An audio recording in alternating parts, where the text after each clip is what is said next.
Georgie Shannon, a native of Watkins Glen, who might be regarded along with Henry Valent and Lester Smalley as one of the pioneers in Grand Prix development in this part of the country. This organization, of course, is known as the Watkins Glen Grand Prix Corporation. Once around, the cars will return to the starting grid and will resume their normal static positions, after which they'll receive the green flag and the race will be underway. Anyhow, there's plenty of horsepower here today for these small engines. And there we go, the race is on at standing time.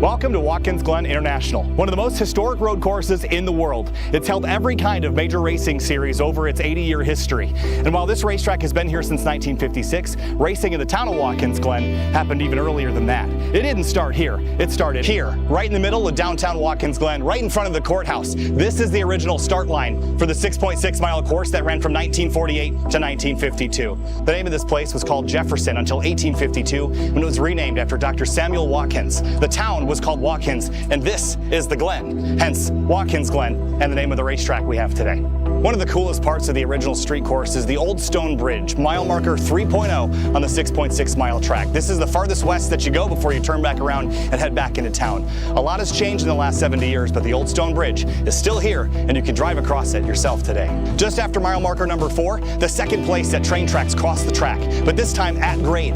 So on October 2nd, 1948, the first ever race in the town of Watkins Glen, they had to stop the railroad. They called it the day they stopped the trains. One of the most recognizable corners on the original street course is Big Bend, this long downhill right-hand turn that led to the end of the lap. It's really no coincidence that today on the full course there's a corner just like this, a fast downhill right-hand turn. When the permanent course was finally built in 1956, it was set up so that this section was actually the main straight. Pit lane used to be right next to me here. And this is the original flag stand. It was discovered in a barn after a fire a couple of decades ago, and they put it back where it belongs, right before the climbing S's and the 3-story climb to the back straightaway. This is the 90. It's turn number 1. It actually used to be the last turn on the racetrack. But in 1971, when the track was reconfigured, everything shifted around and the start-finish line moved up that way. And this became the challenging first turn around the 3.4-mile Watkins Glen. The famous S's. These have basically been unchanged since 1956, although there was the Schechter chicane put in during the 1970s and 80s when Formula One was here. But the track narrows from 60 feet wide on the front straightaway down to just 32 feet at the top of the hill.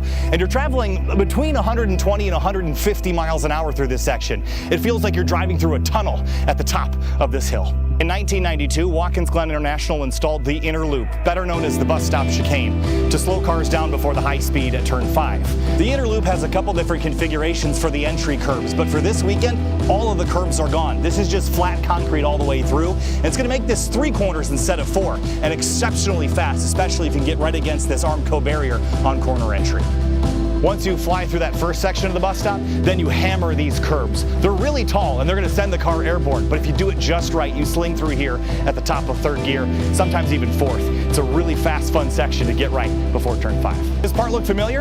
This is sort of reminiscent of that big bend we saw on the original course. 10 degrees of banking and a downhill right turn. Now, if you're running stock cars, you typically take the short course. You stay to the right. But here this weekend, we're on the full course, the Grand Prix circuit, 3.4 miles. You stay to the left and head down to turn 6. And that is a major trouble spot here, that plunging descent into that 6th turn. But over the years, cars got faster and the course needed to get longer so that there was a more interesting lap. So in 1971, Watkins Glen added the boot. So much elevation change down here. And when you get into the braking zone for the toe at turn 7, you have that gravity assist heading back up the hill. So you can hit the brakes so much later than you think before you turn around and head towards the hill. This is the NASCAR cut through, and this is where the boot rejoins the main circuit. The challenge here is because these two surfaces have to mix, there's really no camber here. And this flat turn makes it really hard for drivers to get back on power and accelerate towards turn 10. Once you leave turn 9 and head to turn 10, the next left-hander up the road, if you have enough downforce, you might be able to take it flat. That's a gut check for sure before you finish out the lap. Behind me is turn number 11, the last turn on this lap. You have to use all the racetrack at corner exit to maximize the track limits, right up to the old-fashioned outside wall. And that finishes your lap around the 3.45-mile Watkins Glen International.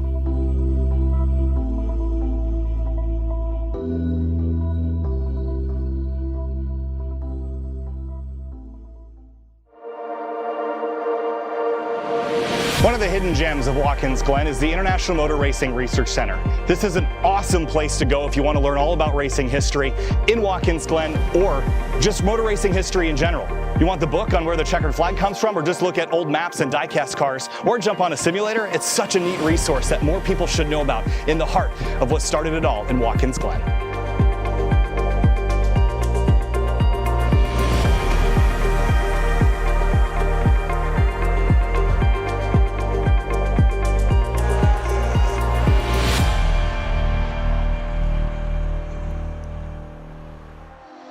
So much history in the town of Watkins Glen and here at Watkins Glen International. This is where it all began in 1948 in the streets of downtown. Up Townsend Road all the way to the Old Stone Bridge and back through Friars Corner, then the temporary course from 1953 to 1955 right here on this property before the permanent course was built in 1956. Over the years it changed into the 3.45-mile 11-turn road course we know today. Kyle Heyer joined by Arjuna Kankapati for day 3 of GRIDLIFE Summer Apex at Watkins Glen. Arjuna, this is our stadium for today, and last night it was bumping on the NOS Energy main stage.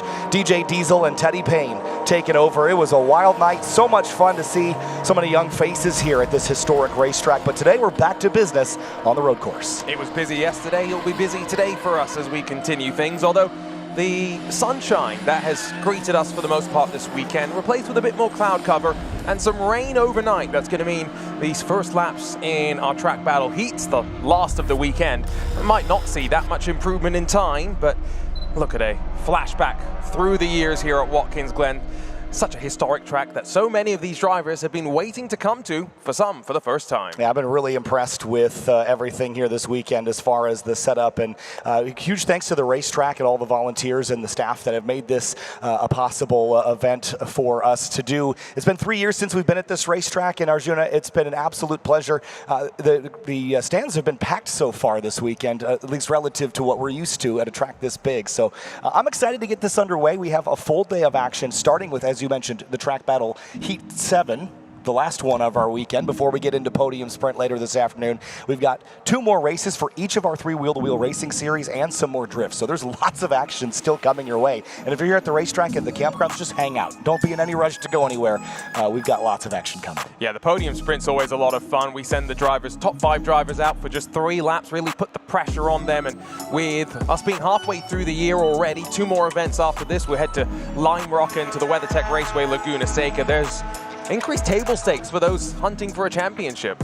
Yeah, there certainly are, and we're getting pretty deep into the championship now. 4 rounds into the 6th that we have this season with Lime Rock Park and WeatherTech Raceway Laguna Seca upcoming. On track now, though, it's Group D, and we're focusing on Falcon Club SC this morning, the last opportunity to qualify into that podium sprint that you were talking about.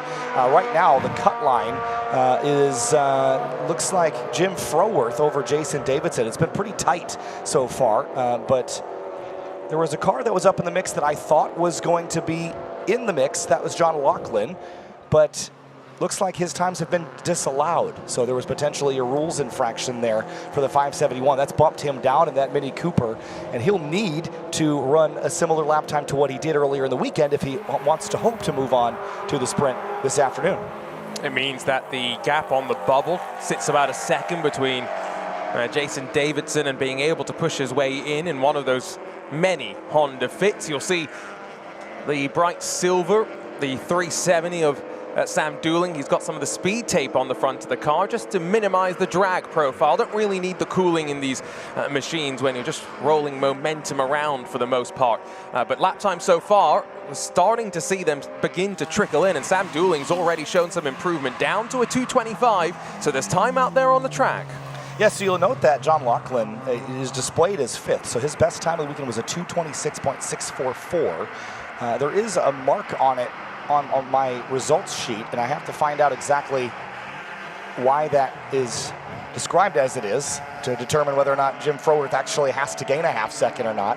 It seems like it's asterisked like it was disqualified, but I would imagine that they would have just deleted the time. So there's something there that I need to note. There's Alex Westergaard in the Honda S2000 running in street mod, but once again, most of us are running in the Club TR and Club SC classes here this morning. Westergaard, his other vehicle, is a Maserati V8 powered S2000. It's an interesting combo, isn't it? Maserati power in the S2000 chassis. We group the drivers up by their pace rather than by classes necessarily, because there can be a little bit of variance between the performance of the cars. So most of the Falcon Club TR competitors are split across groups D, C and B. So that's going to be an interesting point for us to see. We thought there may be a bit of moisture still left on the track, maybe around some of the curb surfaces, but with already a couple of drivers showing improvement in time, clearly there could be potential for some more track records this morning, and that's important, especially when we'll get to the unlimited class, where there's some drivers who have been saving sticker tires for this final session of the weekend before podium sprint. Honda Civic climbing the S's here. This is a street class car, so if you're looking for the different classifications, Club SC running pink stickers, Club TR running gray, street with the blue, street mod with the teal. Couple of point buys here as drivers bail from the lap and trying not to hold up and interrupt drivers flying up to the inner loop. Speeds in these classes probably anywhere from 110 to 130, 135 miles an hour as we ratchet up through the track battle groups and up into the unlimited class. Yesterday we saw 192 miles an hour on the speed trap, the fastest by far that we've seen. But again, these cars are very different in their the way they make their speed, right? There's no heavy braking zones at a track like this, and so it's much more just about the momentum that the lower power cars can still hustle around the track. Yeah, you know, you mentioned not really heavy braking zones, not in cars like these, certainly, especially for this car. This is Michael Homeyer in Falcon Club SC. Car sounds a little throatier than it did at previous events. Remember that he is running the FA20, the stock engine in this car, which is, I would say, woefully underpowered for the climb up the S's. It will make about 180 horsepower stock at the wheels, about 2,900 pounds with the driver behind the wheel of the car. And again, not really on the brakes very long or very hard. You're going to be just carrying as much speed as you can, but on that spec Falcon RT 660 plus tire. It does sound like he has an exhaust on the car, so maybe making a little extra juice. Yeah, I'm wondering if it's just the angle of the camera, but almost looks as though slightly different camber between the left and the right front, maybe just trying to dial the car in for what is mostly a track in which you are turning right at speed. There's a couple of left-handers, but very much a clockwise sort of direction that you travel. 2:25.021, the fastest in the session. His fastest lap in the weekend at 2:22, so he's still a little bit down on his ultimate pace, but you talk about being underpowered. That's, I think, the discrepancy, that part of the discrepancy you're seeing in Club TR right now. Well, he doesn't have aero either, right? So he's really running without any of that, but as far as the chassis, he has the same chassis as the front two cars in class. He's 15.5 seconds off of that. And, you know, he's running very nice, smooth lines, but this car, again, without that extra 30 or 40 horsepower that the lead cars have with their engine swaps, he's going to be down in that yellow BRZ. But, look, I'll give him credit for, you know, doing the driver mod part first. And once, first of all, the car looks fantastic with that livery on it, but, you know, once he gets to the point, hey, someone's done 88 miles an hour on the back straightaway. Let's go back to the future. Again, I'm so pleased with that. But Yeah, I mean, why not get your driving style sorted? As Hold That Thought, new Club SC track record. Mike Jansen has just done a 2:24.064, and Sam Dooling has also improved. The big question with a little bit of rain overnight was, are we going to see faster times this morning? And I think it's a good indicator that we could see more track records fall later in the day. Still waiting to see David Best improve. He's been bumped from second down to third in Club SC. But very slim margins we're talking here. A second is the difference between confidence and commitment in one of the 3 laps in our podium sprint coming up later today. So by no means is Jansen, I think, a clear favorite. He's definitely shown the most consistency being up front over the course of the weekend in class, but we know anything can happen in those podium sprints. Here's a couple of our street cars working through the long outer loop before you drop down into that boot section. NASCAR would continue hooking off to the right and take the shortcut into the final couple of corners on the lap, but I think a couple of drivers still sussing out the conditions maybe and not wanting to push a little bit too hard for what is a track that is intimidating. Those walls are awful close, especially when you get up to the top of the S's and the track narrows up on you. It's something that drivers have been telling us, Kyle, that it's been taking them time to build that confidence up. And look at this stack up out of the turn 6 area. You see the drivers having a lot of fun. Sam Dooling sticking the hand out the window, cheering on this group, the train of fits and a couple of misfits, so to speak. The Honda Civic of Mike Jansen out front, but that's a new record for him. Sam Dooling up to second place, but a 7/10 differential. That'll be a lot to overcome in the podium sprint for Dooling. Is there any car that could fit into Club SC that is rear-wheel drive or all-wheel drive? So rear-wheel drive, yes. I don't know that we've seen all-wheel drive before. It's possible, but I mean, we did see a Subaru one time, a really old Subaru. I can't recall off the top of my head. I know that MX-5s with open diffs are allowed. Okay. And they have to be heavily restricted, unless it's an NA. In that case, you can sort of ballast up a little bit, but it is tricky, and there are some rear-wheel drive track records for Club SC, but for the most part, I think the easiest way in is with one of these front-wheel drive economy cars, very similar to B-Spec, if you're familiar with that kind of racing. It's nice that it's not just Honda fits, though. We've got a couple of Civics, a couple of Mazda 2s, the Mini Cooper for John Laughlin as well, and these are cars in Club SC that many of our competitors will drive to the racetrack as is, so really straddling the line between daily driver and track machine. Here is one of those Mazda 2s. Becky Robertson behind the wheel of the Robertson Racing car they call Mooncake. Thomas Adcock we saw as well in the Civic Del Sol, a car that we don't see a lot of in this class. But Mazda 2, another great chassis. We don't see very many of these. It really is mostly fits, but this is a great example. We've seen Toyota Yaris's, Yarai, is that the plural? I don't know. There's lots of Toyota vehicles that make the plural very difficult. Priuses? Yeah. Prii? And Becky had a decent weekend at Gingerman. Hasn't had the, I think, similar sort of consistency here this weekend. But comparing the conditions to when GRIDLIFE was last year back in 2023, at least we've escaped the rain. That really does change the nature of this track. As much as it's a high grip surface, the highest grip index of the entire 6 calendar schedule for GRIDLIFE, it's one where in the wet can be particularly slippy when you get onto the white lines, when you get onto the curbs. Those painted surfaces really can be troublesome. Checkered flag is out though, and we're ready to go for Group C. Yeah, we'll be back with Group C right after this quick break. More track battle coverage in just a moment.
Welcome back to Watkins Glen International and GRIDLIFE Track Battle Time Attack.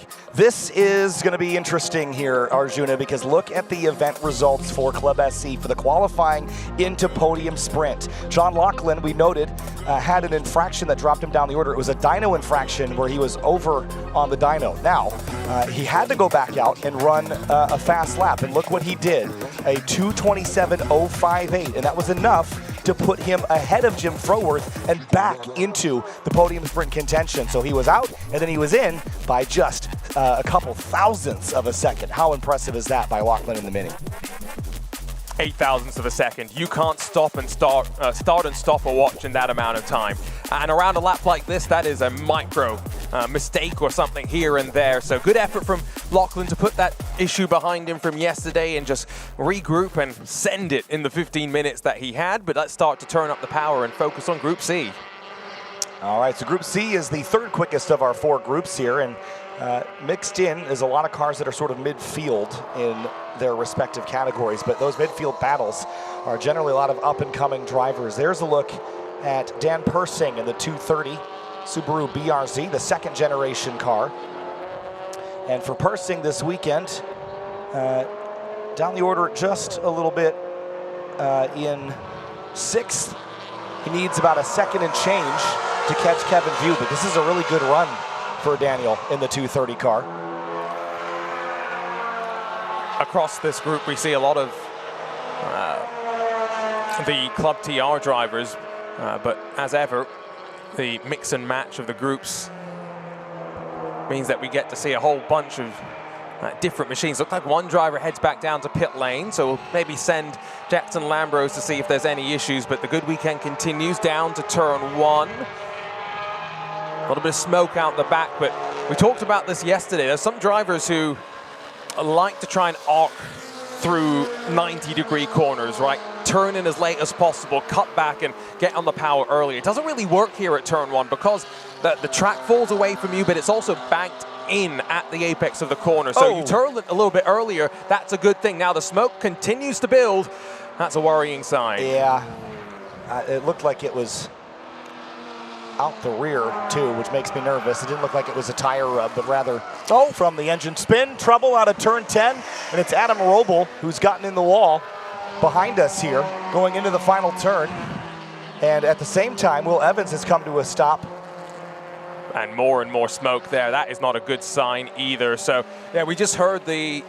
Here you go, here's a replay just now. This is Adam Roble just out wide onto the slippery curbing and just couldn't get it stopped. Almost had it corrected and into the tire bundles there. He was loose before he even got to the apex. I think he overcommitted. You had talked about it in the intro. You might want to try and be full throttle there, but it's so difficult to do. And yeah, fortunately, I think the damage about as minimal as you could hope for in an incident at Watkins Glen. A high speed, a high energy track, but that should bring this session to a standstill and our competitors rolling back down towards pit lane.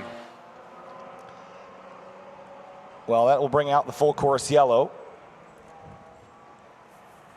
And unfortunate for Adam Roble.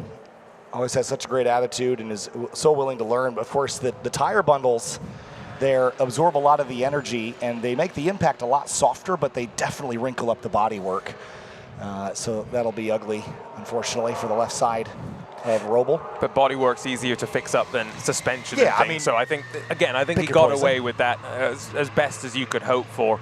In our test day on Thursday, we had a couple of drivers involved in an incident out of turn 9 that saw their chassis written off. So this is a track where you always have that fear in the back of your mind, and hopefully Adam will get back behind the wheel sooner rather than later. That's such an important thing for the mental confidence of some drivers, and we've seen that in previous events where you've had incidents early in the weekend, but you still head out there and try and compete to just get the monkey off your back. Jesse Eshanique in the Mitsubishi. This is a car you don't see a ton of, which is always really fun. Makes some good noises too. But unfortunately heading back to the pit lane. This will likely require the stoppage to fix the belting as well at the exit of turn 10. So I would be not super hopeful getting back rolling in this particular session. Safety trucks are rolling now. We got the thumbs up from Adam a little while ago, so they're going to wait till the cars go by. There's Will Evans now out of the car. Unfortunate for him, we saw that car seemingly let go on the back straightaway. It started down at turn 1, though. The smoke had started to billow already, and so I wonder what indications that Will had behind the wheel there as to what the issue was. Slight delay does mean, though, that these cool track conditions that we are seeing on this Sunday morning may start to rise if the sun peeks its head from beyond those clouds. Not exactly what our Group B and Group A competitors will be wanting to hear when we talk about the potential for track records. And already seen a couple of those being broken this morning. Yeah, in Club SC, in Group D, and that is the only class that had its leader in it. For the next couple of groups. We'll have the Club TR leaders in Group B, and then everyone else, their class leader will be in Group A. But it rained over last night. We mentioned the curbs were pretty slippery, but the track surface is very dry. If we have a look at the weather for the day, it really should be another pleasant afternoon. There is a little chance of rain later in the afternoon. You see that 100% well, that says 100% chance. Well, yeah, that might be a little bit pessimistic, but it's also very humid. But look at the air temp and the track temp down in the 60s. That is ripe for speeds, Arjuna. So I would be feeling good if I'm in Unlimited. I agree with you on that one. It's about ideal for time attack sort of racing right now. I'm just taking a look at my radar right now. The weather station I think we're basing our information off of is a little bit south of us down in Elmira, where it does seem as though there might be a little bit of a cell building, but we're quite fortunate right now. The 100% so chance. pessimistic. Yeah, no, the 100% chance of rain, it says to 8 p.m. I feel unlikely. Yeah, I'm doing my sun dance. I feel pretty confident I'm gonna win the battle here. Yeah, I think you're right about that. So Will Evans is gonna get on the hook here. What a disappointment for him, because it has been a really solid weekend for him so far. It has, and again, front-wheel drive street mod record as well, which is nothing to sneeze at. So impressive weekend, but all the records, all he'll have to show for it. He was about a second and a half off of Nick Nazaro in the 5th spot to transfer into podium sprint, so didn't look like he was going to be in a position to... Oh, sorry, I was wrong about the record. It was Nick Kors that still has it, unless he's done better than a 208. Evans has done a 208.260, so he's right. Really close, okay. Right on the money. And I'm telling you right now, both of the rear-wheel drive and all-wheel drive records are under serious threat this morning, because Dewey DeWitt's not had much track time, so this is the session where we expect him to be at his fastest. And Cal Fortner set that 158.8 on used tires, and I saw on social media he saved a set of slicks for this morning. So Cal, if you're already awake and listening to us in the paddock, we're ready for the show. Yeah, we are ready for it. Here's another look at this. Down in turn 1, you noted the smoke that you saw down here. I didn't catch it the first time. Just wait. Right there. Yeah, just on the upshift. And then the next time, does it happen again? Right there. Anytime he gets to a gear, it seems like. And then right here, this was the one that I caught. Big one on the backstretch, boom. And that is almost never a good sight. And I'll bet you that Dan Persing in trail probably, you see him move offline there. I think he was sensing that there was something coming from that car he didn't want to drive through. Yeah, I don't know if there was too much fluids deposited there. I think we might have gotten away luckily, but Will does a great job, recognizes there's a spot he can pull off. Yes, he's in the grass and maybe digs in slightly, but that's heads up once again from these competitors, and our track safety team hooking him up and bringing him back to the paddock. And while we're working our ways through some cleanups around the course, let's head down to Jackson Lambros on the pit lane. Jackson? Good morning, gentlemen, and I have seen a vast majority of the cars from this heat pull in. Only 2 exceptions I really saw, Jesse Eshanique in the Eclipse, and one of the turn-in Subarus, I believe, not Josh Hulk, Jeremy Hensley in the 13 STI, excuse me. Very disappointing because, again, one of the main talking points of this heat was a lot of guys trying to make the show, with Tim Lutz unfortunately going for the front wheel drive record just with how gripped in this track is. And as you can see, the overcast bringing this track temperature down, giving a lot of guys an opportunity to either make a run for the podium sprint or make a run for a class record. Unfortunately, for a lot of those cases, by and large, not going to be possible, guys. Thanks, Jackson. Yeah, I mean, again, the low track temps, I think it's a humid. It feels a little stickier than yesterday, but from a temperature perspective and from a solar perspective, this should be the best that we've seen. Again, that pessimism. I know. There's really not a lot of precipitation in the air, but it seems to be aggressively evil to us. I've been at Watkins Glen when it's this nice and warm, humid, and it was rainy. Last year's Sailing 6 Hours of the Glen stands out in my mind as a notable memory. It's a difficult racetrack in those conditions, and so I'm hoping that the rain stays away. The cells on that graphic indicating that they are moving in the right direction as the Integra gets hoisted up, and the track safety team quickly checking the tires as well as they recover the acuity. You know, all things considered, I told you. That's a fender and a splitter. I think he got away with that. Yep. I think that, again, best case scenario for an incident here at Watkins Glen. I mean, there's a lot of places you can go off in a big way. So, and look, the tire bundles absorbed that very well. So, can add him out of the car and okay. Much better than if he had hit 10 or 15 meters further down the road and into the actual Armco potentially. So, yeah. Well, we're going to step away for a moment. I imagine that we'll try to get these cars on track one more time. If not, it'll be Track Battle Group B up next. We'll be right back.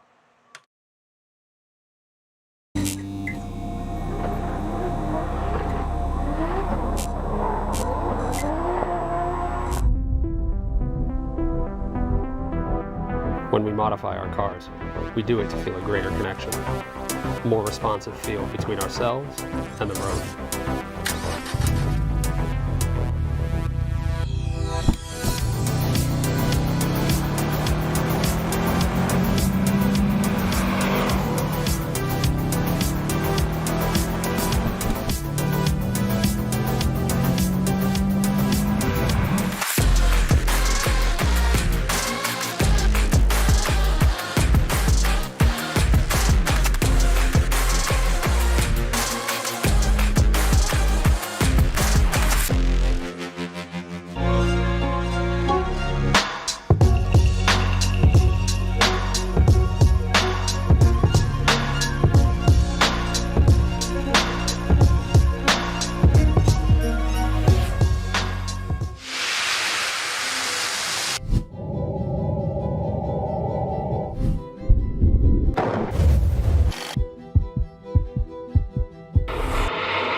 Welcome back to Watkins Glen International. Kyle Heyer joined by Arjuna Kankapati. It looks like they are moving Group B onto the racetrack now. I thought they might give Group C one more go, but it's the Group B rolling from the false grid out there. So Jackson just gave us an update that the drivers are telling us it doesn't feel like there's a lot of grip out there, but we did see in Club SC improvement.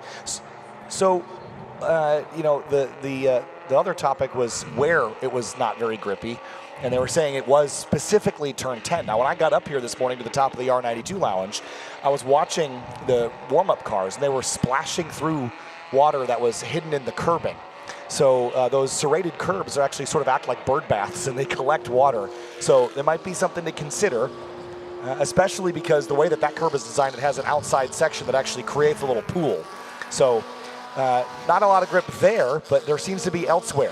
The benchmark for me is Club TR. These drivers are so on the limit and so consistent that if we don't see improvement from those drivers, I would say it's less likely that we'll see them with the Group A cars as well. But Club TR, Street GT, Street Mod, a good smattering of different vehicles in this group, including your two Club TR leaders, Peter Granberg and Jeremy Bailey. Stan Feingold is out there as well. All of those drivers in Toyota 86 Subaru BRZ chassis. Haven't yet seen Evan McLaren. And McLaren has been dealing with some issues from what we've been hearing this weekend, so maybe just holding back slightly and going slightly later in the session. He's out there. There you go.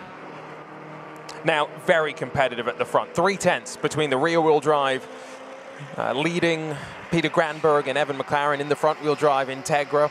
And when you look through the rest of the class as well, Kevin View has a bit of a buffer back to those that have been hunting him down. And I think this will be now an opportunity to suss out where the grip is, because if there has been a little bit of shift in the track, we're rubbering back in the surface now with the moisture that has been washing some of the weekend's activity away.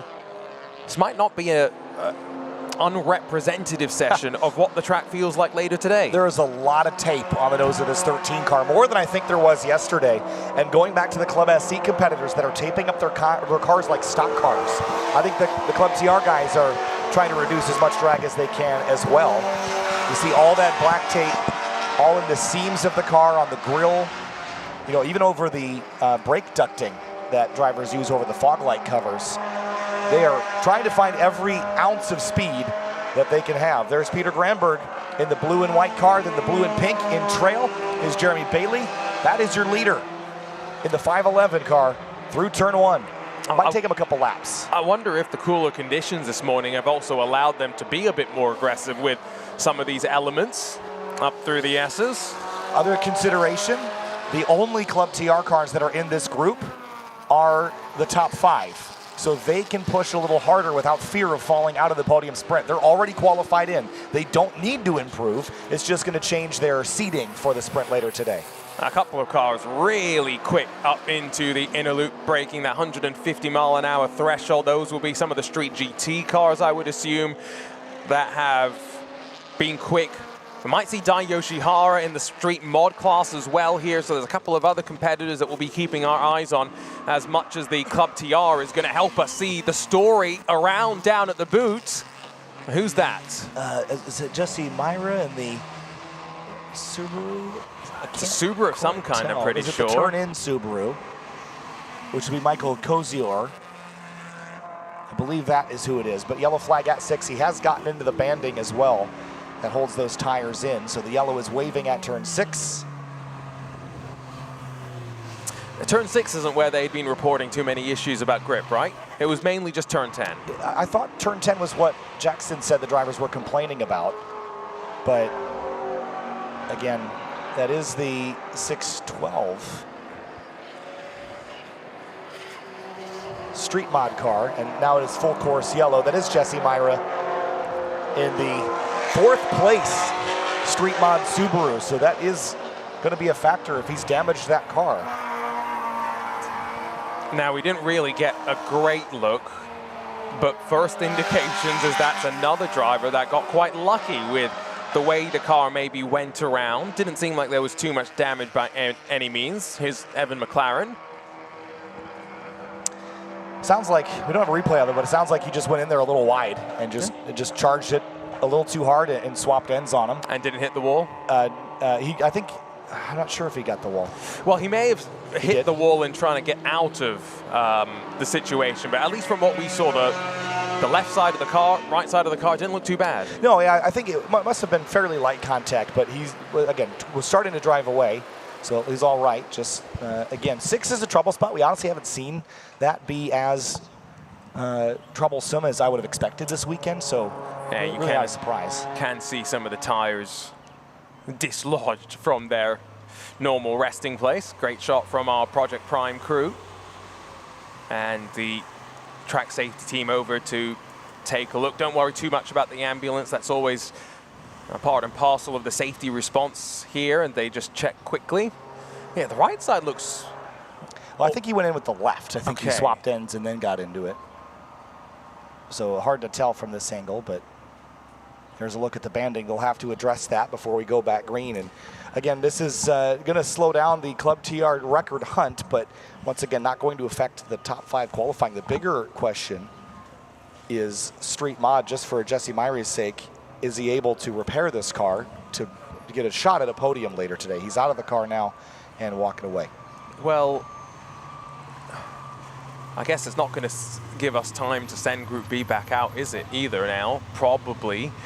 It's likely to take, I would say, a bit longer than the cleanup for what we saw with Vrobel and that Civic just a few moments ago. Also a consideration for these drivers driving by tire bundles that have been dislodged and driving by all the safety trucks. There's a little bit of a mental check that you do when you're chasing records, and when you have that moment, you go, oh boy, you know, you're reminded at how fast you're going here. We saw on the speed trap 150 plus miles an hour for some of the cars in this group. We're expecting even better than that in the next heat, north of 180 to 190 miles an hour into that inner loop section.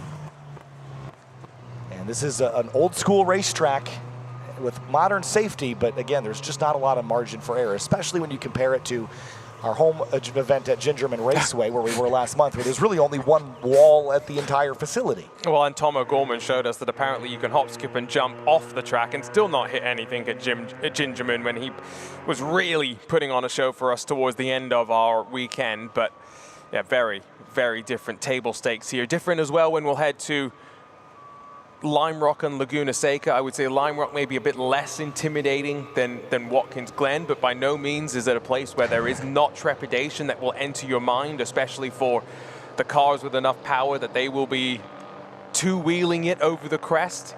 I'm sure there will be a whole handful of cars that take air there. And then WeatherTech Raceway Laguna Seca, which we talked about it yesterday. Everyone talks about the corkscrew. Sure, it is visually imposing, but it's relatively simple. Turn left, find your tree. That's when you then start to turn right and drop down the hill. What's more scary, what's more intimidating, is the corner before that, with an anti-cut curb on the inside that you've got to breathe oh so close to, punch yourself onto the power, climb up into that corkscrew. And these drivers right now just resetting themselves before hopefully getting to go again.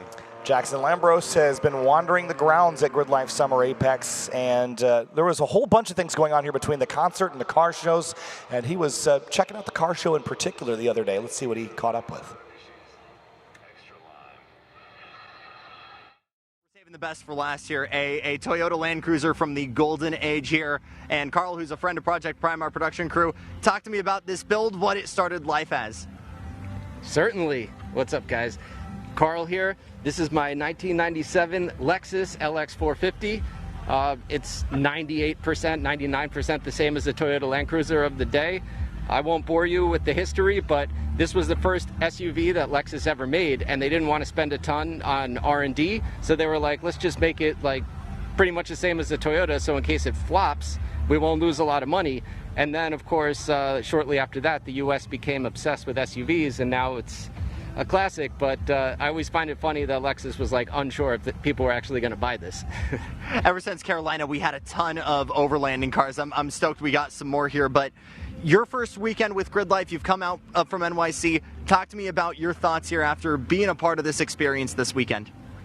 Well, I wish I had known about this sooner. I love camping. I got my tent set up over there, and like, what's better than camping at a track? I mean, I love all types of motorsport. From Formula One down to grassroots stuff, so it's really great to be here, and I could have never imagined how cool and chill it is. We appreciate the time. Thanks, Carl. Oh, of course, man. Thanks for having me. We'll throw it back up to Kyle. Thanks, Jackson. What a cool thing for all of the folks here to bring out their cars and show them off in the car show. The Prime Concourse preview. Of course, the Prime Concourse, a huge part of the GRIDLIFE Circuit Legends Festival coming up next month at Lime Rock Park. Jesse Myrie's car going on the rollback, and we're going to step away for a couple of minutes. We'll let the safety crews finish up, and we'll be back with more coverage of GRIDLIFE Track Battle in a moment.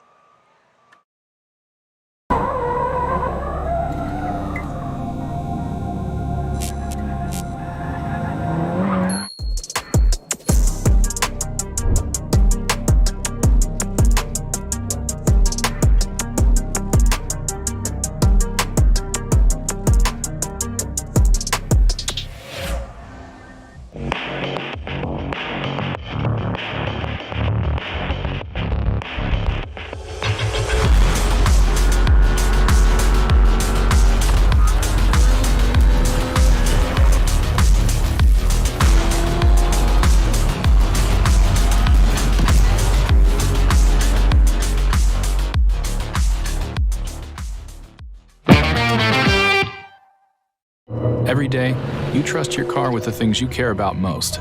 At FCP Euro, we deliver you quality European car parts without compromise. What drives you is what drives us. We're driven by quality, researched and curated. Every part earns its place on our shelves. If we wouldn't put it on our cars, we won't sell it to you. Driven by trust and expertise, obsessed with the details, offering the right parts, guidance, and support when you need it most. We're driven by you, keeping your European cars on the road for the last 40 years. Head to fcpeuro.com to shop quality European car parts and get 5% off your first order over $149.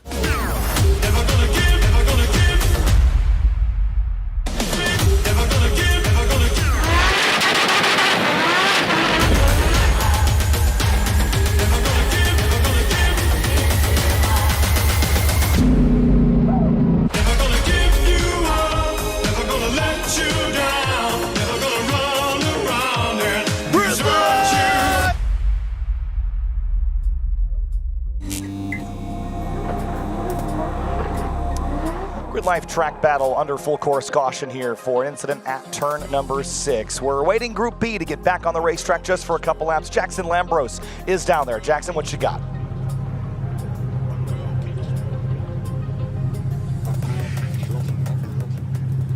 Yep, thanks, Kyle. And we are getting ready to go back to green. That's the game plan right now. We just saw 2 cars pull up to the front of the line here. The return in the 861, Dai Yoshihara, late night for the Subi Mods and EFI Performance guys, working on that front left corner. After heat number 3, Dai's back out on track. This will be his first lap back out on track since that incident once they get released. Just behind him, the 364 C6Z06. That's Nick Hendricks in the gray machine. He was flying. I'm not sure if there's enough there to get to Luke McGrew, excuse me.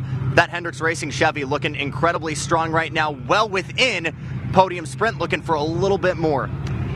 Just a little bit further back is a C5, the younger brother, or the older brother, I should say. We haven't seen him too much this season in GRIDLIFE track battle, but the 185 of Jason Anderson is well placed within podium sprint right now in track mod. Could potentially be going for a real rear drive record right now. A little bit off behind Brad Perkins, but still looking mighty strong in the 185. Further back, we've seen him all weekend, the 777 of Josh Halka. Watched his dad earlier on with an onboard. Someone spun in front of him in that opening heat in Group Delta. He's been off the curbs ever since, going a little bit more conservative. He knows he's well within podium sprint at this point. A little bit further back, the 511, that's Peter Granberg, coming off of a Midwest Fest win, and I believe may or may not have had some suspension damage after doing a couple of extra HPDE events at Gingerman, but has Juan Johnson in Afro Speed on site here, giving him some trackside support.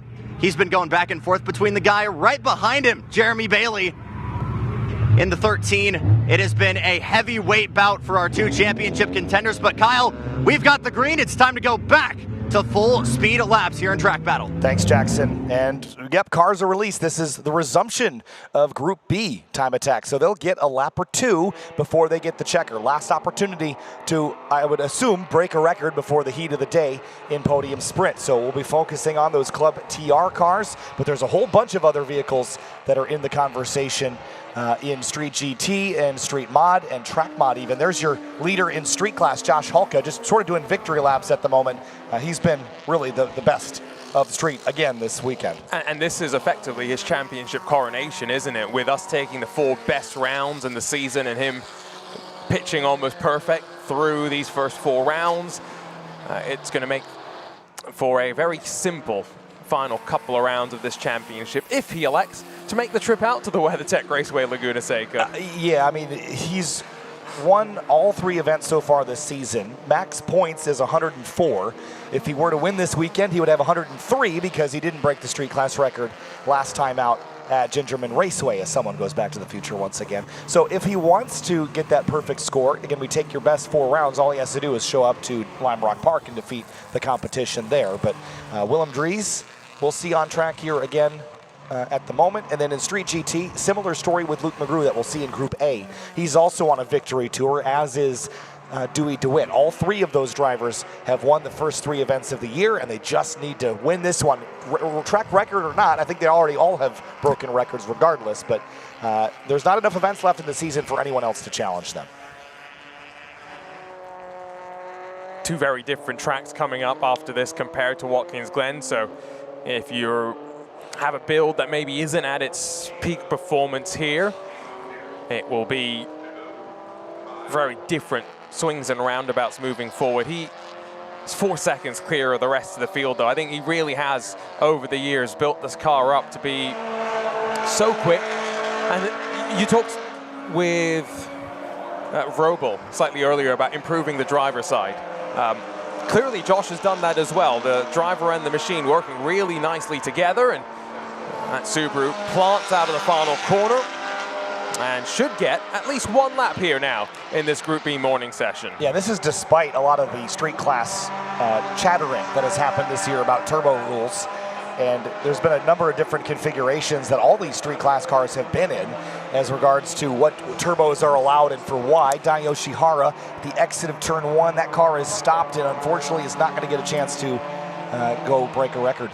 I did see smoke in front of the car that we had just been following, and I think that might have been Dai, unfortunately. We saw the issues yesterday. The left front in particular was where the safety workers were keeping an eye on, but yeah, this is unfortunate for the Subi Mods crew. Yeah, I think they'll basically just let these cars finish this lap and then they'll checker it. Halka jumping the curbs through the inner loop in that Subaru WRX. Nice shallow line into the carousel. A lot of newer drivers here will make the mistake of tracking out sort of straight leaving the inner loop and then they'll arc into the carousel, but there's so much banking and so much grip that you're just adding distance. So that was a great entry there. Shallow line into turn 6. Car behind him really running out wide. Looked a little bit sketchy, but he got away with it. Drops down into the toe now as you begin the climb once again. Awkward corner. It's cambered in initially, but then as you get over the crest, it starts to fall away from you. You push out all the way to the grass on the outside. It's a little bit of extension of the track there beyond the white line that all drivers are trying to use. And then tricky turn 8, you drop down, want to run out wide, got to be mindful of track limits here, keep 2 tires on the curb at the very least. Halka, no concerns there. And then tricky up to turn 9 where the 2 different surfaces of the track meet up. Another awkward climb over a crest as you drop back onto the NASCAR layout, if you will. Not quite flat, I would think, through turn 10 for Josh Halka. Maybe a breathe off the throttle before he tips the car in. And then front end settles as the brakes applied through the final corner all the way up to the wall. Not much room being left there in the 777. No, he was right to the edge of the road. Checkered flag. Last chance for Halka to improve. He will not. Peter Gramberg didn't look like he was on throttle either, and I doubt the rest of them behind were. So this quick session seemingly, well, Dai Yoshihara got back rolling. So he was able to well, that's a good sign, that at car least. fired back up. Yeah, so he's still qualified into the podium sprint, and they're just going to need to take one good long look at that car and make sure that it is up to snuff to go for 3 laps in podium sprint. To be fair, you only need 1 lap in podium sprint. You're allowed 3. Right. And that might be more of a topic when we talk about these unlimited cars coming up slightly shortly. Cool conditions now. We're not expecting these to be replicated in podium sprint. The expectation is it's going to be warm. It's going to be a lot toastier on the track like we've seen in the last couple of days. Interesting. Dai's going to come around and see the checkered flag. This is Nick Nazaro, actually. Okay. Similar looking livery. But yeah, Nick is also, I believe, was he also in podium sprint? I think he was. He should be. And he stepped up from Group C into Group B then as well. That's why I got confused.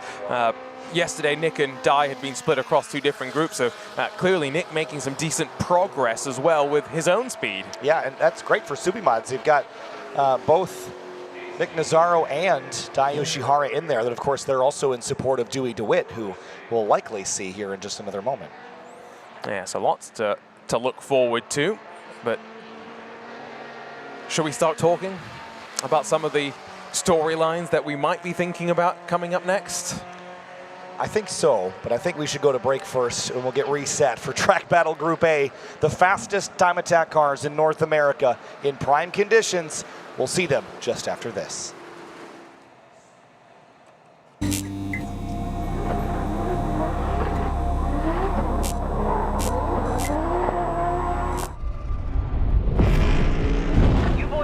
challenge? How about this? Anything you can do, I can do faster. Okay, bro. I'm gnarlier than you. I get more sideways. I'm louder. Much louder. I get wilder than you. You sure about that, bro? Harder. Slicker. Cooler. Tougher. Let's go.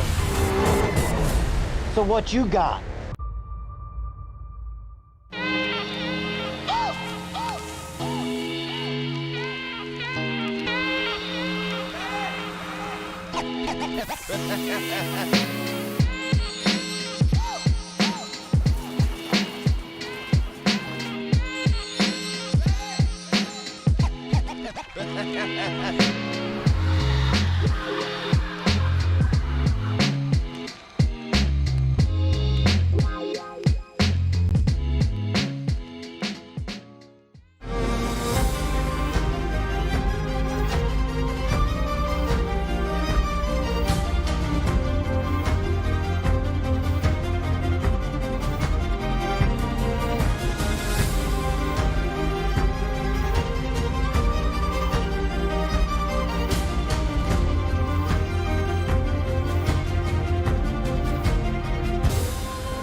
Welcome back to Grid Life Summer Apex and Sunday morning action from Watkins Glen International. Kyle Heyer joined by Arjuna Kankapati.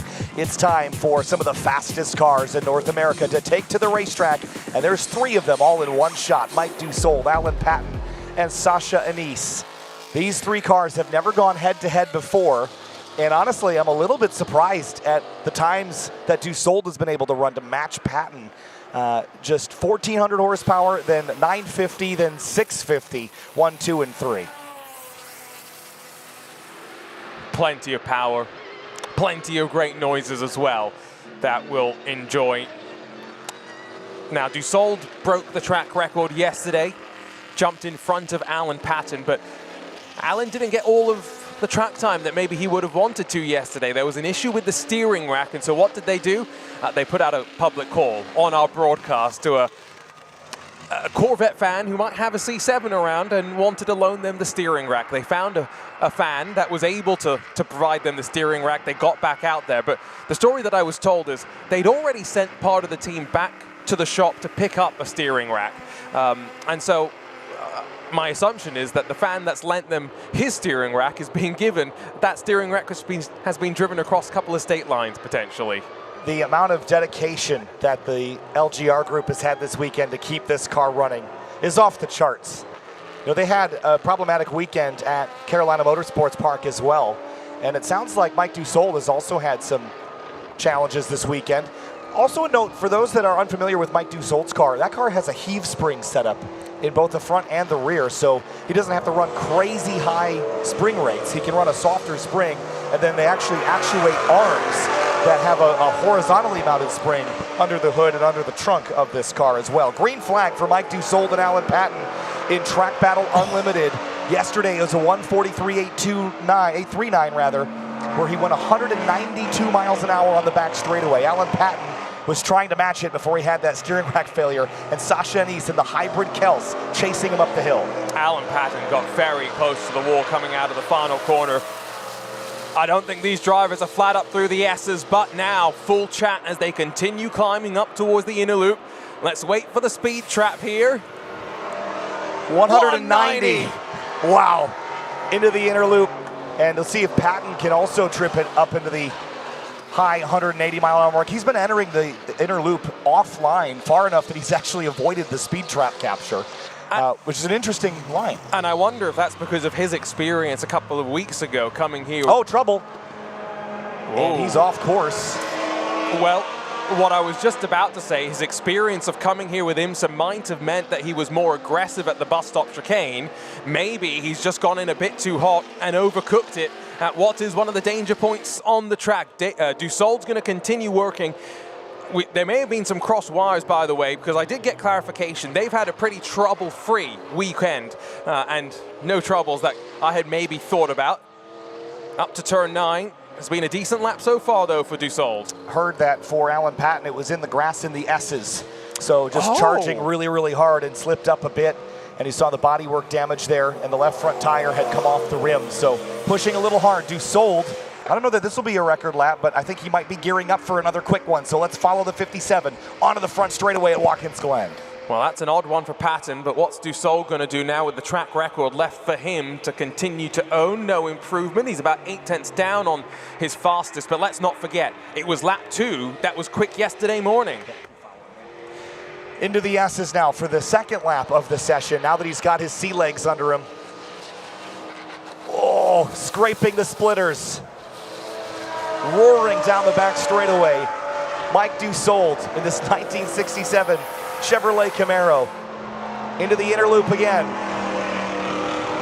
Jumping the curbs. Looking absolutely solid.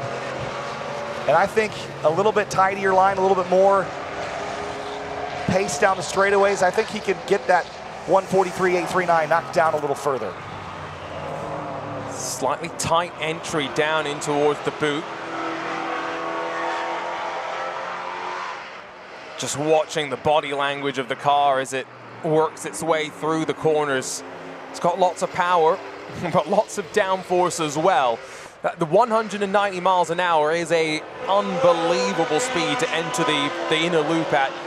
Prototype cars, when they come and race here, probably a little bit closer to 160, 170 miles an hour, if that, when they flick their way into the chicane. Dussault's going to have a couple more stabs on the brakes to work through that corner. Very, very steady on this lap, though. I'm not sure if it's a 43.8, but you know what we always say, a calm lap's a quick lap.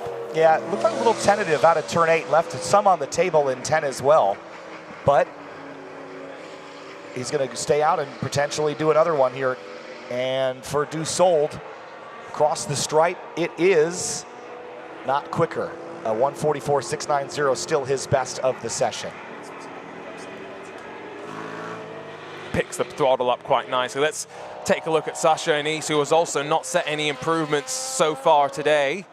Very interesting sound that comes out of this Nissan, which is not just powered by an internal combustion engine, but some hybrid motors as well, and all sorts of electronic and software wizardry go together to make this thing work. It's not running at its full power. It's running down closer to about 650 horsepower rather than 750, but oh, what a disappointment. Only 650 horsepower. Yeah, and he had a transmission fail yesterday. That was the sounds we heard clattering through turn 10.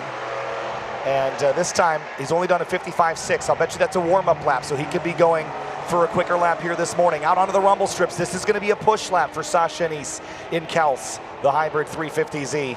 New track mod record, by the way, and it's for Brad Perkins in the rear-wheel drive subcategory, a 56.268. Solid lap for the Chicane Motorsport car. Still 2 seconds off of Adam Slowinski, who we did go and have a chat with Adam yesterday. That car is a BMW M4 that he has put the turbochargers from the GT3 race car into, alongside all sorts of aero bits and bobs as well. So really maximizing the performance of the car in track mod. Sasha Anise looking good through the outer loop, but I don't know if this car is really capable of the same lap times as Dussault and Patton have been able to put together, as Chris Boersma picks up some time in track mod. 158.627 for a 1.8 liter B18 powered car. That is a very fast lap. Well, you say 1.8 liters, it still puts out 600 horsepower, so. Yeah, little tiny engine, big bark. Anise on the brakes using that regenerative power. And this car has DRS as well, as we were talking about yesterday. Not going to use it here on the short run between turn 8 and 9. It's making up for a lot of the power deficit, though. He's only 2 seconds off of Patton and Dussault, with half the horsepower of Dussault and 80% of what Patton has. So that drag deficit is the power deficit is made up for by the lack of drag that this car makes. Through turn 11, looks really glued to the ground. Sounds a lot better now the transmission's working again, I've got to say. This car doesn't look like it's got as much downforce as Dussault and Patton, but it's probably a better base car in terms of all the mechanical grip that it's got at its core. There's Cal Fortner. I mentioned that he's got a set of slick tires at his disposal, however, has not been able to use them to great effect so far. 158.8 best of the weekend, and that was set yesterday on used tires. Brad Perkins improves again to a 55.2. That's a full second quicker than his last time around, closing in on Adam Slowinski's time. Needs to find another second, though, to be in contention, but he's within now the threshold that we'd say you could see something happen in podium sprint when there's just 3 laps to put together the under 3.5 miles of the Watkins Glen International Circuit. Fortner seemed sliding a little bit on corner exit. Hesitant to use the whole track as well, did not want to get onto those curbs. He'll use a lot of it there out of turn 11, chasing Andreas Bertulis now, who's just on the outside looking in of the podium sprint qualifying. No pickup for Fortner. He's still trailing Dewey by a tenth of a second. We haven't seen Dewey DeWitt, but someone's just done 158 miles an hour on the back straightaway, so there's still some cars making some really good speed around here. Quick check on my timing confirms that Dewey has not headed out onto track as well, so wait to see maybe him later on today in our podium sprints, how quick he's going to push the pace. Cal is definitely not at full tilt right now as he gives a bit more space to the championship leading Lexus, pulls to driver's right-hand side. Behind us, Sasha Anise flies past. We can hear the glorious noise from our vantage point inside of turn 10. It's a great car as well, another one of the Luke Gigotti Racing Corvettes. And after being in the Porsche for much of the season, Ernestus Puzelis back in to the 338. This car sounds fantastic. Sounds like a C6R. Checkered flag on Group A. And that's a pickup for Puzelis to a 151.487, his best lap of the weekend. Job well done. And now gets to fight in podium sprint. A little bit of ways for us to go. So funny, we just heard John Veloso go behind us in the Acura GT3, and it's so much quieter than everything else out here. It's just so funny how the pro race cars don't make quite the audible impact of a lot of the homebrew stuff here. Yeah, what's the quote that people say nowadays, that noise is just energy given off in inefficient ways? I don't agree with that. No, it's very efficient to make my heart full and to make me smile. Some great noises as well. There was a couple of times yesterday where we just went silent and let the rumble up the S's take over center stage because it just sounds so good. There is the Acura NSX, has probably done hundreds, if not thousands, of laps around Watkins Glen through testing and various races as well. Such a unique car, I've got to say. Love the Acura NSX GT3. Don't get to see it much in professional racing anymore, and great that K-Tuned and John Veloso break it out for us here at Grid Life. Great looking car. It's about time to run through our results here for Track Battle from the bottom to the top. And we'll start with the Falcon Club SC category, which we'd already gone over. But again, the top 5 qualifiers are going to be Michael Jansen, Sam Dooling, David Best, Austin O'Brien, and John Laughlin. They are the ones that will compete in podium sprint later. 1 Civic, 1 Mini Cooper, and 3 Honda Fits. And then in Falcon Club TR, it's Peter Granberg, Jeremy Bailey, Evan McLaren, Stan Feingold, and Kevin View. 2 Integras and 3 Toyota 86 chassis cars that will be competing in that. As we look at the rest of Club TR at the rest of the finishing order for the race weekend, the qualifying laps will denote that. And then in the street category, in just a moment, we're going to see that it's Josh Hulka once again that is dominating that class. And all he has to do is do a layup on the rest of the field like he's done. 203.354, Isaac Ambrose second, Coons, Dries, and Giles Marciano over Cody Umba, Ben Smolin, Hensley, Scherzer, and Johnson, the rest of your top 10 there.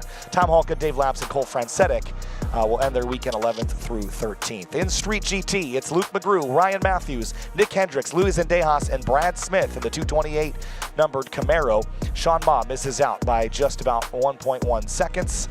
And then Matthew Bowers in the top 10 there. Dewey DeWitt, Cal Fortner, Dio Shihara, Jesse Myra, and Nick Nazaro are your top 5 for podium sprint.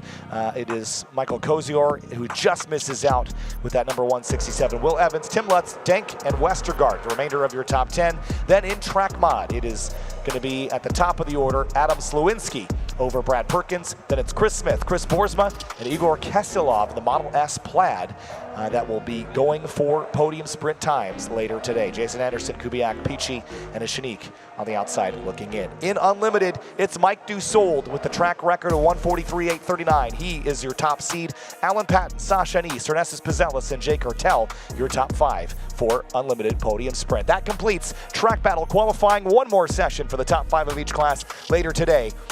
As we get ready for the Grid Life Rush Series race, we'll step away, be back after this.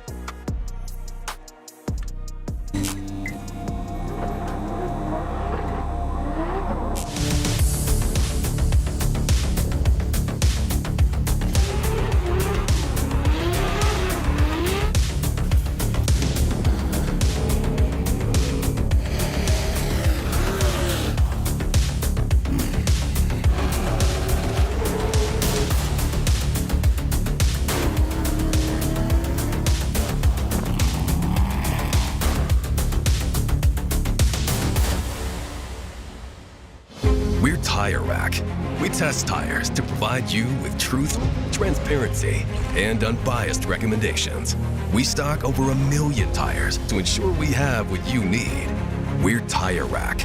We work hard to ship your tires fast and free.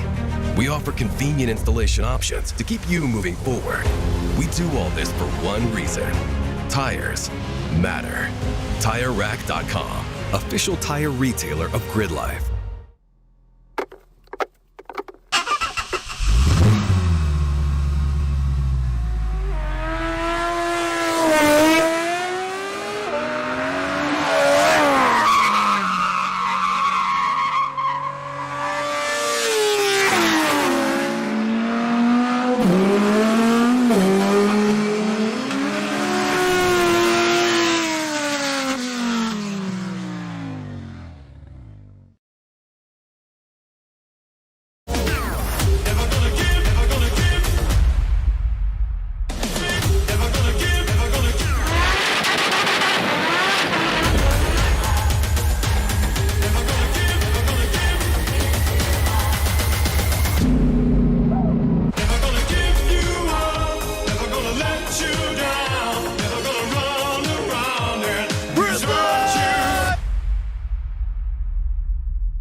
It's a picture-perfect day for racing at Watkins Glen International. It is sunny and gorgeous out here, about 70 degrees. My name's Kyle Heyer, joined by Jackson Lambros for Grid Life Rush Series, race number 3. This is the third of 4 races on the weekend. Last night, we ran in front of a packed house. It was a lot of fun. But today, as the fans sort of trickle out and head home after the sets from DJ Diesel and Teddy Payne last night, we've still got racing all the way until 4:30 today. Jackson, this is our third race of 4. We learned a lot yesterday, but we had 2 yellow flag shortened races, so the hope is to keep it clean and green, but we've already seen a little bit of trouble here so far today. The Hyundai NLAPs will go out for a moment, and then we'll have our cars roll on the racetrack. What did we learn yesterday that we can apply to today? People are hungry in the mid-pack, Kyle. We saw that big time, and a lot of guys wanted to work their way into the top 10 and try and work their way into contention. But again, with such this time constraint, you don't really see a lot of people go offline to really allow people to make those moves. There's a lot of it's a dog-eat-dog world is the best way I could say that. We saw that in the earlier stages. We saw that especially in the ending of race number 2 with a lot of people trying to, move to the front and really form a draft train. You saw Ryan Leash get out of line, didn't have any help.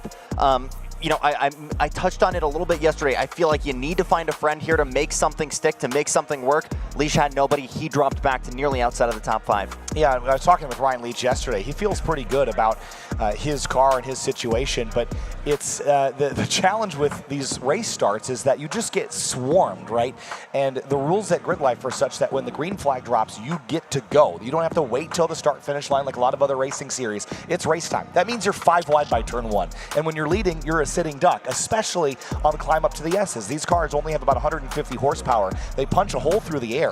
If you're in the lead, you are a sitting duck going into the inner loop. And how many cars did we see racing into the inner loop because of the lack of the curbing on corner entry? It makes this whole lap on the start of the race very aggressive, Jackson, and that's what gets us into trouble too. So you'd almost tell all your drivers, say, hey, we just got to get to the next stage of the race where we can start employing our racecraft. The first lap is just a survival sort of situation. Get through that first lap, get organized, and start drafting your way to the front. You almost have to treat it like you're racing Daytona or Talladega. Absolutely, because these are so low power in the grand scheme of things. Cars, and again, when you're not making a lot of horsepower and you have that overdrive, you're able to extend on that top gear, you need to manage the run. You need to find someone to work with to push you to the front of the field. Going back, though, to the way these guys were racing, I really do think the package we had and how these guys were coexisting on track yesterday was really, really good. There was only a handful of you know, big incidents, and a lot of them were single car, maybe 2 at the very most. Not the big, you know, furballs that we were expecting. And after some conversations we had, after the racing Saturday night, I would expect much of the same, and maybe some guys being a little bit more reserved here in the opening laps.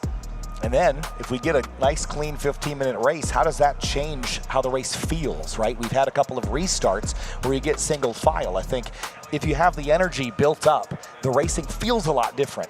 The Hyundai NLAPs just hit the speed zone on the backstretch over 120 miles an hour, so they're having fun here this weekend. It is an experience there, 136 for the Ioniq N there, so it's quite the experience with the Dodge Thrill Rides, the Hyundai NLAPs, experiencing tracks like Watkins Glen at an event where you get to explore the diversity of motorsports disciplines.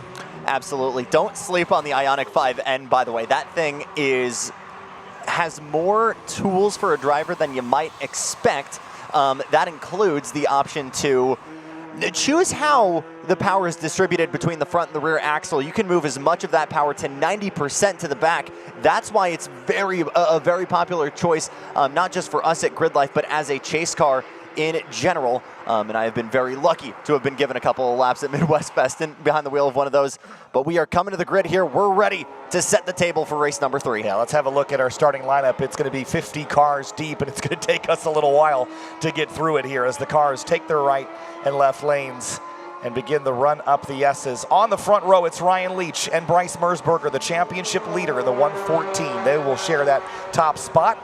And as we move on to row number 2, it's Blair Hosey in the number 8. Tony Barber having a spectacular weekend in that number 150 car. James French and Andy Vogel share row number 3. French, a prototype driver in Grand Am.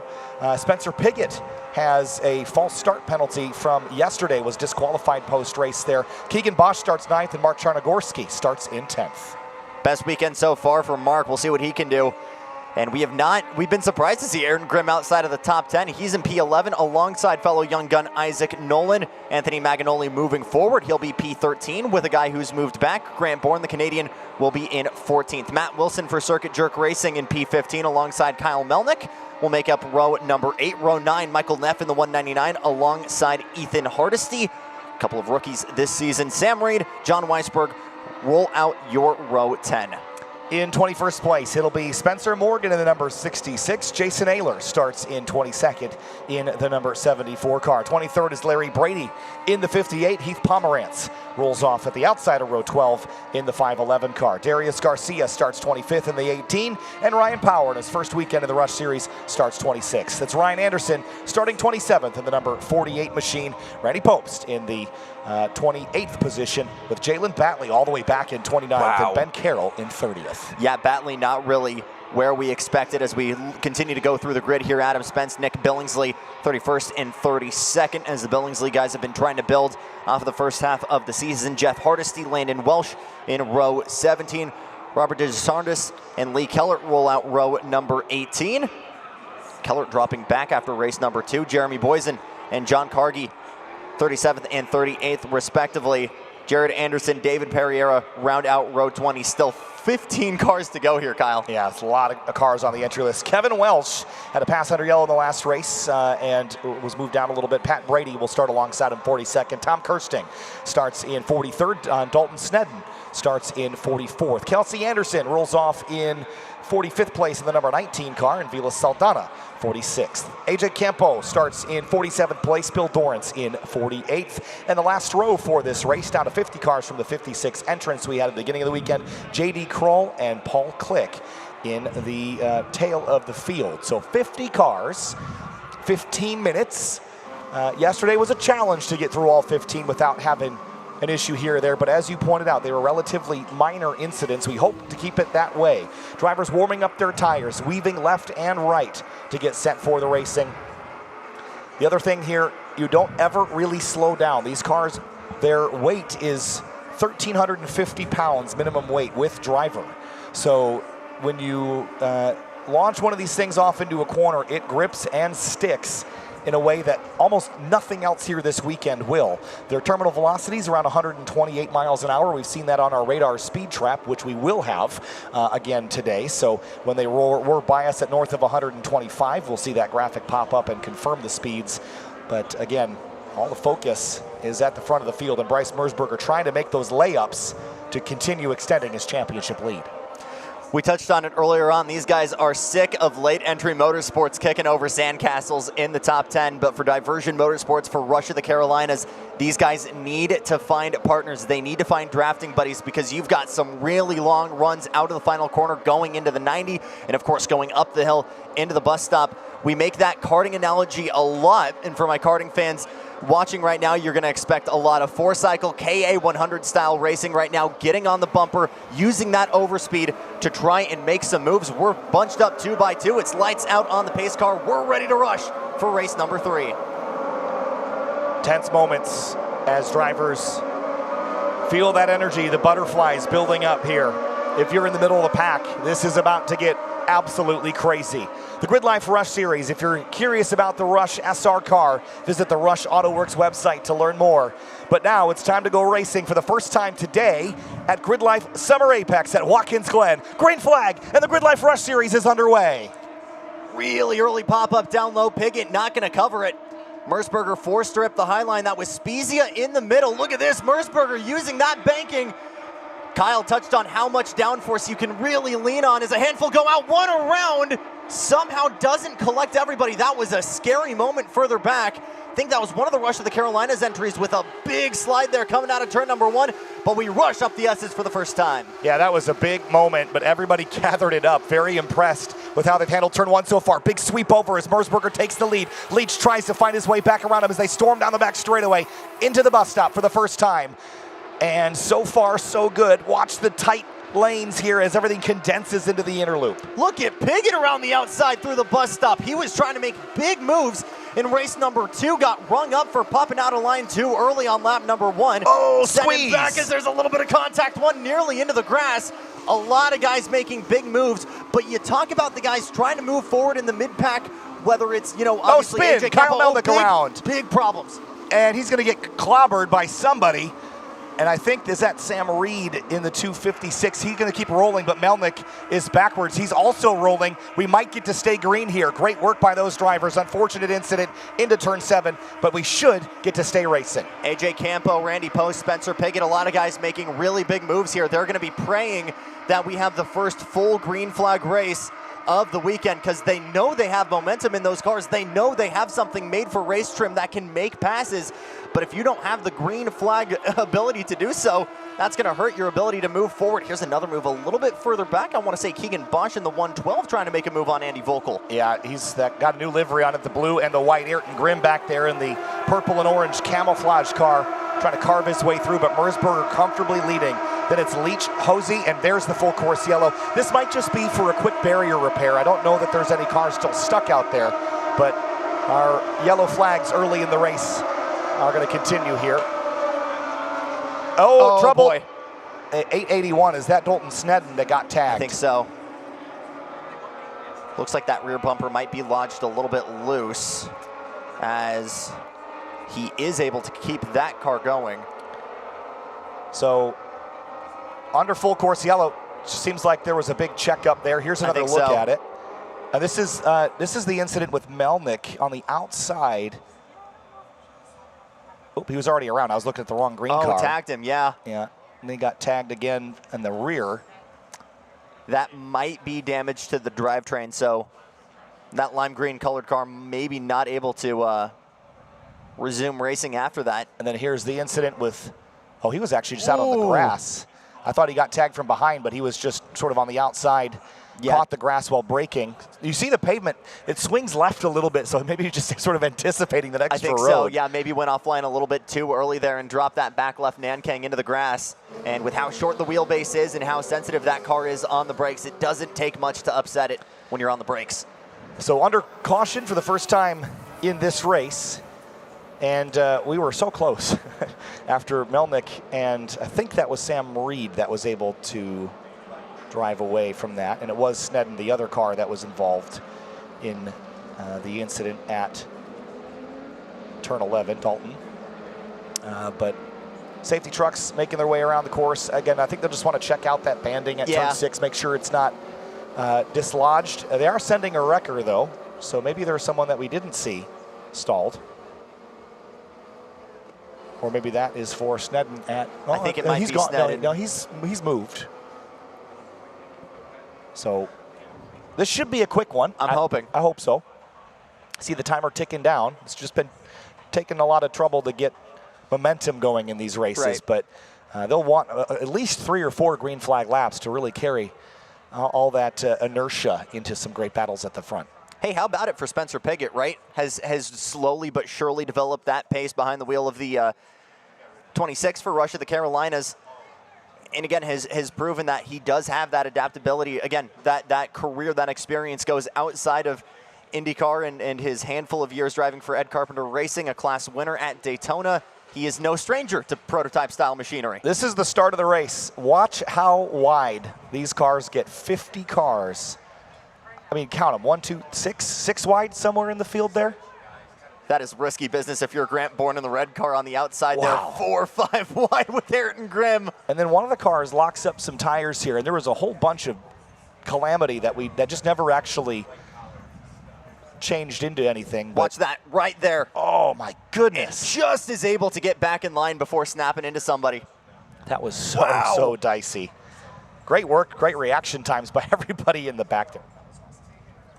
Great action, but just under the control of the safety car. I'll bet one more pace lap, and then we'll probably return back to green with about 7 minutes left on the board, which should be a 3 lap, maybe a 4. Right. I want to touch on something else here, Kyle, because the Hosey family has done such a good job in developing Rush as a platform, as a chassis. We saw that a little bit with the SRX as well last year, but doing some collaboration with Garmin Motorsports and their set of software, I'm not sure how many of these guys have implemented this technology. I know some of the late entry gentlemen do, but an onboard sim racing style radar that allows you to just glance down and see lights whenever there's someone in your blind spots, or whether you have someone to the right or the left of you.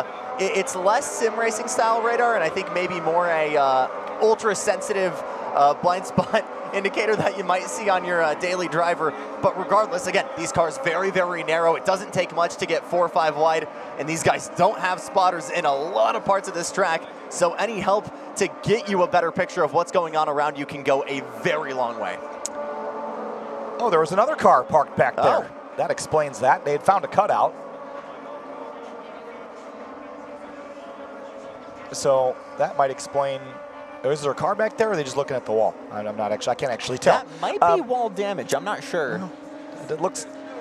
They're just looking at the wall. Sounds like, but we just also got a shot of the 256 of Sam Reed that confirmed that was that car. Okay. I know that there had been rented out to someone else previously, so I just didn't want to completely commit to that as the driver, but yeah, 256, Sam Reed was the one that got tagged when Melnick went around. Might have been Jordan Musser's car. I'm not entirely sure. I know he's lent that out to a couple of people, and he's also been a part of some Arrive and Drive programs, not able to make it this week with other racing commitments. Although I have talked to him, he's taken his own car out to a handful of other events, and has a full intention to hopefully be back both for Lime Rock as well as Laguna Seca.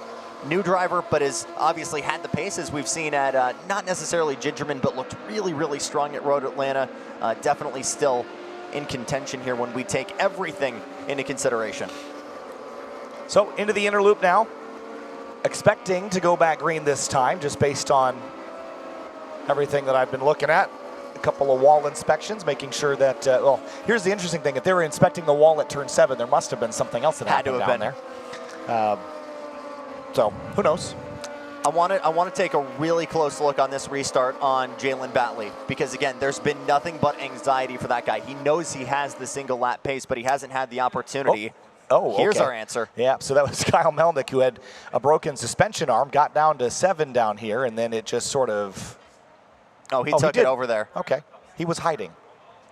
You know what? Good egg for finding the cutout, though. Well, making things easy. Yeah. So great work on the camera team there for finding all of these replays for us. This feels like the most complete replay picture we've ever had of incidents in a race. So tip of the cap to our Prime Productions guys. Just absolutely unbelievable this weekend. I could not be more thrilled with how this looks and sounds and feels. Again, you know, if you've just tuned into Grid Life, this might look like a typical broadcast at Watkins Glen to you, but I promise you that that this event, this organization, we are punching well above our weight as far as the amount of resources we can dump into all of the things that make it happen. And it's a very dedicated team of people at Project Prime and at Grid Life to put on these events and put on these shows. It takes a lot to make it look this good with the resources that we have. So big thanks. Lights are out on the safety car here. Jackson about to go green. We talked about it earlier on. Anxiety, if you're in the mid-pack and you think you got pace. Cautions maybe don't breed cautions, but they do breed anxiety because you know you have so little time. How much aggression are we going to see on this restart?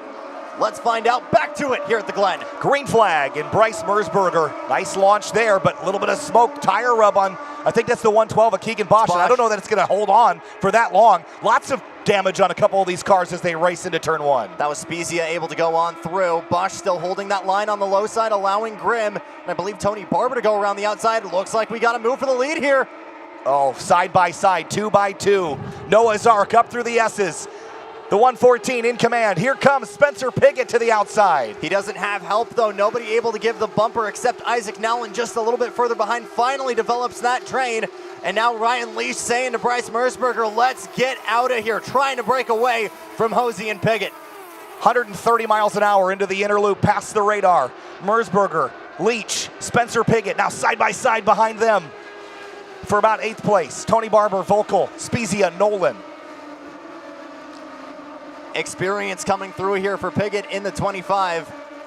And a guy that did grow up doing MX5 Cup, knows how to use the bumper, knows how to master the art of momentum driving, and is having no issue trying to close that gap to one of the most successful drivers in Rush's young history, Ryan Leash. Further behind, big dive there, Andy Volkel. I think that might be on Ellis Spezia a little bit further back. Indeed it is. And man, a phenomenal weekend. The best we've seen so far from the small but mighty Turn-In Concepts team. A platform completely new to the team out of the Midwest.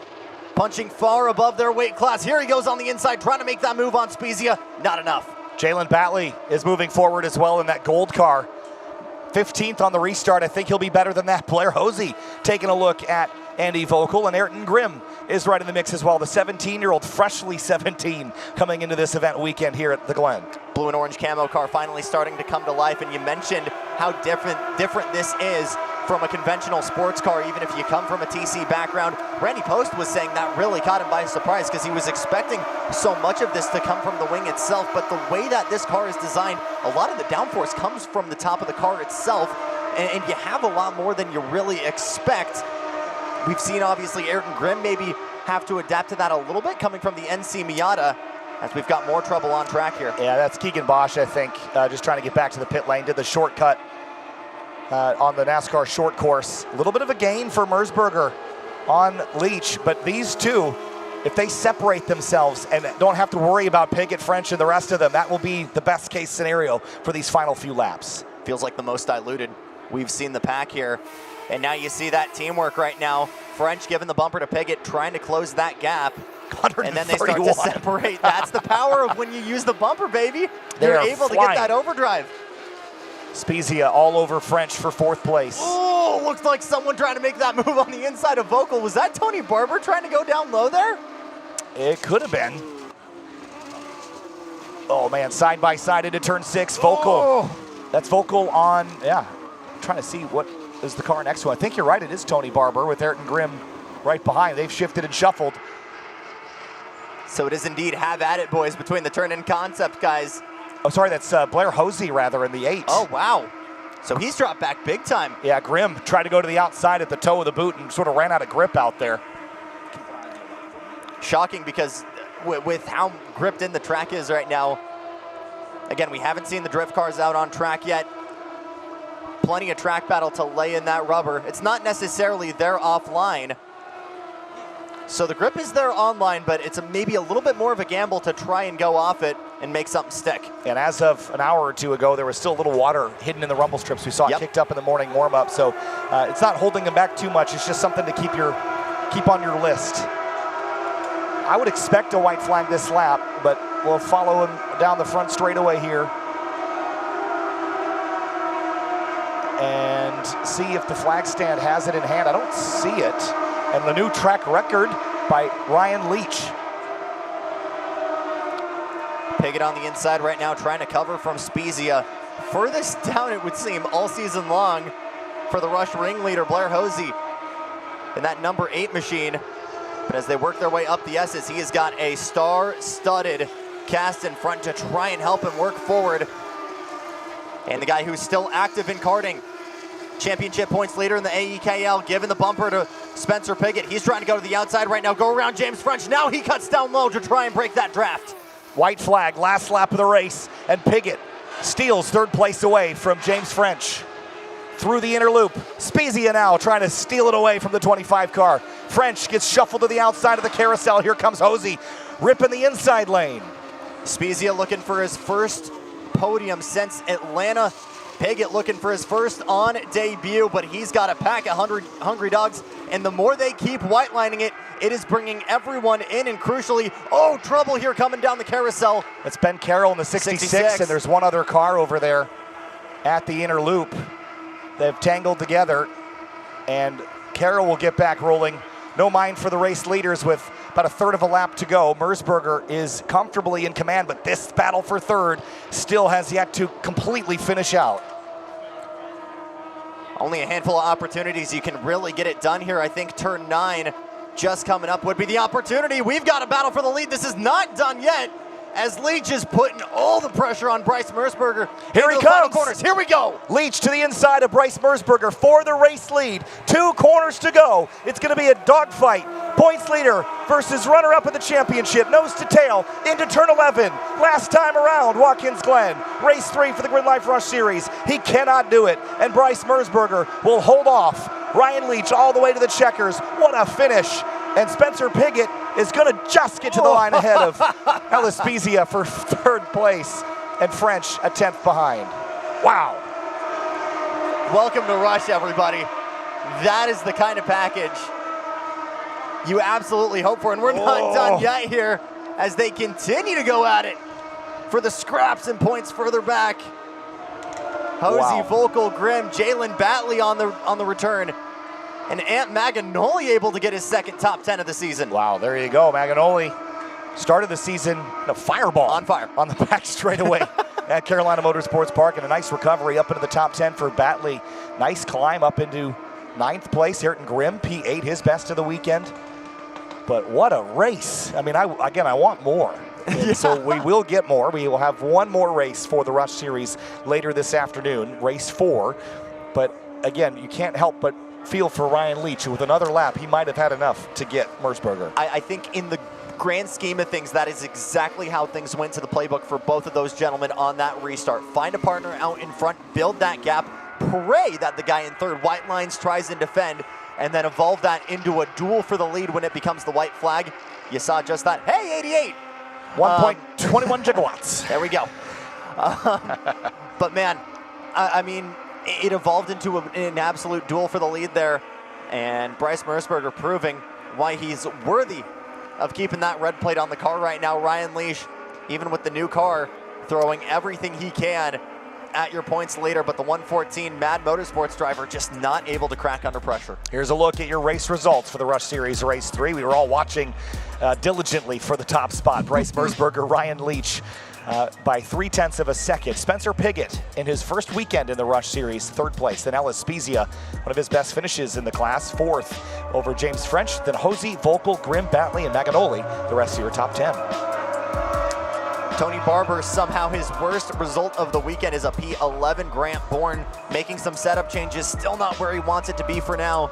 We'll end race number 3, P12. Charganorski, Wilson, Hardesty, Weisberg, Heath Pomeranz, Mike Neff, Nick Billingsley making a couple of spots. Ryan Power, round out your top 20. And looking down the rest of the order, Ryan Anderson, 21st place in the 48 car. Nice climb there. Randy Popes, I think that's another improvement on his best of the weekend. 23rd place in the 740. Jason Ayler, Lee Kellert, Brett DiGiacomo, Adam Spence, Isaac Nolan, Jared Anderson, and Vilas Saldana, your top 30. DiGiacomo with a problem started race number 2 pretty much at the back of the field. He's had to move big time. Both him and Batley making the most of those green flag laps. You look a little bit further back in the field though, Robert DeGiussandis, John Cargy, Jeffrey Gordon, not that one, Jeremy Boysen, Jeff Hardesty, Kevin Welsh, Tom Kirsting, Pat Brady, Jake Sanders round out your top 40. Yeah, then here's the rest of the drivers. Some that didn't have a very good luck in this race. Dalton Snedden in the 881. You saw Spencer Morgan, Ben Carroll, Paul Click, Landon Welsh all tangled up in there down at the bottom of the order. Then the rest of the runners, Sam Reed, Keegan Bosch, Kyle Melnick. Unfortunate for Keegan, was having such a good weekend. Absolutely. Had some contact and cut down a tire on him. Let's have a look at the highlights of the GridLife Rush Series, the 3rd race of the weekend, and it was a thriller, as they have been so far this weekend. 50 cars rolled out to take the green, and 3 more on top of that. At the initial start, it was 6 wide into turn 1, but this was one of the things that brought out the yellow. Kyle Melnick and Sam Reed tangling together. Dalton Snedden coming to the yellow, got turned around backwards, and then on the restart, a little bit of contact there. Keegan Bosch ended up having a tire cut down, and then it was just chaos on from there. The front battle began to reshape as Spencer Pigot moved his way forward. Yeah, heartbreak for Bosch, who, when we talked to him Friday, felt like he finally had this car figured out in these conditions. Pigot made it up to P3, but man, Spezia, Jake French, and Blair Hosey made him work for it, and it was a half-court shot from Ryan Leash at the very finish to try and take that lead back, but it was to no avail. Yeah, teammates can't take him out, can you?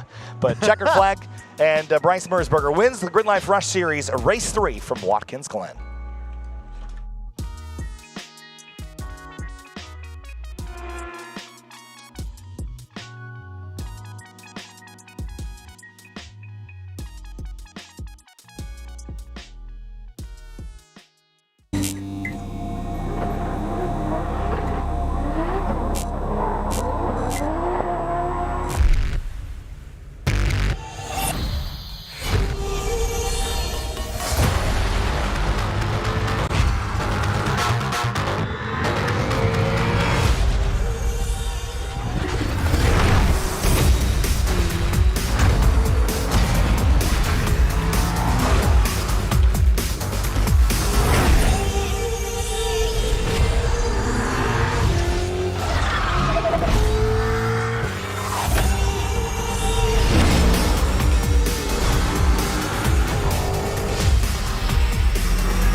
When we modify our cars, we do it to feel a greater connection, a more responsive feel between ourselves and the road.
Watkins Glen International has seen basically every form of motorsport in the last 80 years since it originally began downtown in 1948. But one of the things it rarely sees is drifting. Welcome back to GridLife Summer Apex. Kyle Heyer joined by Arjuna Kankapati with Jackson Lambros in the pit lane.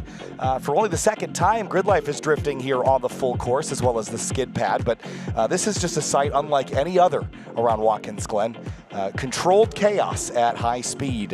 One of the things that we're working on here, Project Prime Group has brought out a camera car that can live stream from on the racetrack. Now, we have yet to see it fire up, so just give us a little bit, and maybe with a little bit of luck and hopes and dreams and hard work, we can get that on display for you. Do we need a driver? I think they got a driver. Dang it, I volunteered at least. I tried, but this is so much fun. Yesterday we had Teddy Payne out in his convertible pink Mustang, but not just him. Special right seat guest. We weren't sure if there was a car that was going to be big enough for DJ Diesel, Shaquille O'Neal to fit in, but no. Teddy Payne gave him a ride around Watkins Glen, and what a ride it must have been as well. We've seen commitment up through the S's from some of our competitors. You know what we've also seen? Cooking some of our left rear tires. Lots of tire debris left on track after some of our drift sessions. Yeah, and going back to tires in general, I had an update on the LGR C7. Okay. It was actually not going off that caused the tire to go down. It was the tire going down that caused the car to go off. Oh. And it's not the first time that they've had that problem this weekend. So again, running probably, I would imagine, fairly aggressive tire pressures. And maybe hitting the curb slightly awkwardly as well. I talked to Alan the other day, and he actually had a tire go down on a lap that he didn't touch any curbs on the warm-ups or anything. And he was being specifically cautious not to. So I'm not exactly sure. They're running on a Michelin slick, but again, outside of the boundaries of perhaps the recommended settings, I don't know. I don't know what their setups are, but it seems premature, right? Yeah, like you say, manufacturers do have those windows that you try and work within, but when we're operating at the level that we are with these cars, sometimes you need to work outside of those limits. I'd imagine that they're in it. That's the thing that surprises me. I just think that they're the kind of team, they don't overlook any details, and they would know, especially after what they've had this weekend, they would know not to go below it. So I just think that, I don't know if it's a bad batch or whatever they got, or they're who knows, but unfortunate there. Well, we're purposely destroying tires in this session. GRIDLIFE Drift on track now. You're live on the Racer Network. Thanks for joining us here at Watkins Glen and Summer Apex Festival. Really fun to watch drift out here. Quite a few cars on the track for pretty late in the weekend.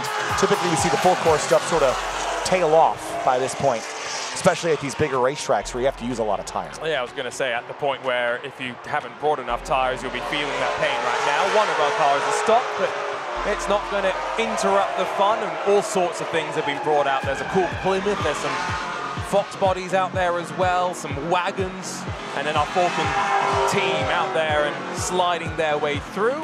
The convertible BMW is going to drop down into the 90 now. I mentioned we'd seen some commitment up through the S's. Here we go. Slide one way then the other. About 100 miles an hour cresting over the top of the hill. Well, Justin Pollack and Evan Bogovic work through turn one. We got to step away for a moment. We'll be right back.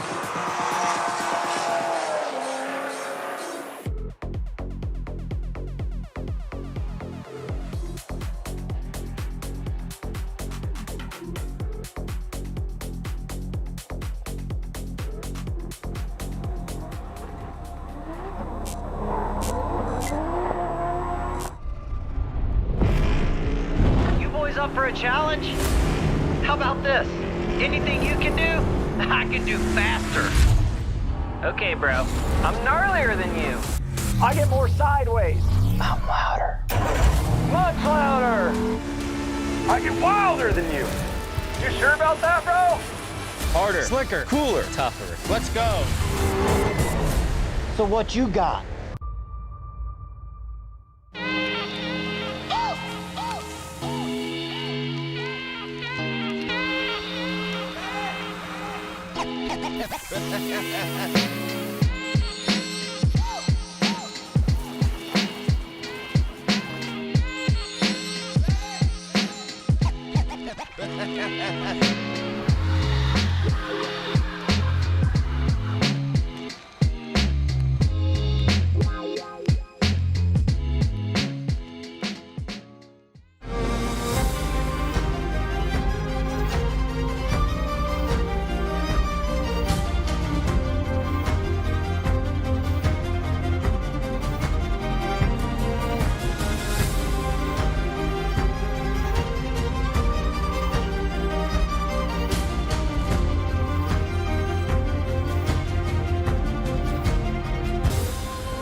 Oh, the sights and sounds of drifting at Watkins Glen. Welcome back to GRIDLIFE Summer Apex. Kyle Iyer joined by Arjuna Kankapati.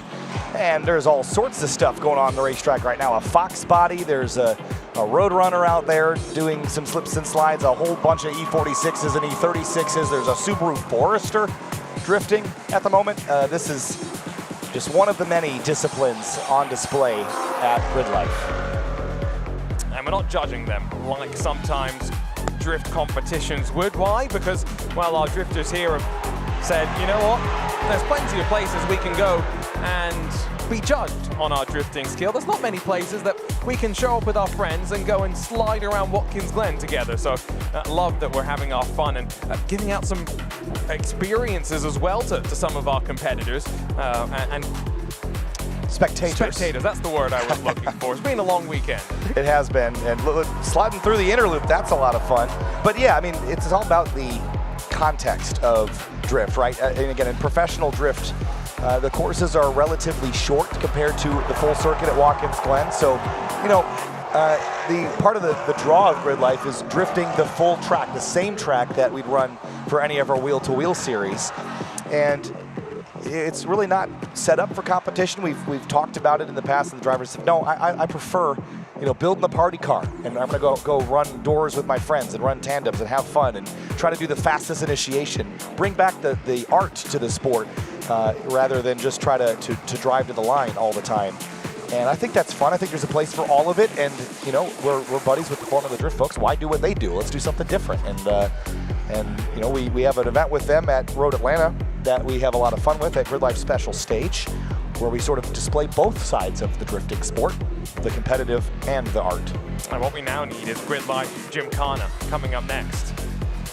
So one of the proposed formats of a competition, I'm not even sure if I should say this. Real World Gymkhana, are we doing it? It was more like drift time attack. Okay. So it was like there was a timed element to the drifting. Okay. So you have to like fill the zones and you have to do it in a certain amount of time. Gotcha. I'm just imagining what it would be like if we put all sorts of different elements around Watkins Glen, where you had to do donuts in a box down in turn put out one. jumps. Let's do jumps. Yeah, no, all sorts. Genuinely, I'm just thinking back to Dirt 3 days and what I used to do around Battersea Park in my Ken Block S Subaru. So lots of fun being had here from all sorts of things. There's one of the wagons. Why do you drift a wagon? Why not? Why not? Because it's cool. I think what's an important aspect of GRIDLIFE is that you can come here as a spectator, having never driven on a racetrack, and there is a really good chance that unless you're driving here in an SUV or a minivan, even a minivan we've had, but the point being is you can drive here and see a car, your car, competing in something on the racetrack, whether it be in a wheel-wheel series, time attack, or in drift. And you can go, you know what, there isn't really actually a barrier to entry here, at least not at GRIDLIFE. You can run anything you want in one of our 5 different disciplines. Nice.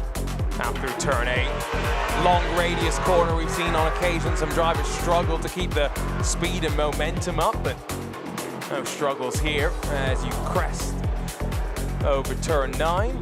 Now, it's not just drift on track that our spectators can enjoy, but just to the left of our broadcast viewing area at turn 10, they had some amazing electric drift cars for us to go and enjoy. Jackson and myself had some fun yesterday with them. So that's something maybe if you're coming to one of the GRIDLIFE events down the road, hopefully they're back out there and you can have some fun sliding your way around some tires. There's the Roadrunner getting after it. Oh my goodness, watch the Armco on the left for Burton Mackey. Holy cow. What's fun without a little risk, right? That's what drifting mentality, I think, is sometimes. I guess so. Watkins Glen brings with it more risk than most drift events. But hey, this is, you know, watching Matt Kaufman and Peter Collins drift the S's yesterday.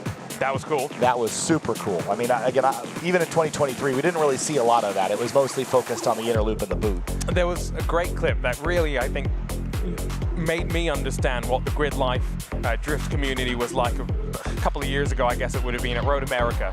What was it, 160 mile an hour initiation? Yeah. And you can just see from the driver's onboard view, the video I saw on social media, he's got the handbrake locked up for about 6 seconds as he just skates the car in with the rear end drifting around. Oh, that was cool. He is an artiste, Matt Kaufman. And he actually blew a motor a couple of weeks ago and was up at ASM in Wisconsin putting in a replacement motor for this weekend. And unfortunately, yesterday, my speed trap had died on the entrance to the inner loop, but his big run was down into turn 1, and I haven't confirmed with him. I just don't know that you're going to be able to build as much speed on the front straight here as you could at Road America. So I thought that the back straightaway would be your best opportunity, but... Yeah, into the inner loop, but I'm not sure if I'd feel so comfortable committing at 160 miles an hour into that one. No, I mean, there's less to hit at the end, I guess. We saw a couple cars run really wide onto the runoff down at 1. But, yeah, it's a very narrow funnel to pull the handbrake. Yeah. But probably not that much worse off than the front straightaway at Road America, where you're surrounded by concrete on both sides. True. So. I guess the only advantage at Road America is you've got some gravel on the outside of turn 1 if things were to go wrong. No sort of buffer here at Watkins Glen for the most part. What a great slide coming up out of the toe of the boot at turn 8. Somebody's stuck over there. They've been stuck there, I think, since the start of the day, though. Session, I should say. So not stopping our fun by any means as we continue. Look at that setup on the run down in towards turn 8. That was a lovely entry, and carries the drift through the radius of the corner as well. Gosh, watch the grass. He's put some tire marks on the painted white line. Well, you know, you got to leave your mark. My favorite thing was our Summer Apex Festival. I think it was 2024. There was the week prior to the IMSA race down there, and it was really fun watching the broadcast and watching it, looking at all the skid marks offline, of course, because by the time they'd done all the testing and practice, they'd picked up all the rubber on the line. But off the line, you could still see the very well-painted S marks from all the manjiing from 5 to turn 6. Oh, that's cool. So we left our mark. Literally. Hope to be back to Road America in the future. Really fun racetrack. Fun to have Summer Apex there. But, you know, my favorite thing about Summer Apex Festival is that it is at the apex of our season, just past the halfway point. And it's just past the halfway point, or just past the summer solstice as well. So we're sort of late apexing and getting geared up for a really strong end of the year. So with that, we're going to step away for one more break before we head off to our GRIDLIFE GT Race 3. There's a look at your calendar. It's Circuit Legends up next, August 21st to 23rd, but we've still got about a half day worth of racing coming your way from Watkins Glen. And we'll be back after this.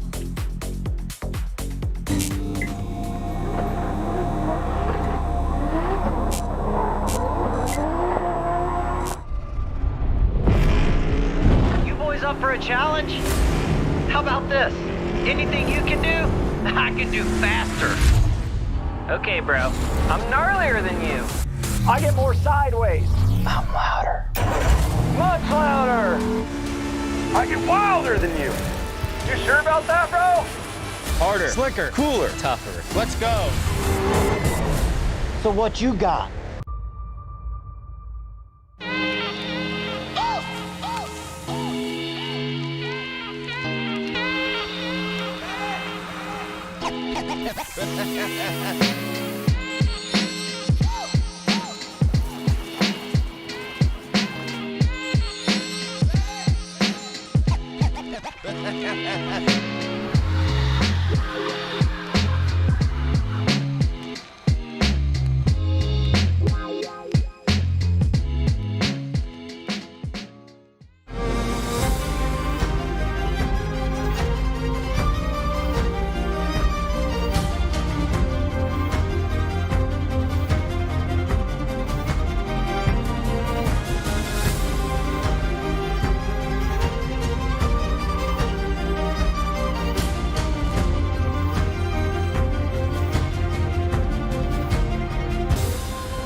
GRIDLIFE GT just moments away from their third race of the weekend here at Watkins Glen International. Welcome back to GRIDLIFE Summer Apex, our fourth round of 6 in 2026. Kyle Heyer joined by Arjuna Kankapati, and Jackson Lambros is in the pit lane. We've got Hyundai NLAP's about to head out on the racetrack for one hot lap, and then we go racing for another 15 minutes. Arjuna yesterday had a really strong race too. It was Christian Aranja and Alan Patton that had a little bit of back and forth, but they've been chasing each other's tails quite a bit and haven't really had the nose-to-tail battling that we would have expected from the rest of the field. They have just completely checked out in their own zip code. Seem to make their speed in slightly different ways, but if Alan Patton can grab track position, he's got enough to be able to defend from Christian Aranja in the Corvette. As Alan races in effectively a detuned GT4 racing car. So very different machines, and ultimately it was the start where really in race 2, Alan Patton was able to get in front and never looked back after that. Race 1 was all Christian Aranja, and it's very close as we get ready for 2 more races today to settle our weekend points. Yeah, and we're talking about the season championship. Matan Rosenberg is leading the championship, but he's been just in the rearview mirror. If we take a look back at race 2 yesterday, the points for Aranja, he's only 1 up, but here's a look at race 2, the run down to turn 1. This was pretty frantic, and there was 18 cars in this mix, but once Patton and Aranja got clear of everybody, Matan Rosenberg just got dropped off the tail. Struggling, I think, a bit this weekend relative to his competition. As we saw the leaders check away, Rosenberg was able to get up into 3rd. That was important to minimize the deficit to Aranja in front of him. He held AJ Hartman behind. Chris DeLucia was one who had a great race 1 in these still somewhat smoldering wreck of the BMW that had a fire at Gingerman Raceway. Finished in the top 5 once again, but as Patton and Aranja did their battle at the front, that GT4 Supra just had enough to hold on when it counted. Yeah, just enough, and they're strong in different places, and we saw many times the weaknesses in the first race for Aranja were in the boot, and then it seemed like it was the opposite in the second race of the weekend, and they never left each other's purview. They were always on top of each other, but that was the second race, and so far Aranja and Patton are 1 each. So as things stand, there's a look at the points, 49 to 48. The advantage comes to Aranja's qualifying effort, which is how he got ahead. Then Chris DeLucia, AJ Hartman, and Hans Horpedal, the rest of the top 5 in the weekend standings here. And Chris DeLucia, again, coming back after that fire at Midwest Fest. Been a great weekend, all things considered. If he could podium after that, that'd be unbelievable. Absolutely. I think for him as well, the results are just the reward for the team, right? It's a lot of work that he's put in, but the team behind the scenes has been helping out, especially in the last week, to get the car out there and out onto track. And as our Hyundai NLAPs roll through, this is a great opportunity. We're talking about experiences. We've got professional racing drivers here showing off what some of the Hyundai road and race cars can do to some of our spectators. Yeah, a couple different Hyundai models, and you can sign up to do this at the Hyundai tent. And they are not going slowly, over 140 miles an hour just on the speed trap right there, 137 for that car. You hear the turbo whistle as well. Super fun to watch those cars rocketing down the back straightaway. But yeah, each of those 4 cars, 140, 126, 124, 137 into the bus stop respectively on our radar speed trap on the back straightaway. Yeah, we've got some of the Hyundai drivers actually here who raced that TCR car in IMSA Michelin Pilot Challenge. I saw Bryson Morris posting on social media, Denny DuPont, Matty Auster, a couple of the other drivers here as well. So great to see the manufacturer support here at GRIDLIFE, recognizing just how valuable this space and the environment is to continue bringing people into the world of not just racing, but into the car culture as well. And in different ways, too. That Hyundai Ioniq 5N is an EV SUV that makes over 600 horsepower. I've been in it with Michael Herzen driving it, our GRIDLIFE CEO. And there is hope for the future in EV performance cars, Arjuna. I promise there is some really fun cars out on the market even right now. But this Elantra N TCR, a lot less shared with the road-going car than the TCR Edition Elantra N behind it. That is a road-going car you can get at a dealership, but very cool experience. And I think actually a great way for us to compare for what we're going to see ahead. Alan Patton races in a GT4 race car. That's actually a lot closer to the super road car than that Hyundai TCR is to the road-going cars that we will quite regularly see. Those TCR machines are amazing race cars, and maybe a little bit more initially built for sprint-style racing in global TCR competitions, but especially here in the US with IMSA Michelin Pilot Challenge, we have some of the best TCR racers out there, and that includes the Brian Herder Autosport team, who have effectively become the de facto Hyundai factory operation as well. So great to see them out there. And with that now cleared, the track cleared as well. I think they're sending one more. And I'd love to see this on the speed radar if we can. I'm going to have Graphics Mike put our manual board up, and we'll see what it does into the inner loop. There's all 4 seats filled in that car, by the way, as the driver straight out of pit lane onto the rumble curves, up out of the S's, full tilt. And this is this a race car? So this is the TCR edition of the Elantra N, so not a race car. About 250 of these in the world. Yeah, but again, this is going to be fun. So my speed board is right at the 400 braking marker. Here we go. Hyundai N laps past the speed board, 125 miles an hour into the inner loop. It's not bad. Not bad at all. Jumping the rumbles there. Getting after it, too. Dang. Looks very composed, doesn't it? 2 wheels as he skips through the bus stop.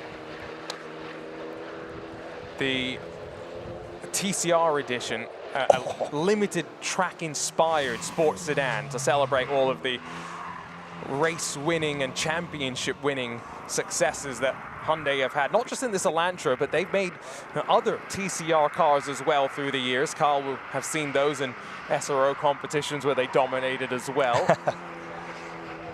Yeah. Active behind the wheel, those hands still moving. What's so cool about this is a family sedan. You could drive this to work and to the grocery store. I actually had a 23 Elantra N that was part of our dealings back in 2023. Drove it all across the country, 2 events, did some laps with it at Gingerman Raceway and here at Watkins Glen. Very comfortable, very composed. It's got great entertainment system inside it, and the other thing is it can take on a racetrack very comfortably and makes great noises. And now what I'm thinking is in about 5 years' time, when someone's wanting to build a car for track battle, you don't need to buy the Elantra N TCR version. No. Get the regular Elantra maybe, and then you can go and 3D scan that wing because it's another trim level. Oh, I'm getting my brain into the thick of my build right now. All right, well, the Hyundai N laps are wrapping up here. We should see GridLife GT on track in just a moment's time. There they are as they head up the S's. I think it's about time to roll through our starting lineup. What do you think, Arjuna? Here we go. Cars climbing the S's. And looks like we've got all of our major players. Christian Aranha and Alan Patton share the front row. 2003 Corvette and 2025 Toyota Supra GT4 Evo 2. In row 2, it's AJ Hartman with that twin turbocharged EcoBoost Mustang. Chris DeLucia, a Herculean recovery after the fire at Midwest Fest P4. Gary Wimble starts 5th in the number 11 Corvette. Ryan Power in 6th. Then it's Hans Horpedal, the reigning champion of the series in the 77, starting in 7th. Alex Pites rolls off 8th. Then Matan Rosenberg all the way in 9th. Didn't really have a great lap time to lean on. Eric Jensen starts 10th, and Eric Filipchik in 11th. And Anthony Scafuto in the Z28 Camaro, he starts in 12th. More on that in just a moment.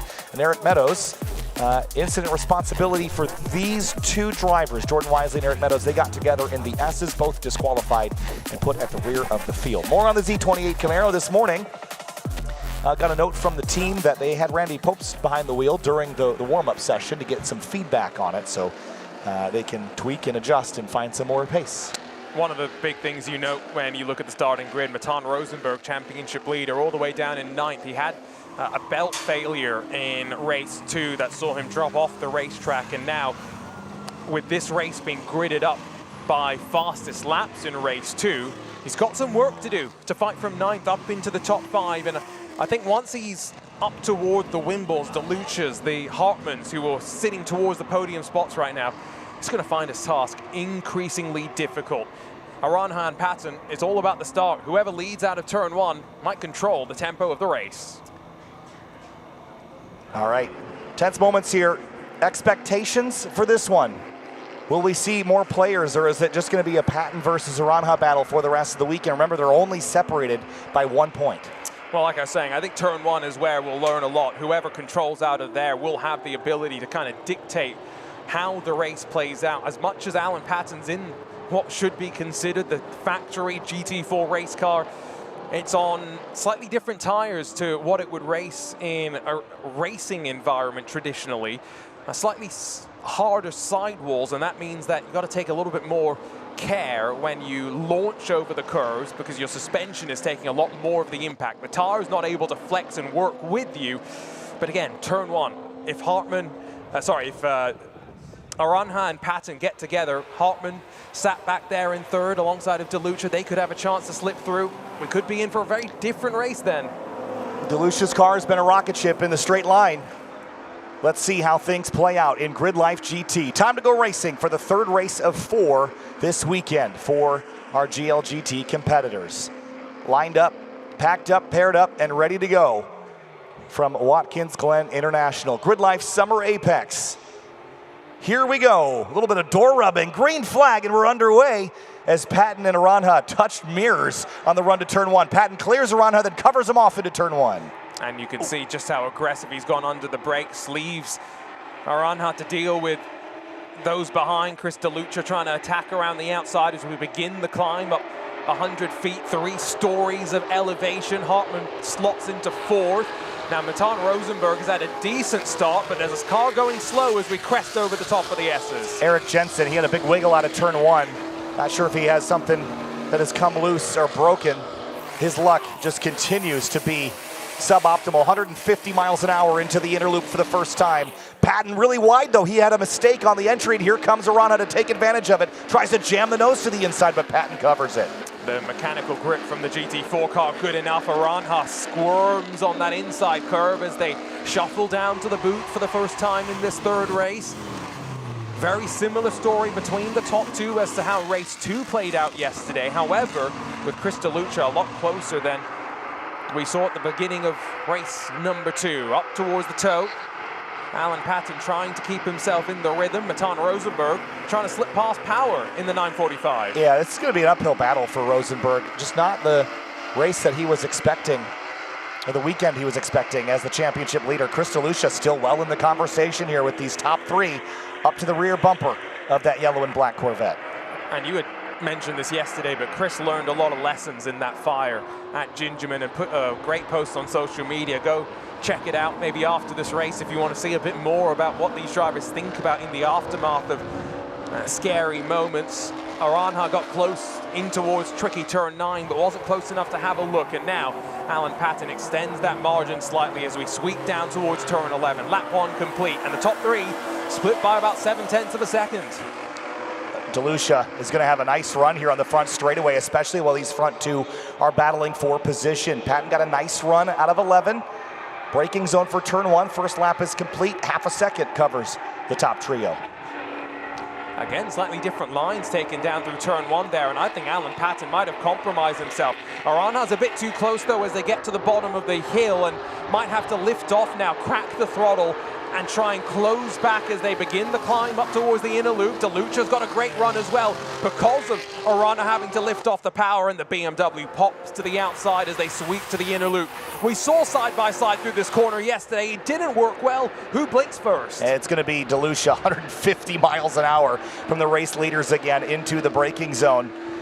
And DeLucia had to bail out of that. I just think that driver's left position's not the position of strength in the inner loop, but these front 2, again, just so solid through the carousel and into the booth. Aranja carried his speed through the bus stop quite well. Drops down now through the long turn 6. Loses a bit of ground there, though, as Alan Patton gets a good run off that corner.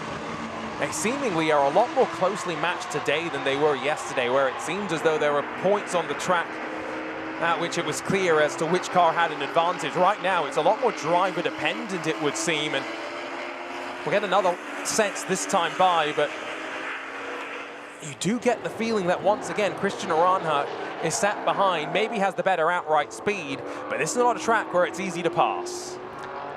It really did seem like Aranja's car was much better the first half of the weekend, but Patton has found a little pace And that pace has been the difference, hasn't it? Just very difficult to find any advantage between these two cars, which is so funny because they're completely different on how to go fast, right? The factory-built Toyota GR Supra with the 3-liter inline-6 turbo, and then Aranha's home-built car with the 6.2-liter V8. Just completely different philosophies, but that's what makes these GRIDLIFE wheel-to-wheel classes so entertaining. Well, and Alan Patton as well is having to jump between two very different cars this weekend, so that might be something that's slightly holding him back, maybe trying to run similar lines in the two cars when he should be doing different things.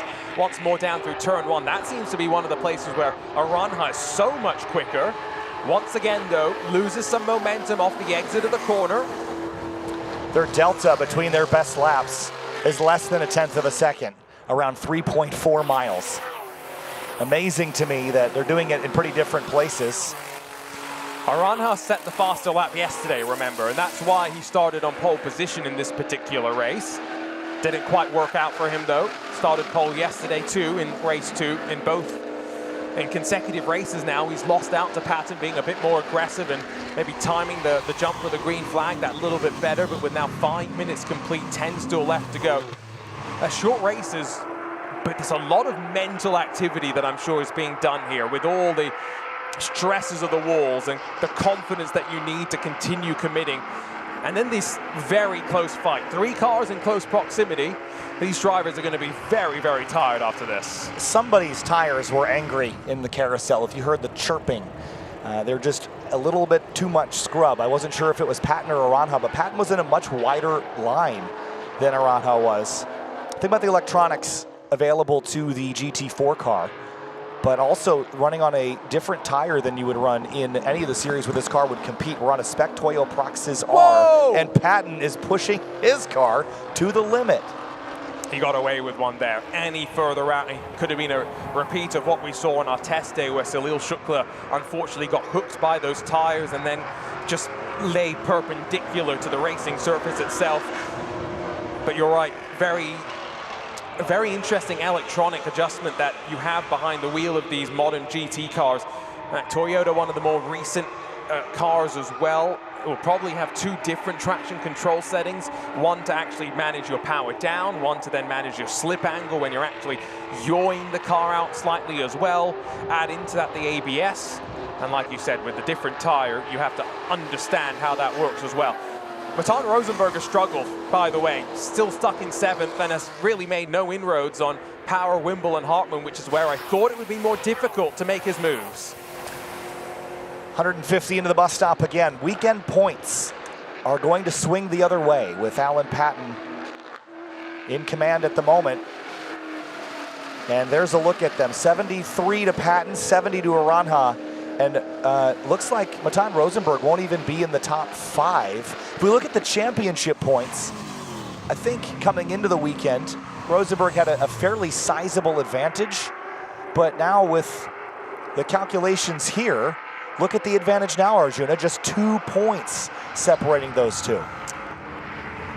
Rosenberg, I think, is going to really hope that Aranha wins some of these races, gets himself a couple of those percentage points of ballast of success moving forward.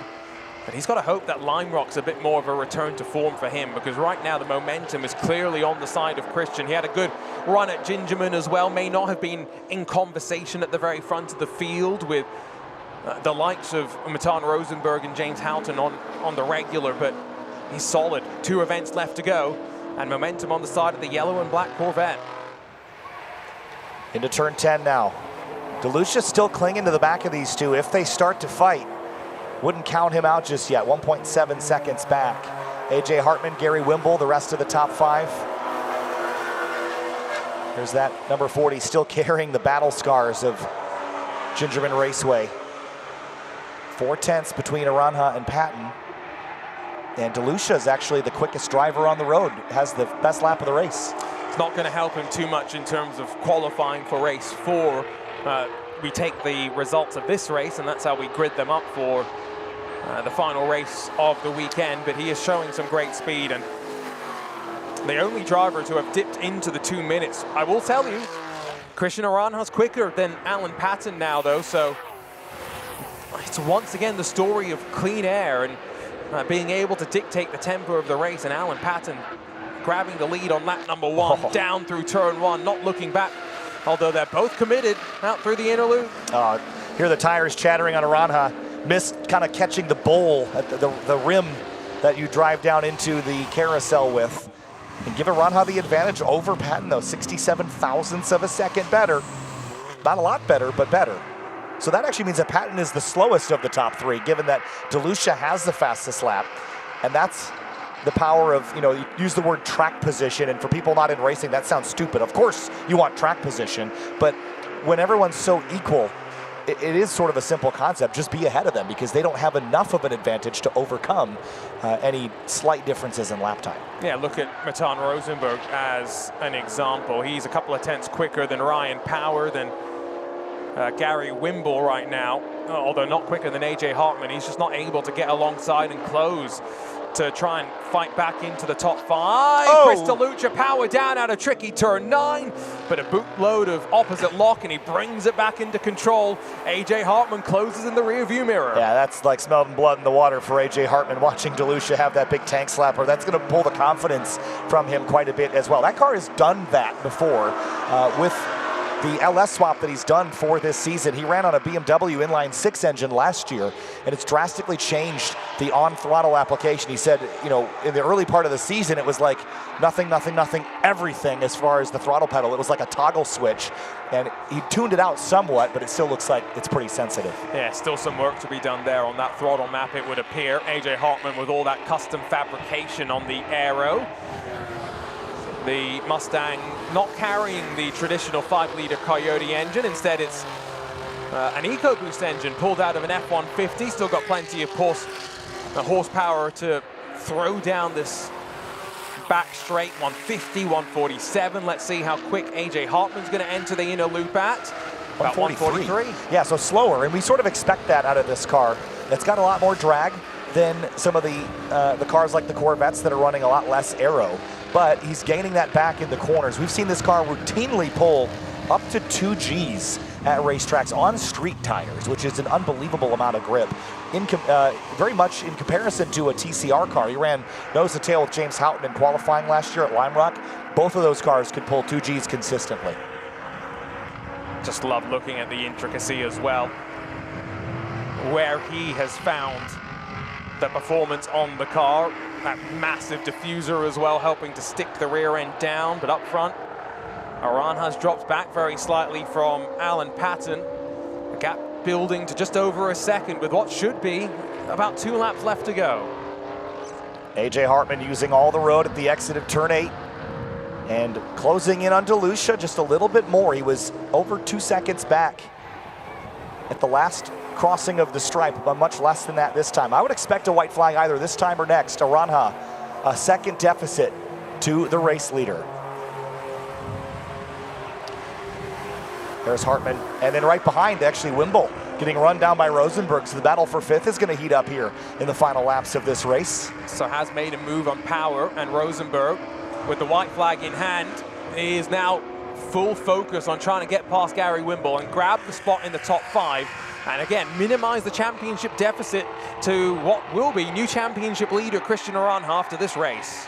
1 lap to go. Both these drivers using a little bit more than the allowed track width there, but race control won't look at it unless it's repeated. And an advantage.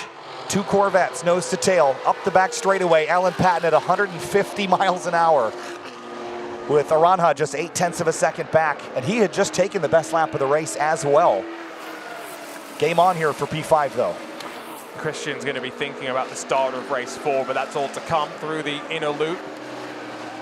Gary looking pretty tidy as he brings the car sweeping into the outer loop, carried a bit more distance, but again, track position, that crucial word. He's got enough of it right now in Rosenberg.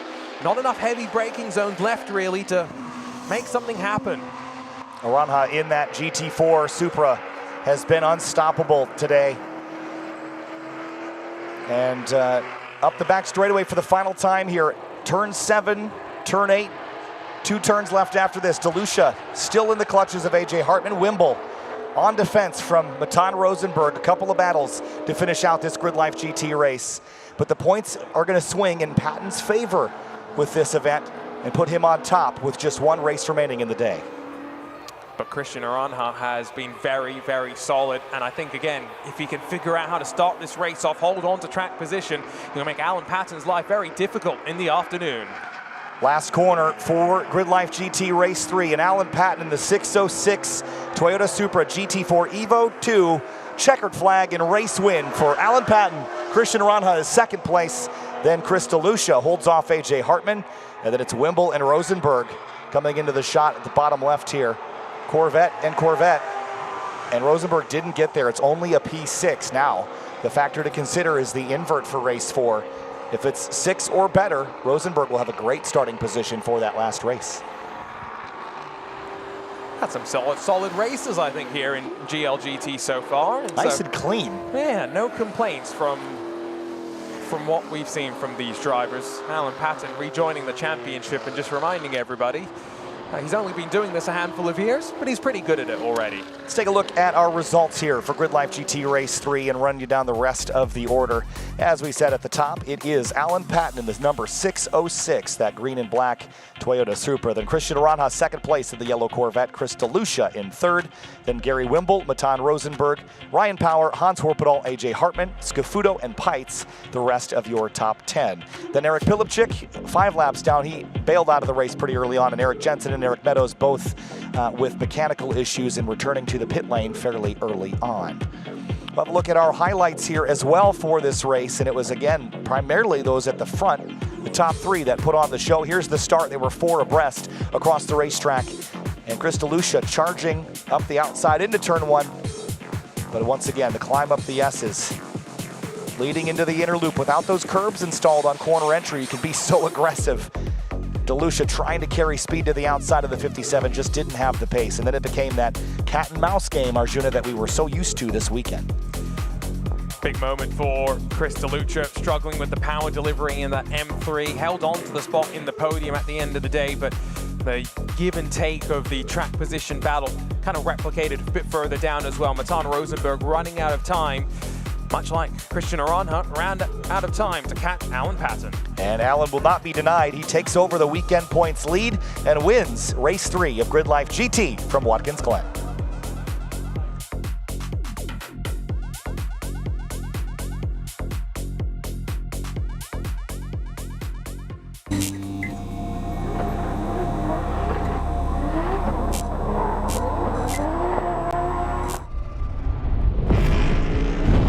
Up for a challenge?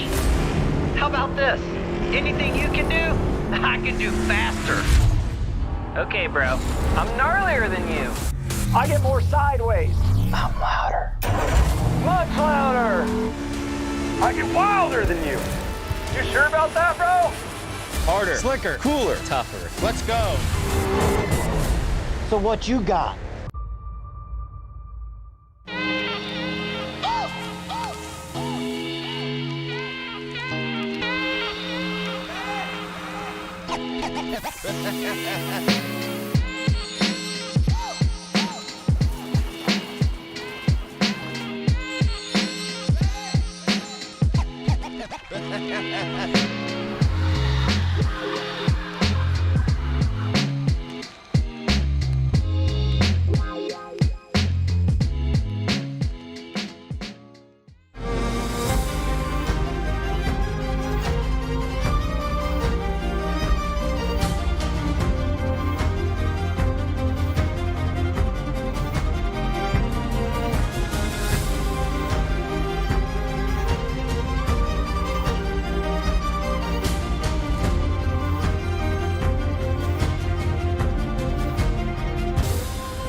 Watkins Glen International, one of the most historic road courses in North America. This racetrack built in 1956 after racing began in 1948 in the downtown area. And we're writing our own chapters of history this weekend with GRIDLIFE's second appearance at this racetrack. First appeared in 2023, but in 2026, we're still here and racing and bringing the festival atmosphere to this historic road course. It's time for IBOC GRIDLIFE Touring Cup race number 3. Kyle Heyer joined by Arjuna Kankapati, Jackson Lambros in the pit lane. And Arjuna, a couple of great races so far, but it has been the strength of Eric Magnussen's V8 M3 over Andy Smedegaard's FA24 swapped Toyota 86 all weekend long. We grid this race by lap time. Expectations to maybe shuffle the order a bit. We'll do that after the starting grid. It's Eric Magnussen and Andy Smedegaard on the front row, followed by third place James Houghton. He's laid back and ran a great lap to start in P3 for this one. Matthew Ibrahim starts fourth in the number 600. It's Joel Morrison in fifth place in the 71 S2000. Eric Cattell has replaced his splitter with a Valence. He's going full Talladega setup for this one. Lee Wombolt in seventh, Michael Hilo in eighth. In ninth place, it'll be Jake Rawson alongside Daniel Geraldo in the 440 in 10th place in the Lexus IS 350. Brandon Gannum rolls off 11th place in the LFX Swap RX-8. Kevin Zhu starts 12th in his Honda Civic. Matt Walbaum 13th place alongside Brian Hedian in the 824 Honda S2000. Blake Korth rolls off 15th in the 2014 Mazda MX-5 alongside Mason Bursack in a 2004 M3. And Ayrton Grimm and Julio Crispin share row number 9. Finishing out our top 20, it is Donald Louie in the 898 and Joe Tulo in the number 43. Arjuna, wrapping up your top 20. Starting in 21st, a big grid. John Gados in the 350Z, swapping into that car after an incident on test day alongside Arancas in the M3. Bessex, George, Manabdi and Justin Lee split row 12, while 25th goes the way of Peter Zhang, Kunwo Lee, alongside in a pair of 2013 Toyota GR86s. Row 14, Matt Beck inside of Robbie Vierhout in a pair of Nissans, 240SX and 350Z respectively, while Peter Cipollini and Brian Hendricks roll us through to the edge of the top 30. And rounding out the last 10 or so cars, it's Jeff Wasilko and Michael Pagano in row number 16, 31st and 32nd. Then it's Brian Tyson, who had some incident responsibility, will start 33rd in this race alongside Shreddy Brown. Then it's William Wu Chen in a Honda S2000, Christopher Gatos in a 2003 BMW. Last couple of rows, Jeff Donati in a 2017 Toyota 86, Nathan Manning in a 1986 Toyota Corolla. Last two rows, it's Jay Rebus in the Kia Forte, Dai Win in a BRZ. And then 41st and 42nd, Lena Chin and Ryan Kristoff. Sounds like Lena Chin will not be taking the grid for this race. Ryan Kristoff, I don't know about. We'll find out in just a moment's time. Time to go racing for IBOC GLTC race number 3. Remember, after this race, we invert a random number of the top 12 entrants for race number 4. Cars peeking out, trying to see that green flag. We're waiting, and there goes the green. IBOC GRIDLIFE Touring Cup is underway from Watkins Glen. Matthew Ibrahim's popped outside of Andy Smedegaard as we drop down into turn 1. They will be 3 wide for second, and Smedegaard tries to hold, and he's going to push Ibrahim wide. Magnussen not with a great run. There's some contact off of turn 1, and Andy Smedegaard going slow. Oh, Andy Smedegaard has got a problem and has to come to a stop. He'll try to find a cutout if he can, but I didn't quite catch that contact or how it happened there, Arjuna. But we head up the S's, 3 wide in the middle. Madness. Let's take another look at this. So Smedegaard is trying to just pinch Matthew Ibrahim there, and I wonder if it's just a little bit of contact into the right front and maybe a steering arm instantly broken. Yeah, just a little bit of contact, but it's going to be enough to... Oh, more trouble. Michael Hilo's off in the inner loop. Big crash to driver's left. And that will certainly draw a full course yellow, and Matthew Ibrahim is off course as well. Daniel Geraldo's back there, but it is the Hilo machine that has taken the biggest hit on corner entry here. And it was Ibrahim in the middle, Lee Wombolt on driver's right. And watch this as Ibrahim, he's got an issue. Something broke. I would assume brake-related issue due to that contact, and nothing that Hilo could do. Rest of the field does a great job, and I think including Eric Cattell there to scamper past as the field gets all sorts of checked up, but I think that, unfortunately, Matthew Ibrahim slightly blindsided there by the technical issue he had. That's a big hit for Hilo, unfortunately. That car is absolutely destroyed, and looked like, again, the contact with Smedegaard at turn 1 definitely broke something on Smedegaard's car, and definitely also took out something on Ibrahim's car, but this is going to reshuffle the deck here. Caution is out. These are short races. About to be even shorter, I think, potentially. Yeah, it's going to, again, if we do get a restart, it's going to be a pretty frantic run to the end, but again, we'll see how things pan out once we get the track cleaned up. You got to have to feel for Michael Hilo. Was fighting through a lot this weekend with a broken clutch. Was on the dyno late a couple of nights to get it back repaired, and then just sort of a victim and a bystander there. And like you said, no fault of his own. That's a big impact as well. We had an incident actually earlier today down here at turn 10 where the car was actually into the tires rather than into Yarmco. That was a little less severe of consequence for the driver. Ultimately, hope Hilo's okay. Hope all the drivers are okay as well. But there's a lot of work to be done after this event to be ready for Lime Rock Park. Yeah, he is okay out of the car. That's what the word we've received from our production team, so good news there. These cars are all built to a standard that is higher than most other grassroots organizations as far as the tube frames and wall thicknesses of the roll cages. Fire suppression is required, of course, full fire safety gear as well. But it's very rare that we have accidents in GRIDLIFE Touring Cup that result in the totaling of a car. And Andy down at turn 1, he wasn't able to drive away from the incident he had either, so came to a stop right at the exit of turn 1. Once again, the ambulances here are standard protocol, so both drivers are all right, just a matter of getting the track cleaned up to go back racing.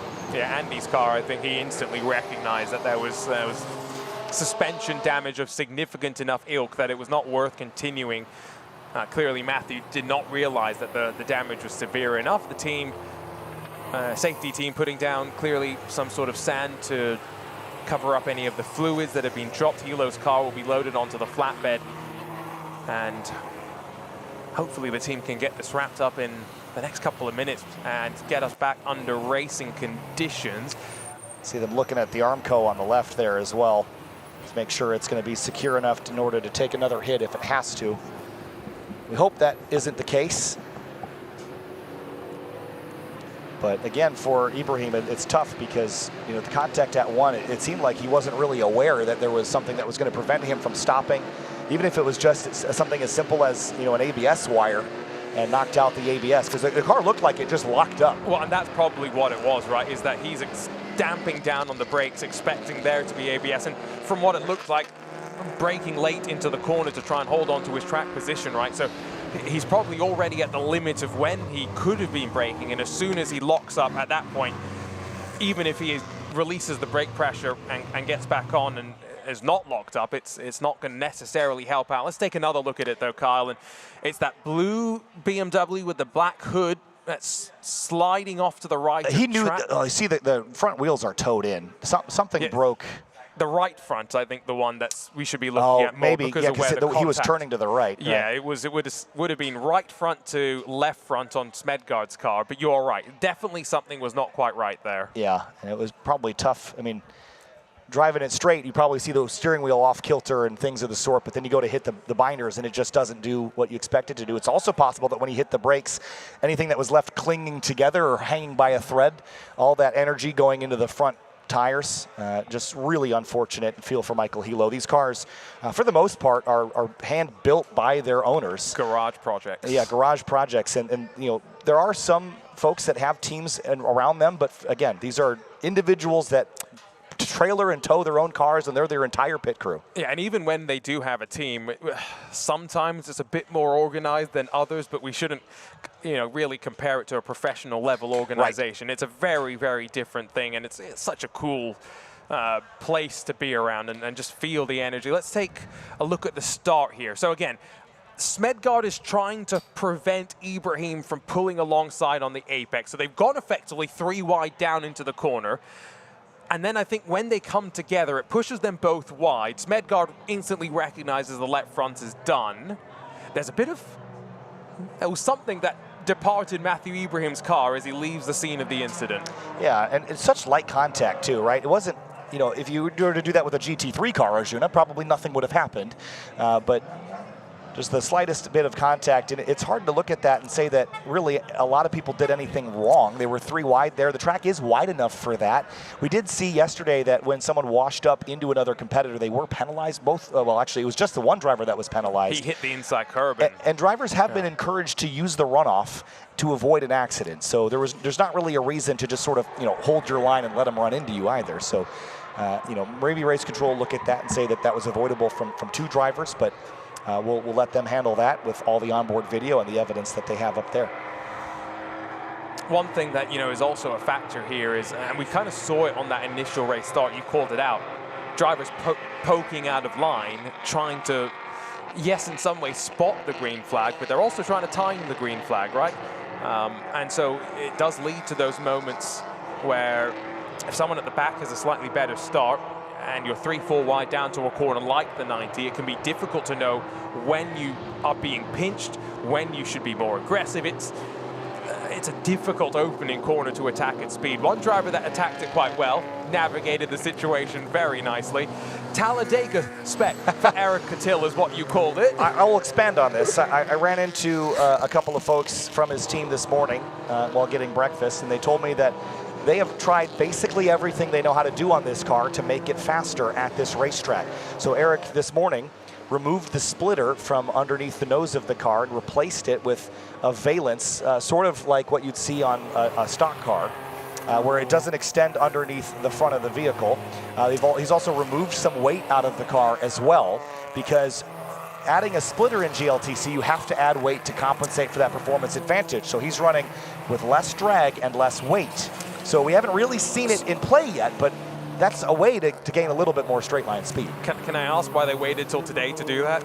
Well, I think they were hoping to keep the downforce on the car because the handling is sort of the advantage of this car. Okay. But, it's also hard to take advantage of handling if you're slow. Yes, yeah, I didn't want to say it, but there you go. I've got no problem saying. I guess as well, part of the factor here is that car has been so successful this year that it's carrying a lot more weight. When you win races here in IBAC GLTC, you get a weight modifier applied to your car. And I think Eric Catil is running, is it 6% or something in that buffer right now? It's quite considerably a lot of weight. Slow car on track, by the way, so I'm hoping they'll be able to limp around and back into pit lane. But the problem is, I'm about to head to an uphill part of the track. Yeah, all uphill from here. And there's Ibrahim. So that right front. Now, I don't think he had contact on the right, so that would be the suspension failure that's what's meant preempted the issue. And now we just hope that Geraldo can get off course. So I'm just going to make a bit of judgment based on what we saw there. You mentioned that if a GT3 car had maybe been in that incident, it might not have been an issue. But sometimes what it is just the angle of the wheel. If you're steering through the corner, if the wheels touch in a way that sends the force in a direction that is not the most ideal way, it can be very easy for the suspension to come apart there. The contact didn't actually look like Ibrahim had made door contact with Smedgaard. It very much looked like it was that right front quarter of the car. So it could have just been one of those moments where, like you say, there was something that had happened, but it wasn't until the full force of the braking had been applied that Matthew was aware of how significant it was. Lights are out on the safety car. We're going racing again. It will likely be 2 laps. If I had to guess, based on the time remaining, 2-lap run to the end here, about 7 miles worth of racing. Eric Magnussen leads James Houghton, leads Eric Catil, Joel Morrison, Lee Wombolt, Matt Walbaum, Jake Rawson, Mason Bursack, Ayrton Grimm, and Donald Louie. And now it's going to be the V8 of Eric Magnussen, trailed by the K24 powered TSX and Civic of Houghton and Catil. James came into this with a lot of confidence, and we'll see if he can parlay that to a victory here. Shout out to Ayrton Grimm, who we have not talked about much in GLTC action this weekend, being marred in the midst of the top 15. This is the best he's been running all weekend. Green flag, and Ayrton Grimm got a great restart. The leaders nicely nose and tail. But down to turn 1 to the 90. Magnussen over Houghton to Catil. Catil looks up the inside of the 41 of James. half-hearted, though. I think that's one of those moves where you're not sure it's going to work. Grim gets a move made, and there's more contact that sees a bit of argy-bargy in a couple of cars using the runoff as we're back up through the S's, and Cattill's peeled alongside of James Houghton. Oh, he's trying, but Joel Morrison's going to try to pick which lane he wants to push as we climb the S's here. Daniel Geraldo is a lap down and out of line. I'm not really sure what he's doing, making contact with drivers here, but down the back stretch, side by side for second place.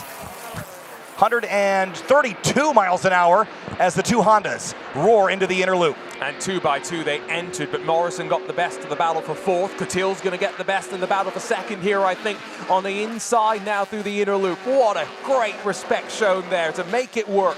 Enough space to run through the bus stop chicane and run cleanly without losing too much time to the leader. If anyone tells you you can't race through the bus stop, they're lying. You just have to be more respectful than most racing is. They did it beautifully there. However, they gave up quite a bit of time to that race leader. Not as much, though, as they have in the past, battling through the first lap of a race or a restart, so I think they won't be too disappointed. And Cattill, damage limitation, right, in terms of championship. He knows that the next 2 rounds are going to favor him and not Magnussen when we go to Lime Rock, when we go to the WeatherTech Raceway Laguna Seca. And so for him, second place finish here, I think he'll be thrilled with that. I think he'll take it, and the weekend points should reflect that as well. EMAG using all the racetrack there. And Joel Morrison having a career year in that V6 S2000 engine swapped to a J Series. And this car has just been so dialed this season in comparison to previous years. Even Matt Waldbaum has found some improvement in that number 90 ASM S2000. It struggled with electronics earlier in the year, switched it to a Link ECU, and it's been much better since they've done that.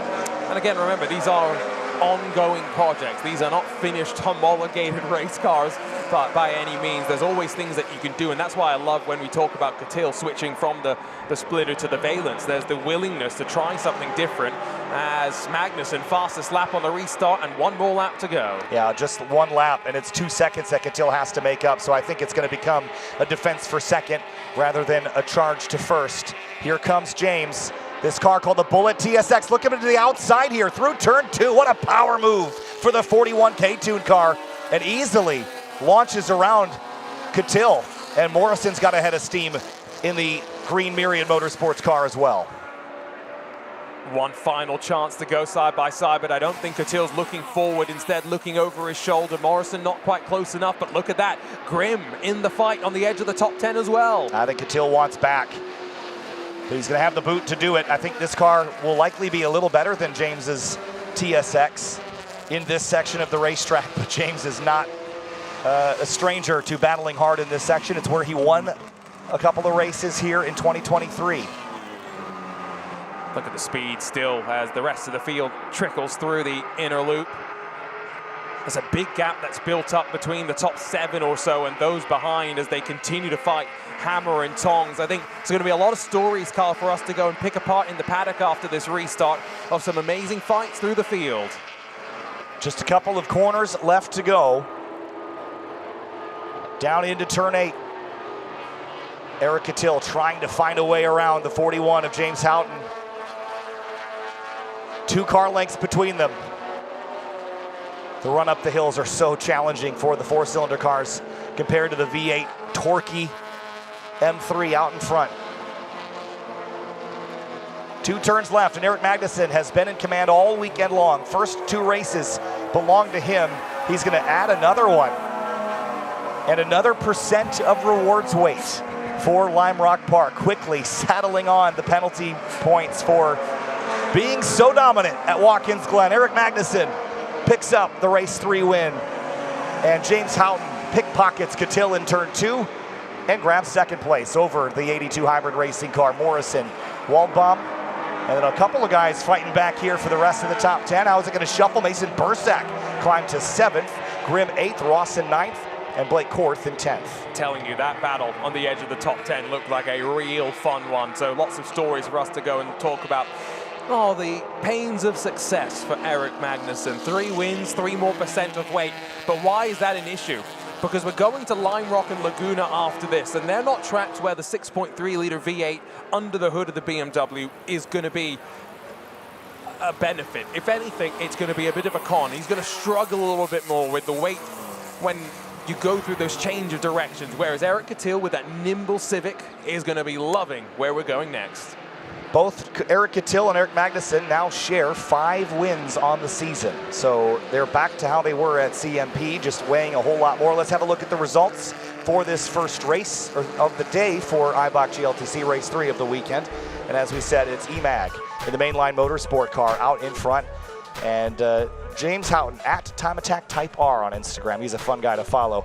Eric Catil, P3, his best finish of the weekend. I think that's a marked improvement, so he'll be happy with that. Joel Morrison, Matt Waldbaum, the rest of the top 5. Lee Wombolt in his return to GLTC having a great weekend. Bursack, Grimm, Rawson, and Korth. Remainder of your top 10. Besic George Benabdi in his first weekend, P11, then Donald Louie, Kevin Zhu, Brandon Ganem, and Joe Tulo. Julio Crispin, P16. Ryan Kristoff from the tail of the field to 20th in that 1986 Honda CRX.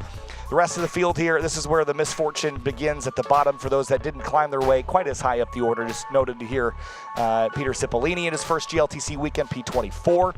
Shreddy Brown, 28th. William Wu Chen in 30th. And then unfortunate circumstances for Andy Smedegaard, Matthew Ibrahim, and Michael Hilo. Just a tough first lap here. Again, thoughts with Michael Hilo. He's got a long road ahead to repair that car. And we'll see if we even get to see Andy Smedegaard and Matthew Ibrahim in our second race of the day. They may have a bit more work to fix up. Couple of cars still limping around. Let's have a look at the highlights of IBOC GLTC race number 3. It all started with a frantic run to turn 1 up at the pointy end. You see the 3 wide with Ibrahim out there, fully established alongside Andy Smedegaard. But when they get down to the 90, Andy shoots the gap here. A little bit of contact with the 600. Puts Andy out of the race, but Ibrahim didn't realize he was going to be until right here. Hits the brakes, car just goes straight, and Hilo had nowhere to go. And into the Armco barrier right in front of Daniel Geraldo there. Put out our full course yellow. And then the rest of the race on the restart, Eric Catil sniped second place from James Houghton on the run up to the inner loop. And then the next lap around, James powers alongside him and just steals it right back. Not exactly sure what was wrong. Maybe Eric missed a shift. I'd have to imagine something gave James that massive run up towards the inner loop. But the resumption of that battle never came like I might have thought.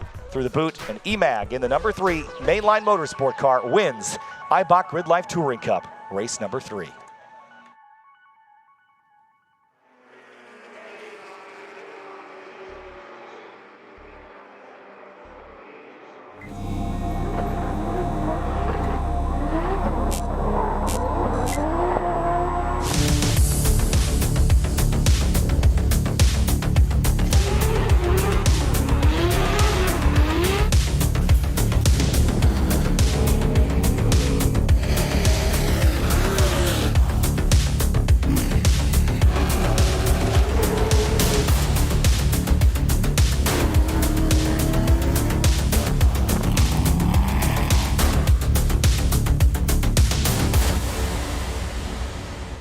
We're Tire Rack. We test tires to provide you with truth, transparency, and unbiased recommendations. We stock over 1 million tires to ensure we have what you need. We're Tire Rack. We work hard to ship your tires fast and free. We offer convenient installation options to keep you moving forward. We do all this for one reason. Tires matter. TireRack.com, official tire retailer of GRIDLIFE.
to Summer Apex at Watkins Glen. GRIDLIFE drift sessions ready to kick off, and our great Project Prime team have an extra treat for us this weekend, always looking to make these already incredible shows look even better.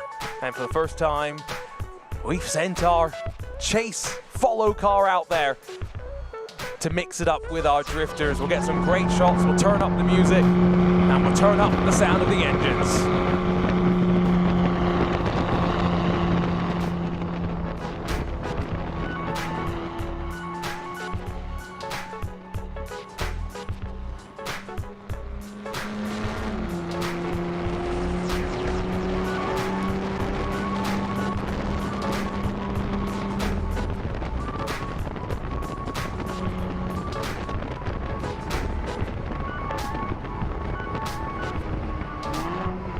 On board with the Project Prime camera car now. This is a view that we've never had before in a GRIDLIFE live stream. Live views out the back of a car while we drift at Watkins Glen. How cool is this? And not just out the back, right? There's a camera out front as well, so we'll get the sight of the yaw, we'll get the sight of the smoke as well.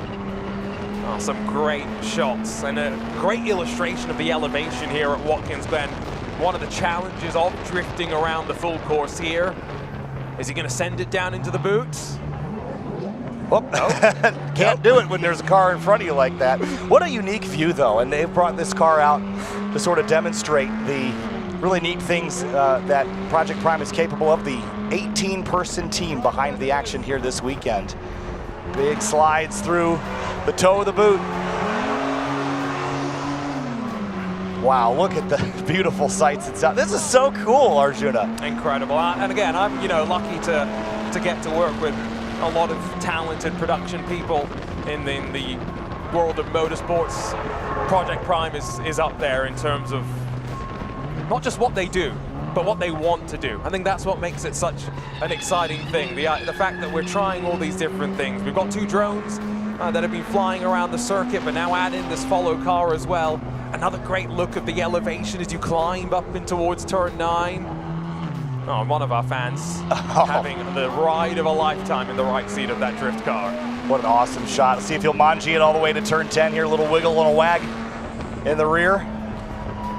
This car, by the way, we were talking this morning, it's quite a capable camera car, that BMW, and we were talking about the potential of starting a time attack outlap with it, because at least in Group D and C, you probably could outrun most of the cars in a straight line at the very least. Pretty cool sights from Project Prime in one of our last drift sessions of the day. Seems as though we've got a few less cars out on track as well. I wonder if we've finally burned through our tire budgets for the weekend. Oh, unfortunately, a black flag there for the car stopped at turn 6. So that's probably going to bring an end to the session, I would think, after they go and retrieve that car. But cool scenes from Watkins Glen. How neat of a show was that? I'd love to see that thing out a little bit more for the rest of the weekend, wouldn't you? Well, we might have to send it out with our pace car later today, and get a shot of what it looks like when we have 45 of our IBAC GLTC competitors, 55 of the rush drivers fanning up at the start of the race 2 by 2. It would be a pretty interesting camera shot. All right, well, while we wait to sign off here for the lunch break, we'll kind of give you a little bit of a heads up of what's coming this afternoon. So next up at 1:15 is our GRIDLIFE Track Battle Podium Sprint. That is our top 5 from each of our 7 time attack classes in a 3-lap dash to determine the winner. Then we've got Rush Race 4 at 2:35. Then we've got Drift again, then IBAC GLTC, GRIDLIFE GT, and then Drift again to finish out the day. There's another look on board. Looks like we're playing Gran Turismo or Forza or iRacing or one of those on the run down to turn 1 in the pit lane here. So they told me they're going to have it back out. So what do we think, Arjun? Do we wait and see if they get us back green here in the next couple of minutes? Why not? Well, we've got lunch coming up after that, a bit of a break for our voices. So why not wait to see if we get treated to what could be the last proper drift run that we get. There's 2 more sessions scheduled today, but one of them is after the last race, at which point, unfortunately, I'm bookending it onto a shuttle over to the airport and jumping on a flight home. You're flying away from me, Arjuna. How could you? I know, but at least you got me out here for this weekend. I'm not complaining, Carl. It's been a pretty fun weekend, and again, the broadcast production has been just spectacular. The racing has been really, really good. We've seen some incredible track records. The speed trap on the back straightaway, catching 192 miles an hour from Mike Dussault, and working quite consistently today, I must say. So I'm quite happy with it. It was worth it to be here this weekend just to see the smile on your face the first time that speed trap worked. And then when we got 88 miles an hour, then when it kept working after it was meant to stop working, there were lots of fun memories. Then it died midday yesterday because the battery ran out, and then because it never charged on Friday night. And then today it's working spectacular, and I couldn't be more pleased. I had to drive here because I can't fly it. I probably could fly it, but I don't think, if you took one look at this thing, you'd be like, you're not getting that through any airport in this hemisphere. So we'll have to, it's all sorts of jerry-rigged wires and batteries. So your project, by the time you get to Laguna Seca, is going to make some sort of clamshell enclosure for it that makes it somewhat reasonable to bring with you on an airplane. You know, I'm probably just going to put it on the truck after Lime Rock. See, that's too sensible. And we'll just send it there. See, where are you going to measure the speed, though? I don't know. It has to be really close to the racetrack. Okay, so that's also an issue at Laguna. Yeah, I could probably mount it on the bottom of the bridge on a scissor lift or something. I just have to figure out how to get it down at the end of the day. That's a really good idea, because there's a couple. So the one that would be interesting is obviously the entry into turn 6. If I could put it at the apex curb, that would be cool. That would be. I just have to get permission from a lot of people. Hey, John Raymond, if you're listening, can I put my radar on the curbing? Oh, we can figure this out. Now, what happens when a driver runs over it? Well, it only cost me $300, so it'll so just. we'll get a couple of spare ones. Yeah, we'll get a couple spare ones. We'll build the drivers. Paint them bright yellow. Time, not for the hardware, just for your time and love. Well, now I know what works, so I can just sort of do the same thing all over again, right? But we should get at least one more drift send here before we tidy things up for the lunch break, and then it'll be track battle this afternoon. They're lining them back up. Evan Bogovich and Justin Pollack and Sonia Slides are out there for the Falcon crew. And again, I am surprised that there are as many drift cars still left as I thought. I thought they'd all be done by Friday night, burning off their tires on the high grip stick surface of Watkins Glen. This is a track that is so sticky that a lot of pro racing series do all their testing here because of Jackson just jump scared me. I looked over my shoulder and this man is glaring at me. Holy cow! That was scary. No, but you're right. Lost my train of thought. This is a place that gets used for a lot of tire testing. IMSA was here last year testing their new Michelin compounds of tires, and I remember that being such a hot weekend as well, that the drivers were talking about just how difficult it was. Fortunate that the weather's been quite nice to us, I think, overall. We've had some sunshine, don't get us wrong. Friday, we got a little bit toasty with the sun baking our backs in the broadcast area that we have, but yeah, this is some of the best weather I've seen in the 3 trips I made to Watkins Glen in the last 14 months. So. Yeah, we sensibly moved the table to avoid getting sunburned all 3 days, but I'm still... You're not a sucker for punishment.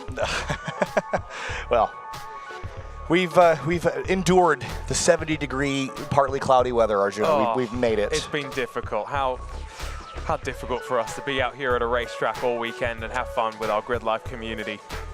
It's been such a great weekend. I hope everyone has really enjoyed it. Circuit Legends is up next at Lime Rock Park in just about a month. August 21st and 22nd. Sounds like engines are fired down there on the pit lane. Matt Kaufman is out there. That's the Checker Roof S13. He was attempting to break a world record for how fast you can initiate a drift car. I don't know that there's a factual record book on that, because it's not something that you are typically... Just call up the Guinness World Records. Well, let's do it. But let's go. Here we go. 160 was where he had it at Road America last year. So our Project Prime lead follow car onto the track here at Watkins Glen. This looks like a movie. You know what it really does kind of look like? The intro that we did for Midwest Fest, it's those sort of vibes, except now just live. I also love how it's got like a little bit of the bars. That's the cinematic bars I was thinking of. Exactly. It's got the vibes of that Forza Horizon intro that you guys did for Midwest Fest. Great job. All right, let's see some initiations into the inner loop. Here we go. There it is. Look at this. This is going to be gorgeous. That will be, what, 120 miles an hour probably, slip and sliding your way through. This is such a cool view. Into the carousel now. This corner is 100 miles an hour easily in a grip car. Probably a little bit less than that, hanging the angle out to around the outside of the camera car. That was so sick. Well, and now the front of the car is going to give us some shots of going through the heel, the toe of the boot, the laces first, though, of course. Oh, I mean, that is so cinematic right there as we funnel down to one of the lowest parts of the track. I remember when I was on my bike here a couple of weeks ago, the climb felt so difficult, but these drivers, oh, the energy that they have at their disposal, at their right feet. It feels like the Forza Horizon 6 intro. Right. It's like, hey, welcome. You're going to love it here. Oh, I love it here. GRIDLIFE Summer Apex with the Project Prime camera chase car on track at GRIDLIFE. How cool is that? I'm glad we waited for this, by the way. Me too, yeah. So what's the next trick that Project Prime is going to have when I come to another GRIDLIFE event? I was going to say helicopter, but they have that covered with the drone. So the next thing would be one of those cameras that's like in the curbing, you know, like the flyby cams. Those are cool. Yeah, that would be neat. I know they could do it. I bet you right now, once Chris Jennings gets off the racetrack, he's going to be like, I know, you've already got the wheels turning, and he's probably starting to think, oh, no. Justin Pollack's gone around. Has he gotten into the barriers? Oh. Yeah, that looks like he's nosed straight into the tires, unfortunately. Well, maybe we shouldn't have sent them out for one more fun. Yeah, that's unfortunate for JP there. I think that's going to bring the end of coverage of the GRIDLIFE Drift stuff here for this chunk of it anyway. So we'll sign off for the lunch break here at GRIDLIFE Summer Apex. It's going to be track battle, podium sprint, the fastest time attack cars in North America. They're up next at 1:15 Eastern. We'll see you then. Welcome to GRIDLIFE.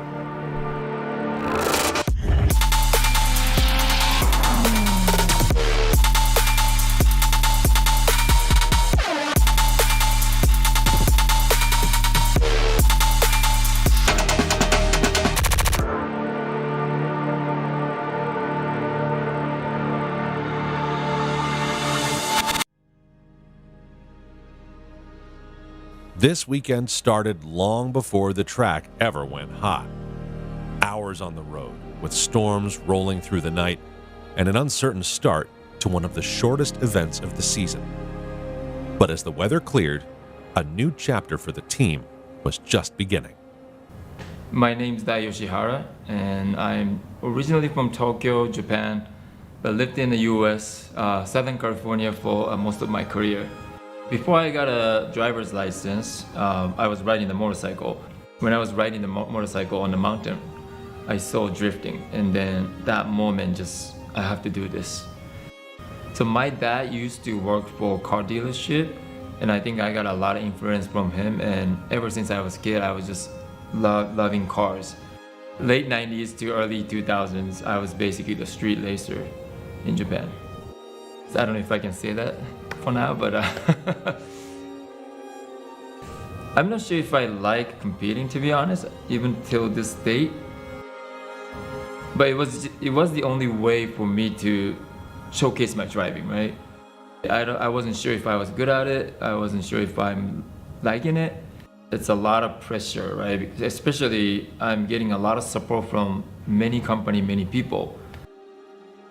Working with the brands like Moto, Yokohama, the industry leaders, opened up more opportunity for myself. They made my dream come true. Dai Yoshihara brings a perspective to the team that goes beyond just experience behind the wheel. Growing up in Japan and coming into motorsports, There's a different approach to driving, preparation, and respect for the cars themselves that naturally carries into the paddock around him. That influence fits closely with what's always been at the core of the Subi-Mods community. A lot of these cars trace their roots back to the same Japanese engineering and enthusiast culture that shaped drivers like Dai in the first place. Yeah, I'm from Japan, so of course I would like to drive the Japanese manufacturer and represent the brand. I think that means a lot to me. I don't really have a family except my wife and kids, so I feel away, right? And then if I can represent the Japanese company, because I feel like I'm representing Japan. So we're here at Road Atlanta for GRIDLIFE, and I'm here with Subi-Mods, and we're gonna do the track battle, which is the time attack. I will be driving the 2005 GD WRX, and today will be my first time taking the car out. The session starts at about 30 minutes, so I'm super excited, but at the same time a little bit nervous because I don't know what to expect. But you know, every time I'm getting in a new car, it's always fun, so looking forward to it. The GD was originally built for one purpose: maximum performance in NASA TT2 competition. But heading into this round, the team made the decision to completely rethink the platform. For the 2026 season, the car was moved into Street Mod, which holds an entirely different set of limitations. That meant major changes across the entire car. The aero package was scaled back, and tire size dropped from a massive 315 width slick to a 255 width Yokohama AO52. Underneath the car, the suspension package was completely reworked, with a new set of Feel 443 coilovers.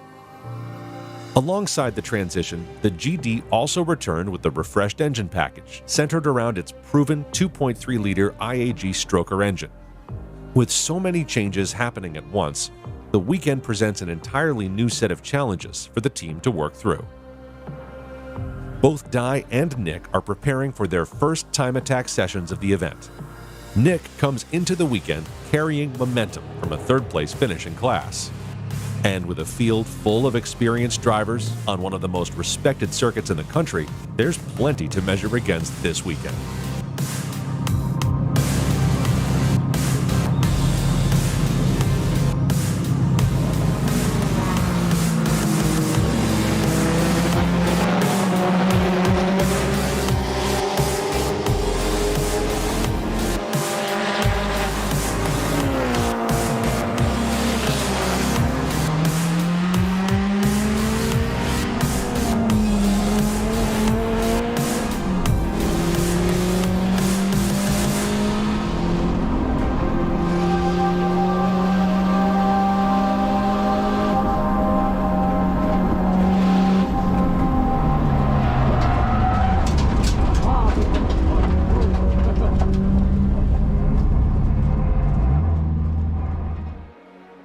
With the cars shaken down for the weekend, the team gathers back in the pits to start working through adjustments before the next sessions.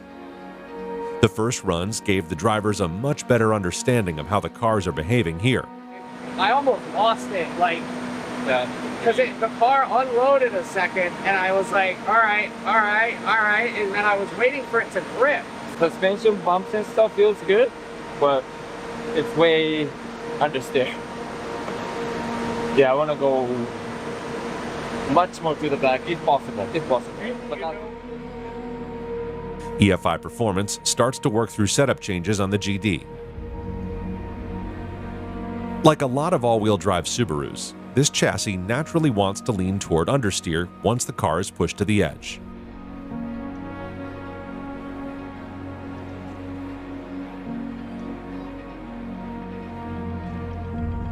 With the shortened nature of this event, there is precious little time to rest before the next sessions are underway.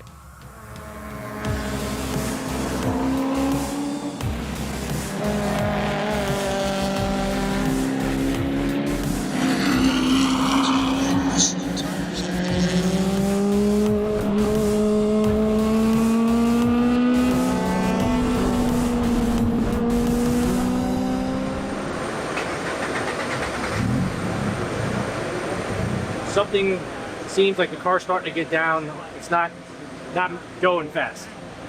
And then 2 laps later, obviously, like as soon as I could cross start finish, it started breaking up. So we left CMP with some overheating issues that we thought were sensor related. And in between the events, we ran the car at Watkins Glen, and then another issue came up. It was a fueling sensor issue. Then we got to Road Atlanta. I don't want to say it that my car was a complete basket case. I don't know how much more I can stomach being in the bottom 20.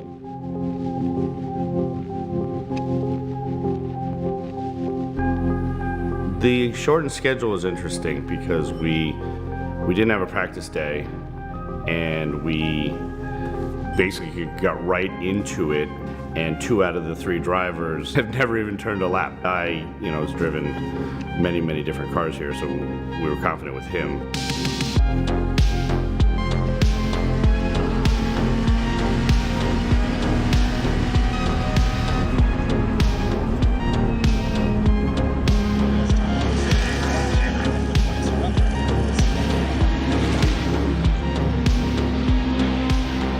This race weekend, we realized the dude is just driving the wheels off the car. Whatever we give him, he will use every bit of. We're not getting any podium or anything, but I feel like this is what the car can do for out of this weekend. So I'm just looking forward for the, remaining of this season. So what's unique about the VA STI that I drive is that, most people build a race car and they build it with any and all things to make the car go fast. And they sacrifice things that everyday drivers need. Our program does all of that, but with a major asterisk at the end of it, which is all the parts need to be available on our site. They need to be something that a customer can order, have shipped to their door, install, and go to the track. Our program doesn't exist without the customer. How would the idea work if we just completely disregarded the customer and just said, oh, well, we'll just build this car with a skin on it and it'll be completely unobtainable to the end user? Well, that's actually about 99% of race programs. While everyone else is doing something bespoke and custom and sacrificing all of those moral elements to make their car fast, let's do something really noble. Let's do something really hard. Let's build it with off-the-shelf parts.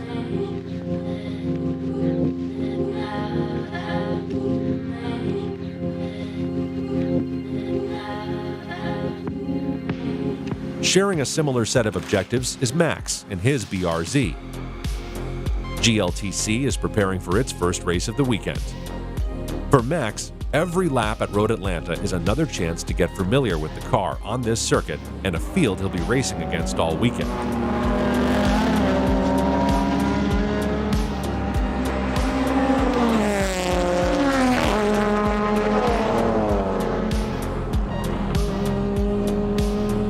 I think this track just favored some higher horsepower, some higher torque cars, and the BRZ FA24 motor just doesn't have that low end torque that gets us the run out of turn 7 on the back straight that we need to be competitive. We were all complaining about how we were getting gapped at turn 7 by our 2 or 3 car lengths, and then we would just not be able to make up that gap by the time we get down into the brake zone to 10A.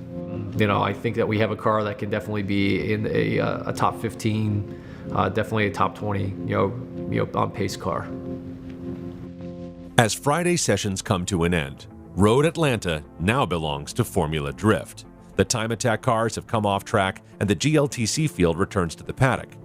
For the Subimods team, the day isn't quite over yet. Friday brought progress in some places and new questions in others. With the cars parked for the evening, there's finally time to look back on everything the first day revealed before heading into Saturday's sessions. My experience of the shortened schedule this weekend was kind of unique. Like it was really fast paced. It's a lot keeping up with 3 cars, especially when some of them have like pretty big issues that we have to deal with. Things that aren't just like swapping wheels around. Like it takes hours to fix these things and troubleshoot and make the car work so that they can get out for the next session.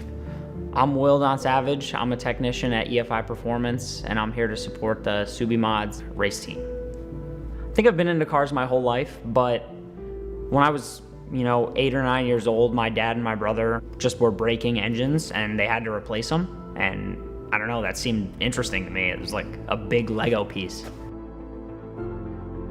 The one thing I don't like about the SDI, the understeer. If I can eliminate the understeer, I think the car will be really phenomenal, easy to drive and fast. Dai's honestly like a super easy guy to work with. He communicates really well. Everything I'm telling him to do, he understands, and he's asking me questions that make sense, and we can adjust the car to make his driving experience better and ultimately make him a faster driver. Some setup changes that happened to the GD STI over the weekend were mainly we took the gurney flap off of the wing, which is, it's only like a 1-inch lip that goes on the back of the wing, but it really creates a lot of downforce in the back. And then we stiffened up the rear bar all the way because he just wants the car to oversteer, almost like a rear-wheel drive car.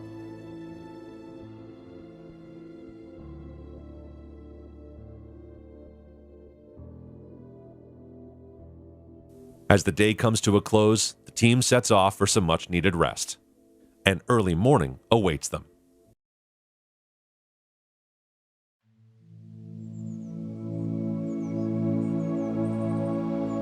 Saturday morning starts quietly. After a long night of Formula Drift, Road Atlanta sits empty for a moment before the first GRIDLIFE sessions of the day begin rolling back out onto track. The last cars were running full course drift, and overnight temperatures dropped hard, leaving conditions noticeably different heading into the morning sessions.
Street Mod may have a close fight at the front, but Club TR is packed with competition from top to bottom. My name is Jeremy Bailey. This is my FA24 Swap 2013 Scion FRS. I got into this several years ago at this track with GRIDLIFE when the first time they came here, and it stuck with me. It's something I've been excited about, and it's been in my blood ever since. Club TR has become one of the more competitive fields in GRIDLIFE, built around simple, track-focused platforms where consistency and momentum matter more than outright power. A lot of these cars still resemble the enthusiast builds they started as. That's what makes the competition so close. Right now I'm sitting in P1 for Club TR. Day 2 of a 2-day event. We've got 2 sessions left, and right now, if it rains, that's going to ruin it for everybody for the weekend. I'll stay in P1. If it doesn't, Club TR is so competitive, I'm up by 0.7 of a second, but that doesn't really mean anything. Every session, somebody goes faster. We did a lot of work on the car to get to this point.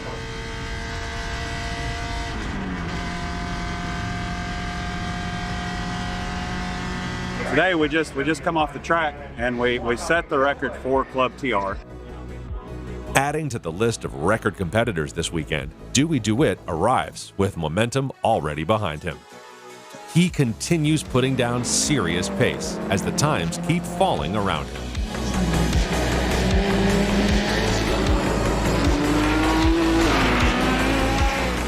Dewey leaves Road Atlanta the same way he left Carolina Motorsports Park, at the top of the podium.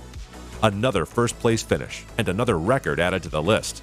Dewey continues to prove himself wherever he goes. But weekends like this have a way of putting things into perspective. Because while only one driver gets to stand on the top step, progress isn't reserved exclusively for the winner. Sometimes the value of a weekend comes from the people around you. The opportunity to learn from drivers who've already been where you're trying to go. And for a team like Subimods, that's a big part of what keeps everyone coming back.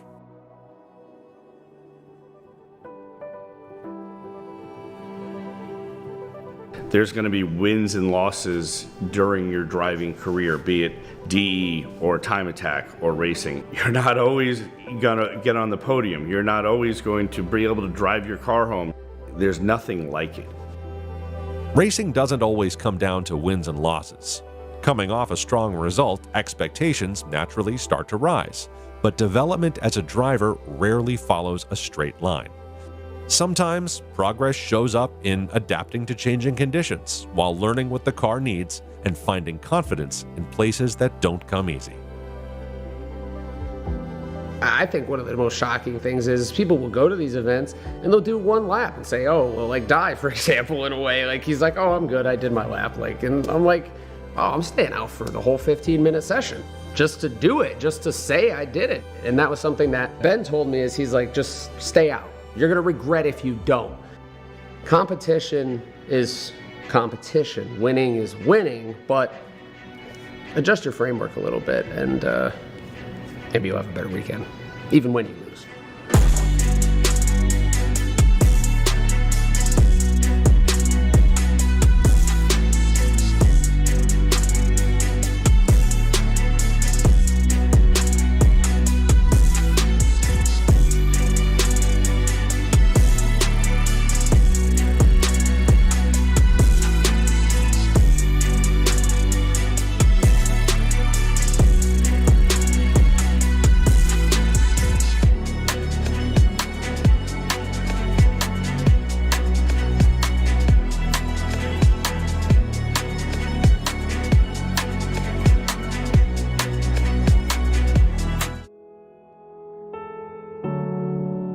Nestled in the sandhills of Kershaw, South Carolina, lives Carolina Motorsports Park.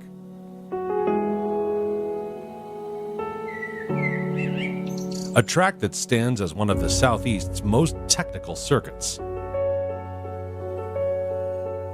Tight corners, fast transitions, and just enough speed to keep you honest. It's a place drivers know well, and one we keep coming back to. Because every return here marks the beginning of something bigger. Another season of Grid Life. This time around, the Subimods team shows up ready. 4 cars on track, each built with a purpose, each pushed in its own way. New drivers, familiar faces, and a full schedule ahead. And it all starts here. This is Advance Beyond the Grid.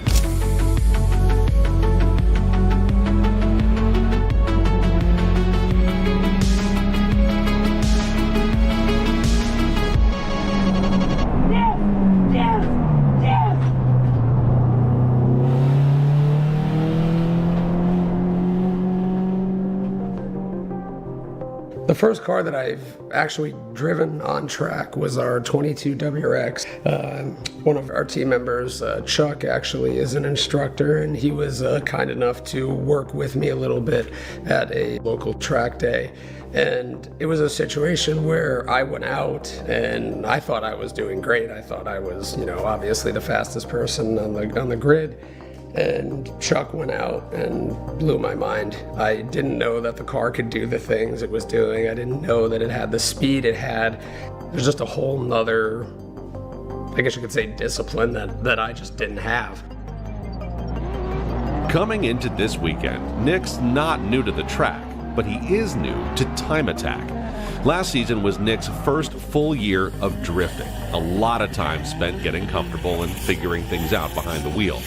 So the question is how that translates. Different styles, different demands, but the same environment, just approached a different way. Yeah, when I first learned that Nick was going to take the VA STI out for track battle, I was just like, oh, he's getting interested in time attack. This is going to be very interesting to see how he does, to see how he translates those drift skills over to driving on track with the grip car. Nick heads out for his first session of the weekend. It's his first time on the grip side of grid life.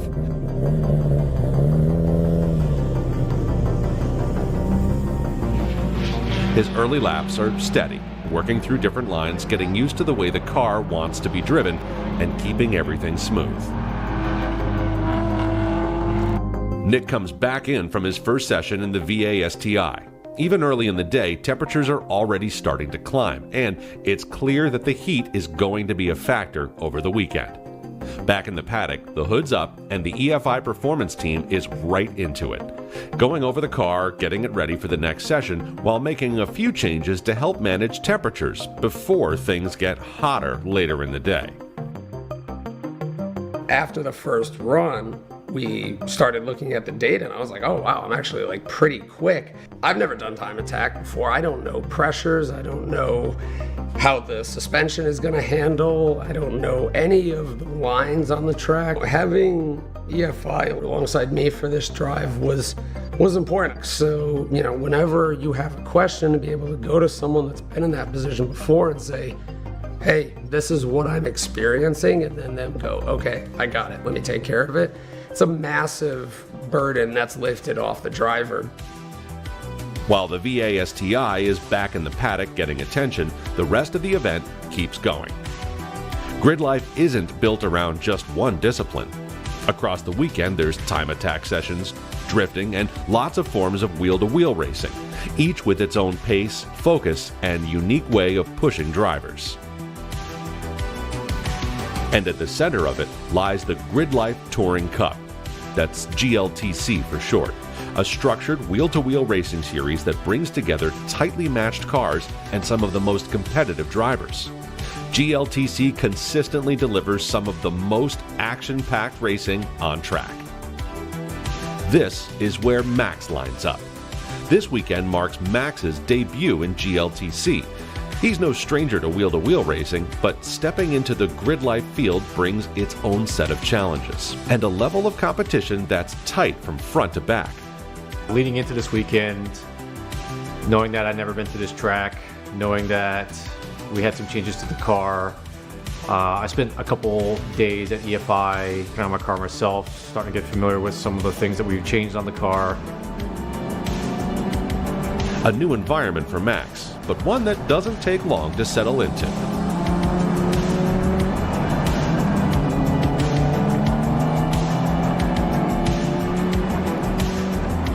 For Max, the weekend starts as a shakedown. It's his first time back on track this season, working through the kinks of a new setup and getting a feel for the car again.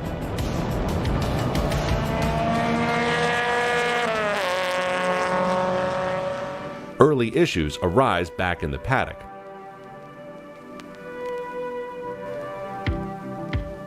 Entering the weekend, we took a car that competed in a couple NASA events and was proven to be running in a top third. We made some off-season changes, put the suspension on with Feel suspension. We put on Verus Aero, we put a splitter on, and then we also added some sensors and relocated some sensors into the FA24 engine. So coming into this weekend, we knew it was going to be a hot weekend. We go out, we take the car out on track, and the oil temperatures are spiking past our limits, which started to pull in some of the safeties. Sometimes those safeties were very aggressively cutting back the power on the car. But it was becoming very frustrating because I was only turning one lap before the safeties were kicking in and I couldn't move the car around the track. With Max back in and the car under attention, the focus shifts. Nick's getting ready to head back out on grid and going over data with Max, looking for precious seconds on the track and what can be carried into the next session.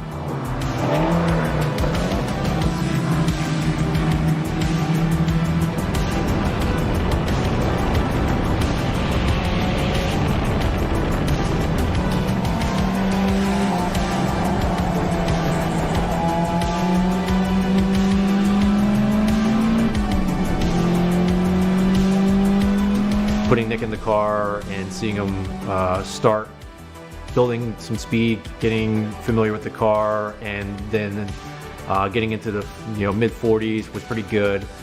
And then he clicked off a 43. Okay, he can drive, so there's some natural ability here. Now flip the script, it's like, hey, we're really focused in on making it the podium sprint. While Nick continues to bring his times down, the pace across the field keeps getting faster. Well, we started out the weekend at a pretty lowish power level for the car. Figured it was a good starting point for him to get used to the car. My name is Calvin Dotson. I own and operate Dotson Tuning. I also work really closely with EFI Performance. I got my tuning careers kind of started with working with Cobb Tuning. Around 2008, I was a dealership technician.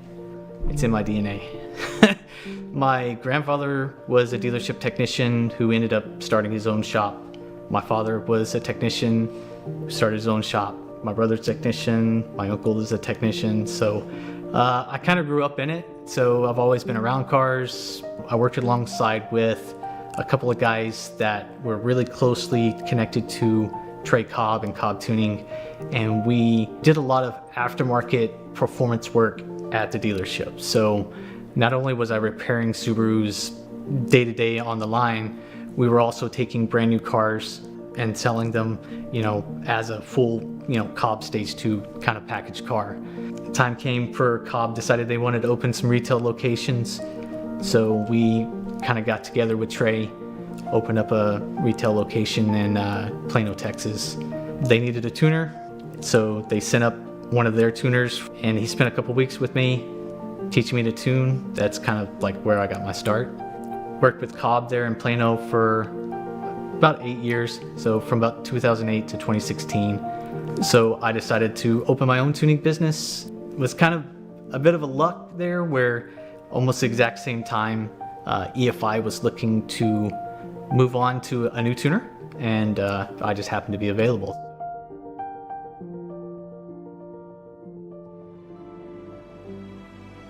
As the final time attack session of the day comes to an end, another GLTC practice gets underway. Max heads back out in the BRZ, looking to finally put down some competitive times. The car is finally coming together. Everything seems to be working as it should. Until it isn't. We just ran this car last year. We ran it in a hot summer event, and the car was working perfectly fine, and now we're running into issues here. And essentially culminated with me coming to the end of the day on Friday, and I just sat in the hot pits staring at my steering wheel and trying to soak it all in. Never been at this track before, and the car was basically taking all the confidence out of me.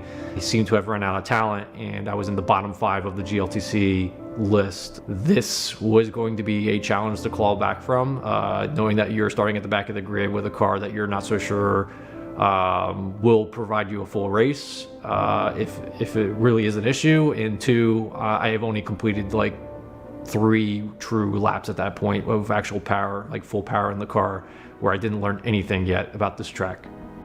As Friday starts to wind down, the focus shifts. The sun drops, temperatures ease up, and the activities start to move over to the kart track. Nighttime drift sessions are underway, and Nick is back in a familiar environment, taking passengers out, staying behind the wheel, and picking up more seat time. He also links up with Subimod's partner, driver Nate Chen, who's competing in Formula Drift Pro this season. Differences and similarities between a grip car and a drift car from what I experienced this weekend. There are some similarities in the line that you'll run, but the eyes are the big difference. How far you are looking up the track in grip driving. For me, it doesn't compare. Normally, if I'm in a tandem, I'm going to be eyeballing the car to my right or left, and that's going to be the extent of it. My peripherals will pick up the kind of, track exits and corners and apexes and whatnot. But in grip driving, you are actively looking at, a football field at least up the track to find your exit point. Your body will naturally put the car where your eyes are looking. Very similar in drift, but way more pronounced in time attack. As far as similarities, I think just fatigue. You're exerting yourself every time you get behind the wheel, and to be able to do that hour after hour after hour, day after day, and demand the same performance when, of yourself when you started the weekend, that one was just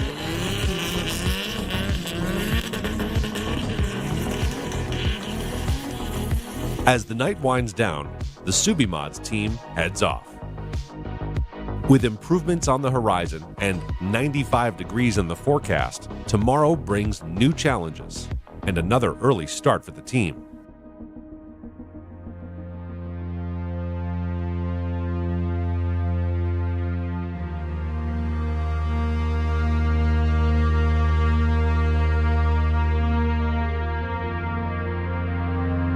This weekend was extremely hot, but as the EJ platform, it's a hot running car, and we're trying to run the car for 3 days. The idea is to keep the car alive. With temperatures already rising at the first session of the day, Nick heads out to get a grasp on his improvements over yesterday.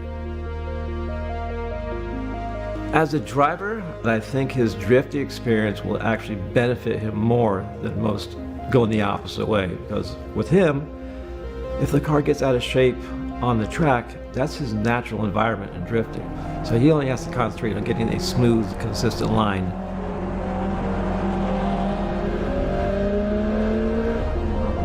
As the first time attack session of the day comes to an end, the heat has taken major improvement off the table for Nick. Seeing consistency in lap times, even in the immense heat, is a positive sign of what's to come.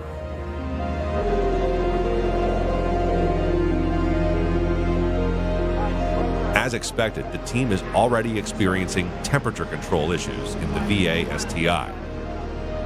The team doesn't want to make any major changes to a car that was already working for Nick. A complete setup change here could throw him off pace for the cooler temperatures on the horizon for tomorrow.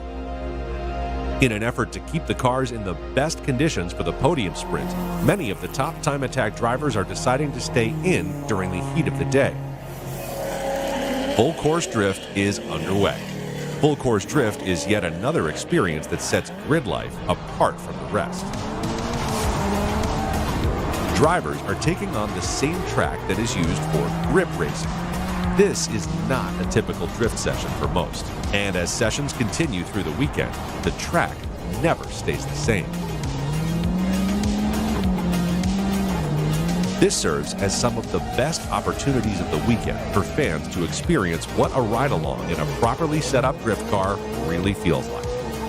As the rubber lays down, grip builds up in some areas and falls off in others. With the drift sessions complete, GLTC is back on grid. Max heads back out, with the previous issues starting to fall behind him. Starting at the back is a challenge, but not one he's afraid to take on.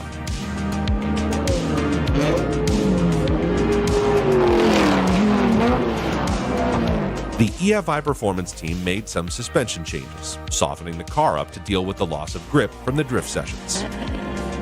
Things are moving on the right track. Consistency, lap over lap, and a few positions climbed. It seems Max has found his groove, and the car is cooperating. As the GLTC race comes to an end, the team finally has some relief. Think about being in traffic with 20 to 30 other high-performance cars, and you just got through the construction zone and everybody just decides to just floor it all of a sudden. I was starting to become extremely competitive. I started clicking off 46s in traffic pretty consistently.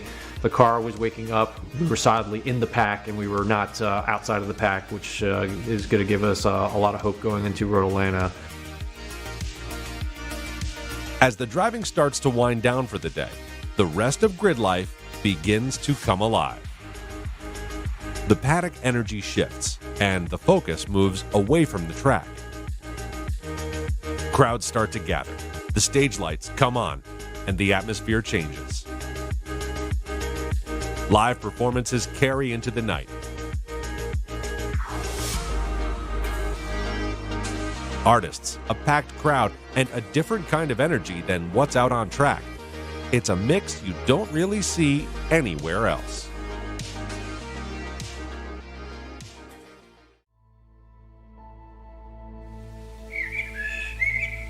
As a brisk 65-degree morning rolls into Carolina Motorsports Park, speed is in the air. Track temperatures are far more stable this morning, and the grid is just starting to come alive after last night's activities. If there was a time to ensure a spot in the podium sprint, it was now. Saturday night we had a bit of a team meeting, decided, if we were going to get into the podium, that we may need an extra power. We had another 100 horsepower to go, so we figured might as well give him all that he had to have. Make sure that we had enough power to surely get him into the podium sprint.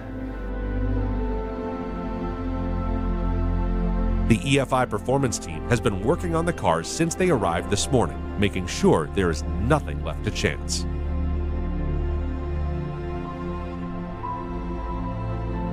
This would be their only opportunity of the weekend to position themselves for a trophy.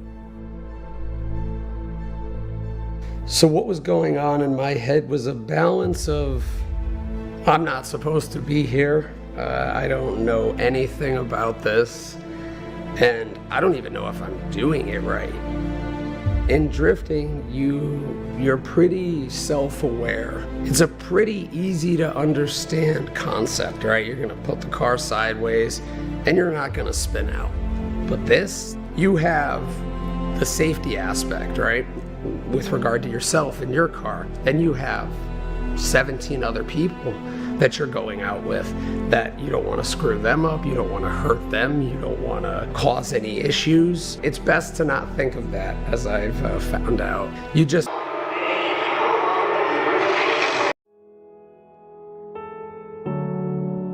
Nestled in the sandhills of Kershaw, South Carolina, lives Carolina Motorsports Park.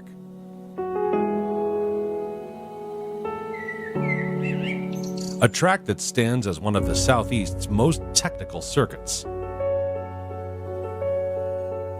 Tight corners, fast transitions, and just enough speed to keep you honest. It's a place drivers know well, and one we keep coming back to. Because every return here marks the beginning of something bigger. Another season of Grid Life. This time around, the Subimods team shows up ready. 4 cars on track, each built with a purpose, each pushed in its own way. New drivers, familiar faces, and a full schedule ahead. And it all starts here. This is Advance Beyond the Grid.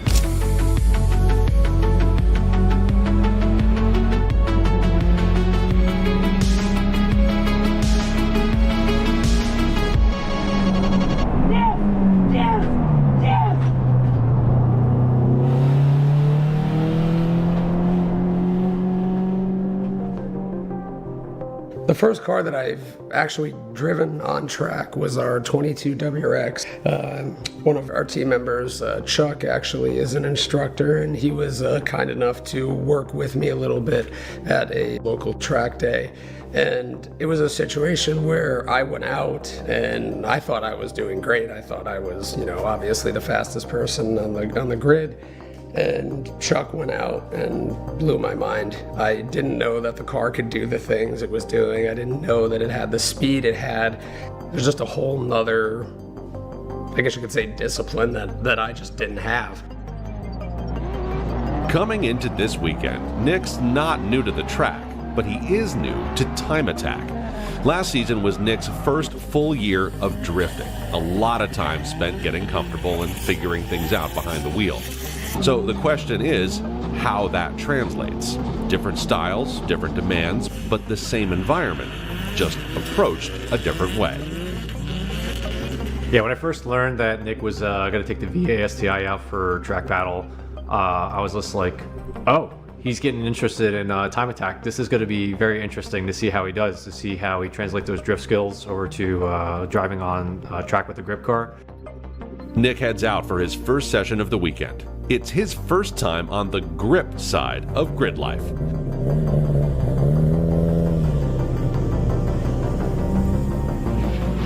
His early laps are steady, working through different lines, getting used to the way the car wants to be driven, and keeping everything smooth.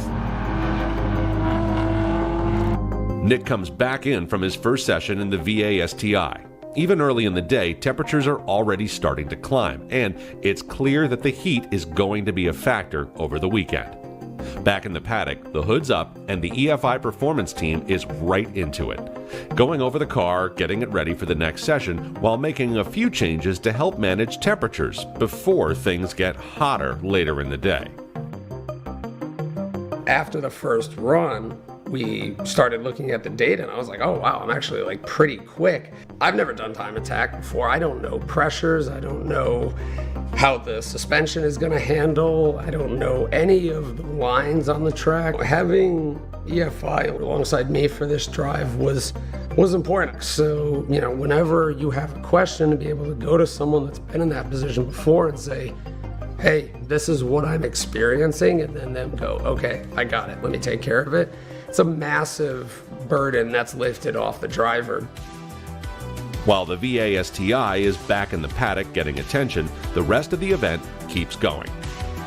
Grid life isn't built around just one discipline.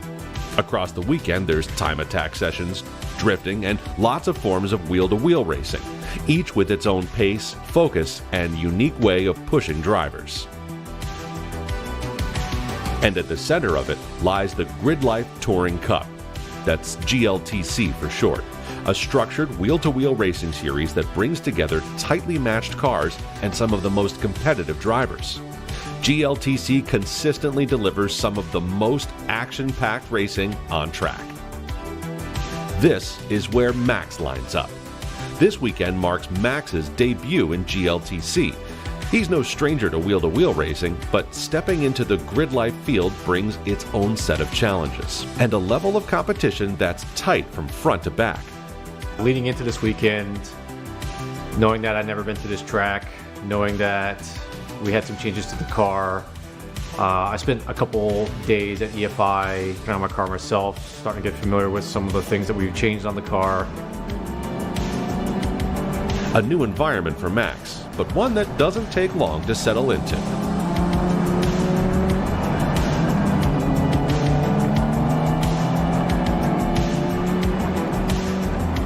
For Max, the weekend starts as a shakedown. It's his first time back on track this season, working through the kinks of a new setup and getting a feel for the car again.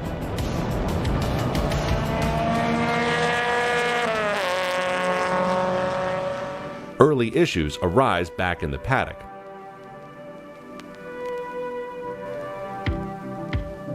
Entering the weekend, we took a car that competed in a couple NASA events and was proven to be running in a top third. We made some off-season changes, put the suspension on with Feel suspension. We put on Verus Aero, we put a splitter on, and then we also added some sensors and relocated some sensors into the FA24 engine. So coming into this weekend, we knew it was going to be a hot weekend. We go out, we take the car out on track, and the oil temperatures are spiking past our limits, which started to pull in some of the safeties. Sometimes those safeties were very aggressively cutting back the power on the car. But it was becoming very frustrating because I was only turning one lap before the safeties were kicking in and I couldn't move the car around the track. With Max back in and the car under attention, the focus shifts. Nick's getting ready to head back out on grid and going over data with Max, looking for precious seconds on the track and what can be carried into the next session.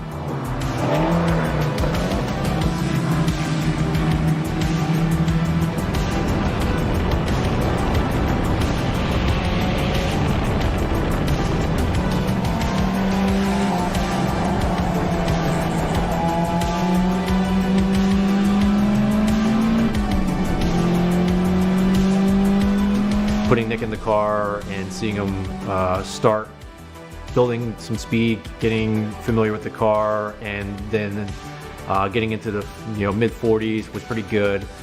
And then he clicked off a 43. Okay, he can drive, so there's some natural ability here. Now flip the script, it's like, hey, we're really focused in on making it the podium sprint.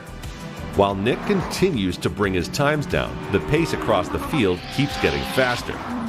Well, we started out the weekend at a pretty lowish power level for the car. Figured it was a good starting point for him to get used to the car. My name is Calvin Dotson. I own and operate Dotson Tuning. I also work really closely with EFI Performance.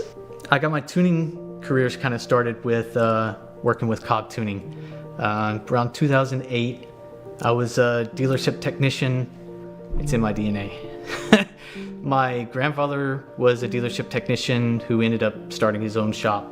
My father was a technician who started his own shop. My brother's a technician. My uncle is a technician. So I kind of grew up in it. So I've always been around cars. I worked alongside with a couple of guys that were really closely connected to Trey Cobb and Cobb Tuning. And we did a lot of aftermarket performance work at the dealership. So not only was I repairing Subarus day to day on the line, we were also taking brand new cars and selling them, as a full, Cobb Stage 2 kind of package car. The time came for Cobb decided they wanted to open some retail locations.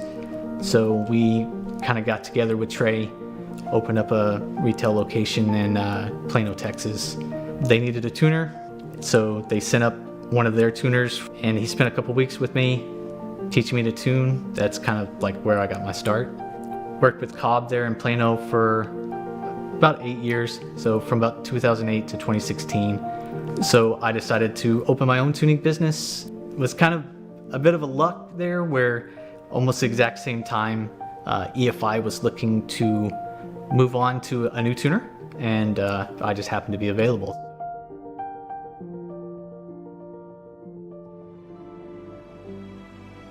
As the final time attack session of the day comes to an end, another GLTC practice gets underway.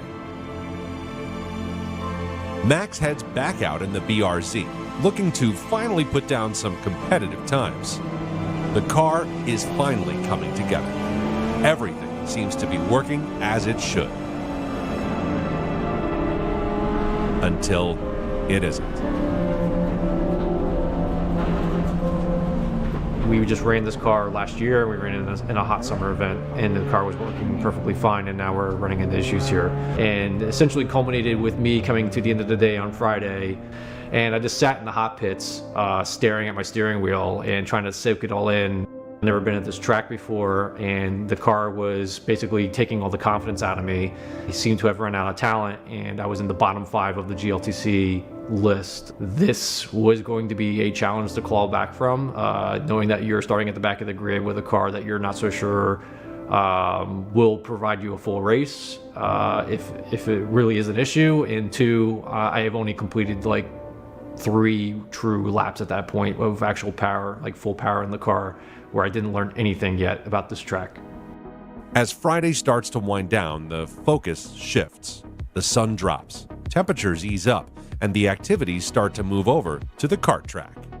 Nighttime drift sessions are underway, and Nick is back in a familiar environment, taking passengers out, staying behind the wheel, and picking up more seat time. He also links up with Subimod's partner, driver Nate Chen, who's competing in Formula Drift Pro this season.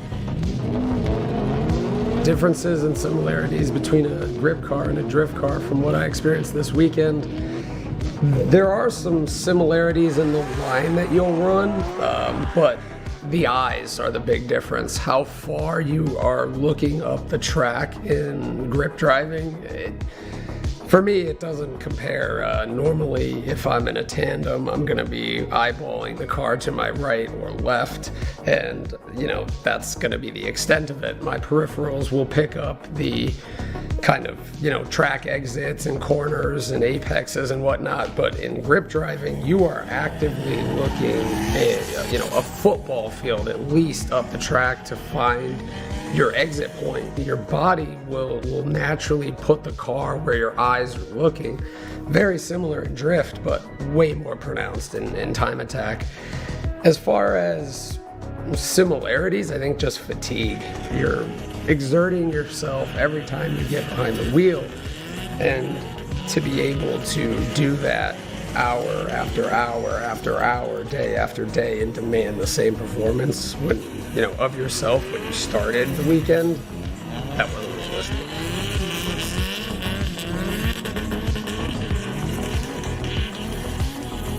As the night winds down, the Subimods team heads off.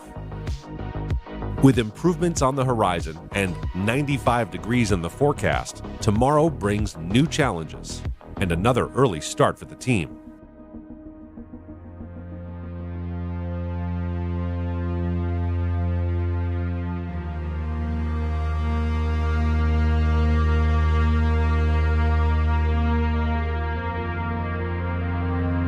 This weekend was extremely hot, but as like the EJ platform, it's a hot running car, and we're trying to run the car for 3 days. The idea is to keep the car alive.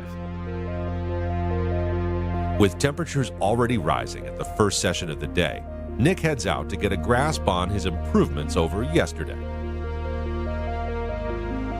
As a driver, I think his drifting experience will actually benefit him more than most going the opposite way, because with him, if the car gets out of shape on the track, that's his natural environment in drifting.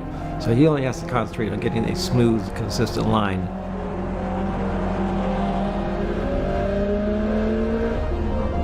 As the first time attack session of the day comes to an end, the heat has taken major improvement off the table for Nick. Seeing consistency in lap times, even in the immense heat, is a positive sign of what's to come.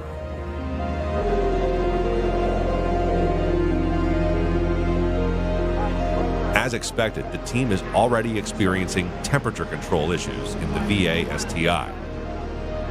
The team doesn't want to make any major changes to a car that was already working for Nick. A complete setup change here could throw him off pace for the cooler temperatures on the horizon for tomorrow. In an effort to keep the cars in the best conditions for the podium sprint, many of the top time attack drivers are deciding to stay in during the heat of the day. Full course drift is underway. Full course drift is yet another experience that sets GRIDLIFE apart from the rest. Drivers are taking on the same track that is used for grip racing. This is not a typical drift session for most, and as sessions continue through the weekend, the track never stays the same. This serves as some of the best opportunities of the weekend for fans to experience what a ride-along in a properly set-up drift car really feels like. As the rubber lays down, grip builds up in some areas and falls off in others. With the drift sessions complete, GLTC is back on grid. Max heads back out, with the previous issues starting to fall behind him. Starting at the back is a challenge, but not one he's afraid to take on.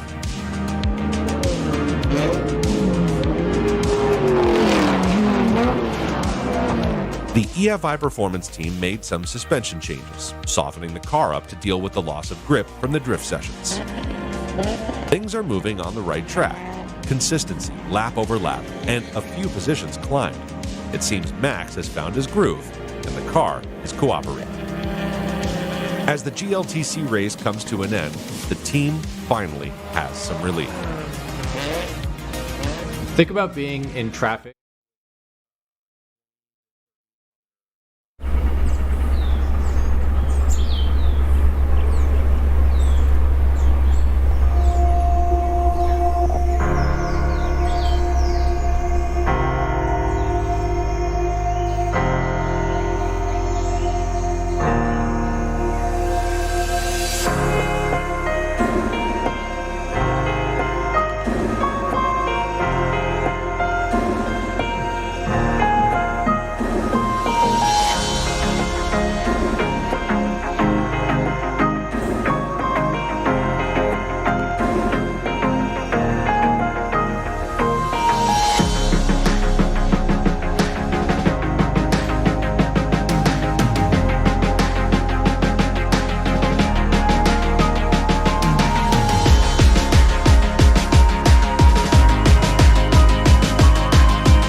One of the hidden gems of Watkins Glen is the International Motor Racing Research Center.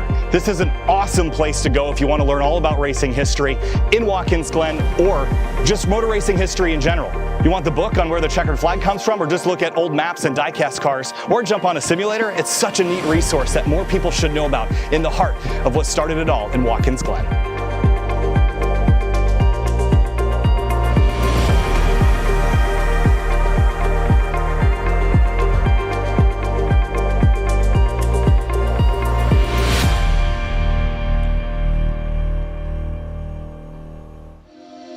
Historic Watkins Glen has held racing in the streets of downtown starting in 1948 to 1952, and then it moved a couple of miles to the southwest to the town of Dix, where a 4.6-mile course was erected for 3 years.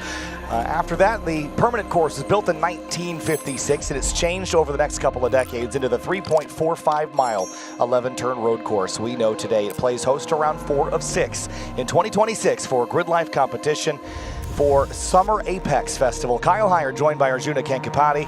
Arjuna, this is our stadium, our Coliseum for the weekend, and we're about to get into our final sessions of the weekend. First up, it's GRIDLIFE Track Battle Podium Sprint, a time attack championship where speed and lap time are the only enemies. You call it a Coliseum. These drivers have been building up their confidence to this moment. 3 laps and no opportunity after this to better their time. Championship stakes could not be more crucial with just 2 events left after this.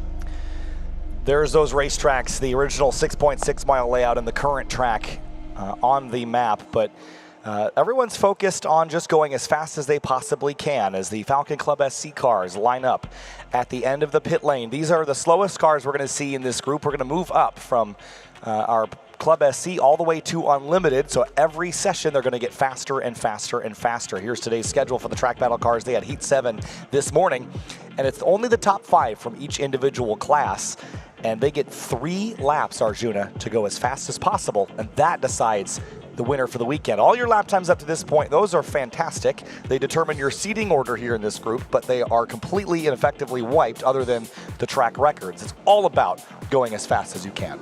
And now we can also focus on the classes. When we are in the qualifying, we are in groups, classes mixed across those groups, so sometimes hard to track the storylines. No such issues for us this time around as we get ready to send the first of the classes, which should be the Falcon Club SC. The weather conditions showing that while there is a chance of rain, we're not seeing it right now. These 5 drivers were separated by just about 3 seconds in our qualifying. Now, their lap times are 2-minute 24s or so, so that's not that big a delta at that margin. 3 laps to get it done. Let's send them off one by one. Let's do the Club SC class overview. Give us a little bit of an idea of what this class is all about before we get these cars completely on course for their 3-lap dash here. Again, to explain a little bit more about this class, it is a 25-to-1 power-to-weight ratio category. So entry-level bolt-on street cars with a 25-to-1 power-to-weight, minimal aero and restricted mods. Your typical power levels here, 85 horsepower to 105 horsepower. These are momentum cars in every sense of the word on a 205 width Falcon RT 660 plus tire. Typical mods, you're looking at intakes, OEM aerodynamic parts, coilovers, and brakes. You don't really need the coilovers or brakes. It's just make the car handle a little bit better and stop a little bit better. But in this configuration at this racetrack, we're going to, as one of them has already gone back to the future. This the configuration back to this racetrack, I don't think you're going to be on the brakes very much. Into turn 1 very briefly. In the inner loop, maybe just a dab off throttle. You're really carrying a lot of speed around this 3.4-mile lap. Yeah, these drivers are not really too focused on slowing down or needing the power either that they do not have. Instead, it's just carry that momentum around the racetrack. One storyline that was quite exciting for us to follow in our qualifying session earlier this morning was, well, one driver who had some technical issues. John Laughlin in the Mini Cooper had been flagged for a dyno infringement at the end of yesterday, meant that all of his times from the weekend and Friday were wiped effectively. Had 1 session to get it done. He's qualified into podium sprint by 8 thousandths of a second. That is crazy. Crazy, and that's typical of this class, which is designed to be approachable, but it doesn't mean easy. It doesn't mean uncompetitive, and the gaps we see in this class routinely are the smallest gaps in any class. That differential into podium sprint is the closest of any of our 7 categories here this weekend. That is Mike Jansen. That is your class leader coming into this event, and he's had a pretty strong year so far. A win at South Carolina as well as Midwest. Lennon Radcliffe won Road Atlanta, but he's not present here. Sam Dooling, the 2nd seed, has done nothing but finish 3rd all year, so he's looking to maybe pick up a win here. But the laps begin. 3 laps go on the board, and it all starts with Mike Jansen in this D-Series Honda Civic down the front straightaway to begin his first flying lap. Let's watch the line into turn 1. Track falls away from you. It's cambered in as well, but he elects to kind of delay his turning slightly. Can run out over those rumble strips if you want, but not always the fastest thing to do that. And now begin the 110 feet of climb that is the S as the track begins to narrow here as well. It's where you begin to get some of that tunnel vision. And still the revs are dropping as he climbs the hill. These cars will actually decelerate going up the hill with the throttle pinned to the floor. It is a long climb, and you don't want to run any extra distance around here. So Jansen heading down the back straightaway into the inner loop. And we'll likely just see the brake lights for a moment. On the speed trap, 105 miles an hour, a far cry from the 192 we saw in Unlimited. And look how much he cut of the inside as well there, with the curb being removed. Opportunity for the drivers to straighten up the entry into that section, then sweep through the outer loop.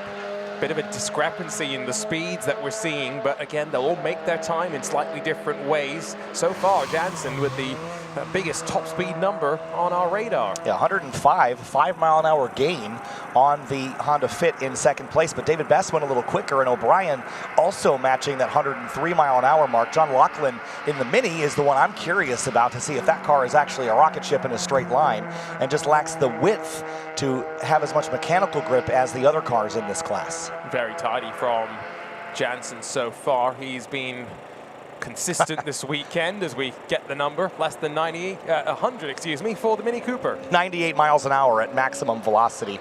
I love this category. Don't slow down. It's like what was that movie where you just can't, you have to keep the bus above 60 miles an hour speed.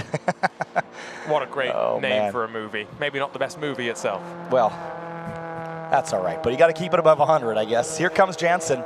That D16 Z6 engine, a 5-speed H-pattern manual gearbox, just a 1.6-liter engine powering this car. And full throttle through turn 10. The previous track record was a 228 back in 2023, so whoever is able to break the 24.064 that Jansen set previously this weekend, there could be an extra point in the championship up for grabs. Here we'll go, first time on the board. Cross the stripe for Jansen.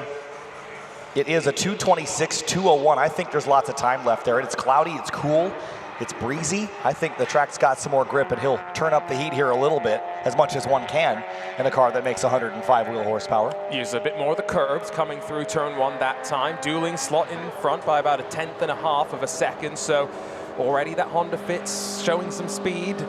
Best a little bit further behind, those 7/10 off of Jansen in second. We are seeing a bit of a buffer building between these drivers. Dooling clearly the most confident on lap 1. And all 4 of the cars that have come across the line so far are within 9/10 of a second. That's how competitive this category is, even at the bottom of the totem pole as far as speeds. 106 miles an hour for Jansen that time into the inner loop. Watch that line through the inner loop. Here's Austin O'Brien, 3rd place on the board. John Laughlin comes in at a 230.3. Dooling again at that 100-mile-an-hour mark. Not as quick as Jansen in the Civic. We talked about frontal area and how much of a difference it makes to have that Civic so low to the ground. Here comes Austin O'Brien in just his, I think it's his first appearance here at this racetrack. I'm not sure that he was here in 2023. 103 miles an hour into the inner loop with the Fit. Got some help to change from the helmet to the hat in the image on our lower third. Through the car on the exit of the inner loop to the outside of the track. Not always the quickest, but just look at the way that the car slips and slides, and you can hear the tires squealing in anguish as it's really hustled around. 99 miles an hour for the Cooper. Yeah, I think that was Laughlin going by at sub 100 again. Could have been David Best too, though. He was behind Austin O'Brien, but down into the toe of the boot here for the 412 car. Oh, turned in aggressively, rear end stepped out, but then front wheel drive, power off the corner, things slide back in. The thing that I'm really curious to find out here is if the drivers will find marginal time or big gains from lap 1 to 2. Have they built up their confidence a little bit more? We'll get a benchmark in a second because Jansen's peeling through the final corners just past our eye line and towards the timing line with a 2:26.2 to beat. I think he's going to go quicker, but by how much is the question. Mike Jansen across the start-finish line, and he goes to the top of the board by a pretty good clip, 2:25.417. Still a second and a half off from the track record he set earlier today. Sam Dooling would expect to see in just a moment. And he goes quicker and to the top of the board by exactly 1/10 of a second. Here comes O'Brien now in third place. They have 1 lap to go, and it's Dooling, Jansen, Best splits the difference, goes to the top, in fact, a 2:25.148. And he's found the big gains that I was waiting for. I would argue Dooling and Jansen, more marginal gains for them. Best ratchets up the confidence. What does Austin O'Brien do? It's an improvement in time, but not in position. He will stay down in fourth. And now let's wait for Lachlan to make it all of our Club SC drivers complete on lap 2. Once again, Jansen quickest at the end of the radar zone, just struggling maybe a little bit more through the boot as we watch the orange Honda Fit rise up into the inner loop with Sam Dooling diving into the corner in front. Yeah, that is your leader, David Best, in the 134 car.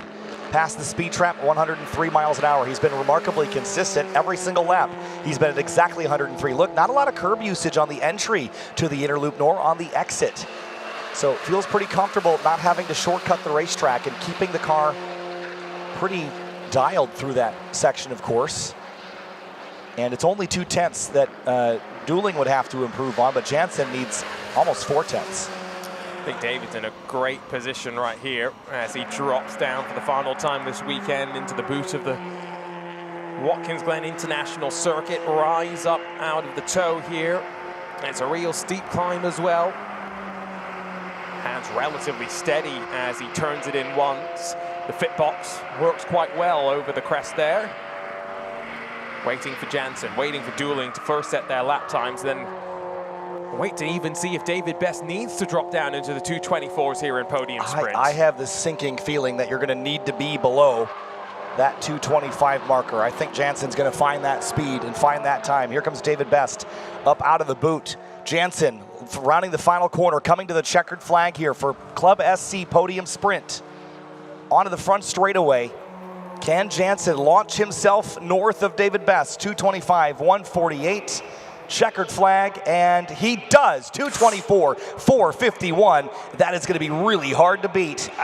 It's a big improvement as well. So that, like you said, he's picked up a bit more confidence, I think, on that last lap and made it all work. Oh, Best almost into the fence out of turn 11. Sam Dooling improves, but not enough. And here comes David Best in the 134. Can he go back to the top of the order? 2:25.092. It's third place for David Best. It took Jansen just a couple of laps to ratchet up that confidence, something for us to keep in mind as we head through our classes. Here comes the last couple of competitors. Great for Lachlan to have made it into the big show, not necessarily gone his own way. O'Brien stays in fourth.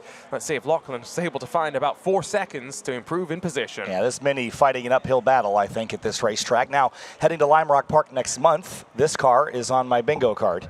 I think this car is a little better at those smaller circuits where it can keep that average speed a little higher. Sam Dooling, fist out the window, he'll pick up a podium here. It's Mike Jansen who will extend his championship lead over Sam Dooling, David Best, and Austin O'Brien. Of course, John Lachlan finishing up his run.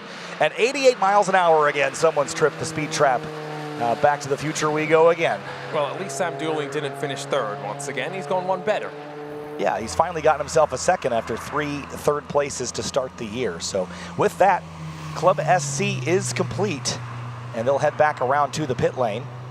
And Club TR is up next. Here's a quick look at the Club SC results. Again, Jansen and Dooling on top of the podium. David Best will come home in third place. Austin O'Brien and John Lachlan, fourth and fifth. It will be Falcon Club TR up next. We'll be right back.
Back live at Watkins Glen for GRIDLIFE Track Battle Podium Sprint. It's Club TR on track now. Purpose-built track day cars with engine swaps and displacement restrictions up to 2.5 liters naturally aspirated or 1.6 liter turbo. That's what we have to work with. The track record held by Peter Granberg set it earlier this weekend at a 2:05.432. Didn't get a chance to reset it this morning, but that's your class overview here for Track Battle Podium Sprint. As we head out on the road, we should be seated by our fastest lap of the weekend. Peter Granberg should be out front, followed by Jeremy Bailey, the blue and pink FRS. That car is running the newer FA24 engine out of a contemporary GR86. Kevin View in 5th place in the JDM Acura Integra, the number 18, heading through the carousel. The first of the cars is making their way across the start-finish line. At the moment, there's Stan Feingold, 3rd at the moment, based on the seating, or 4th rather, with Evan McLaren splitting the difference there. He'll be 3rd quick. So Granberg is the first to take the green flag. Granberg and Bailey in rear-wheel drive cars. Evan McLaren has the front-wheel drive Integra to challenge them. They've been very close, 3/10 splitting them across our 7 heats across a Friday and Sunday. This is a really popular class as well, so very deep competition, and these are drivers who have built out the cars, but built out their driving as well. 132 miles an hour as you tip the car into the inner loop. Oh, had a little bit of a mistake there in the inner loop and slid a little wide. That's going to cost him some speed. Just carried maybe more speed than he expected into the bus stop. 132 miles an hour in a K24 swapped BRZ. 132 for Jeremy Bailey behind. Completely different engine. Well, how about the parity in this class? A similar shape, I guess, in terms of the car. So maybe similar terminal velocities as they get up towards the end of that straightaway in towards the boot. Let's watch the line here. Sparks flying. That car is running low to the ground, and in some of these compressions, clearly, must be feeling the bumps of the road and the curbs as well.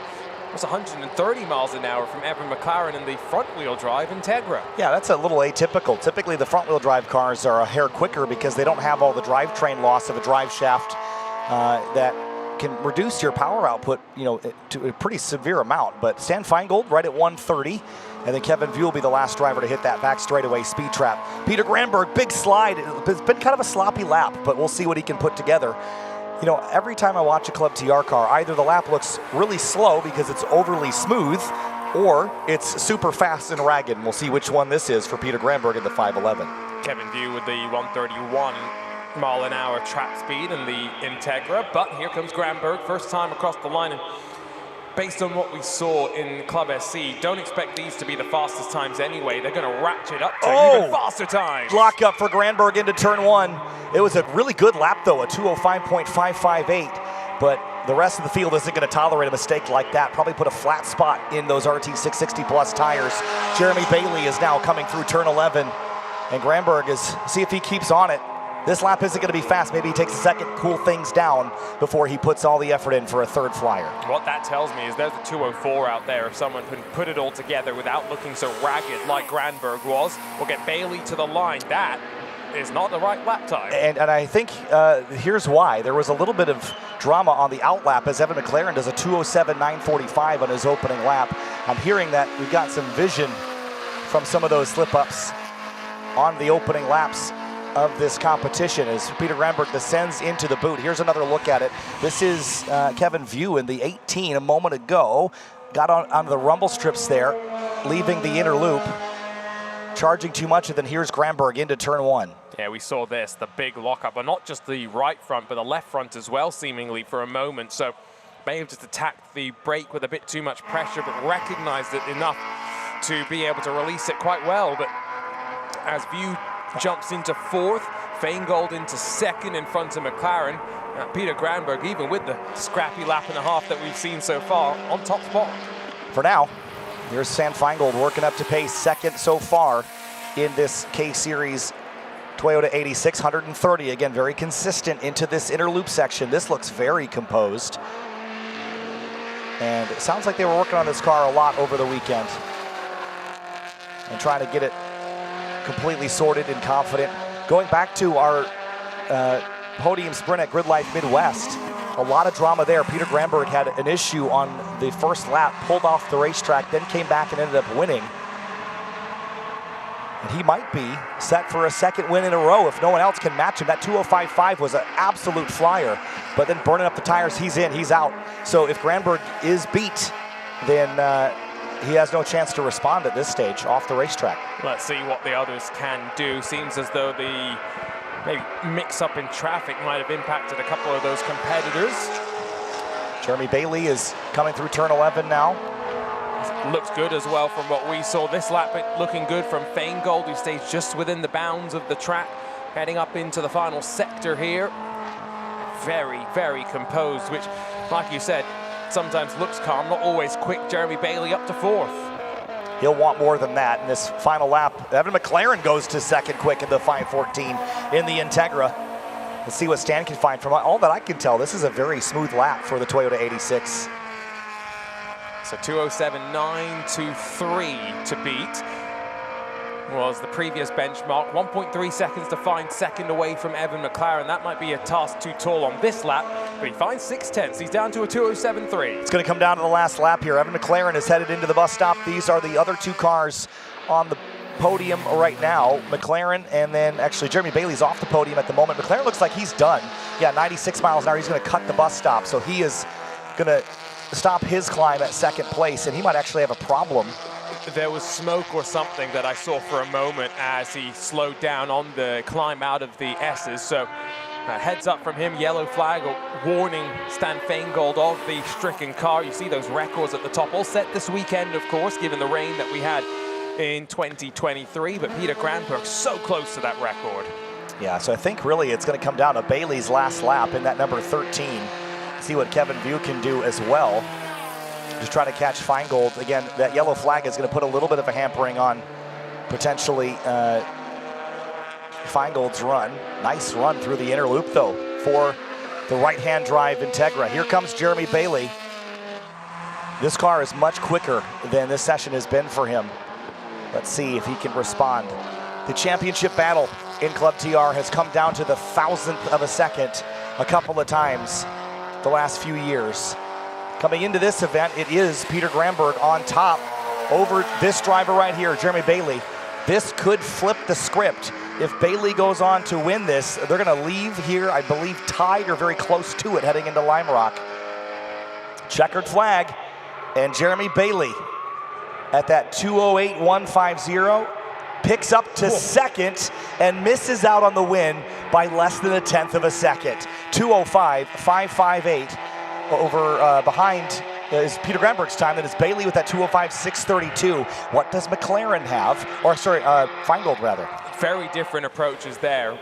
Granberg going maximum attack straight out of pit lane and looking ragged to us, but getting the most out of the car on lap 1, whereas for Bailey, maybe with the incident that he had on the out lap, it took him until the final lap before he felt confident enough to push. Stan Feingold's going to be heading to pit lane, no improvement for him, but here comes Kevin View one final time in Club TR.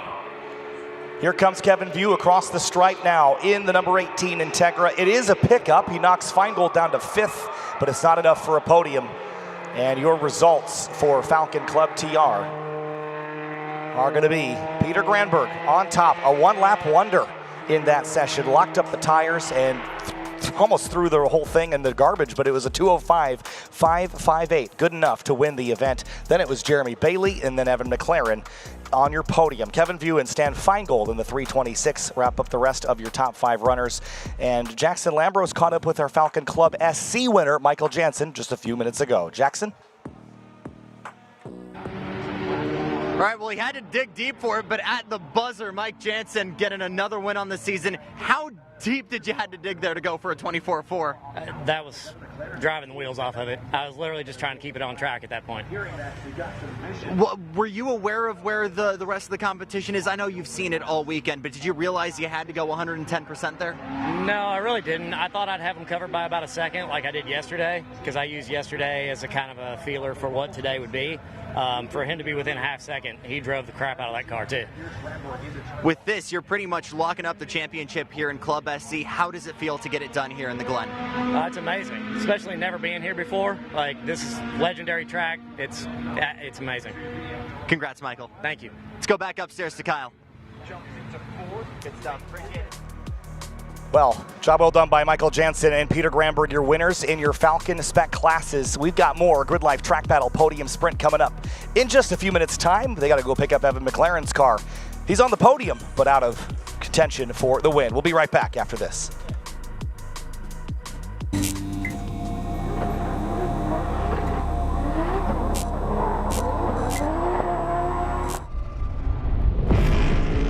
You boys up for a challenge?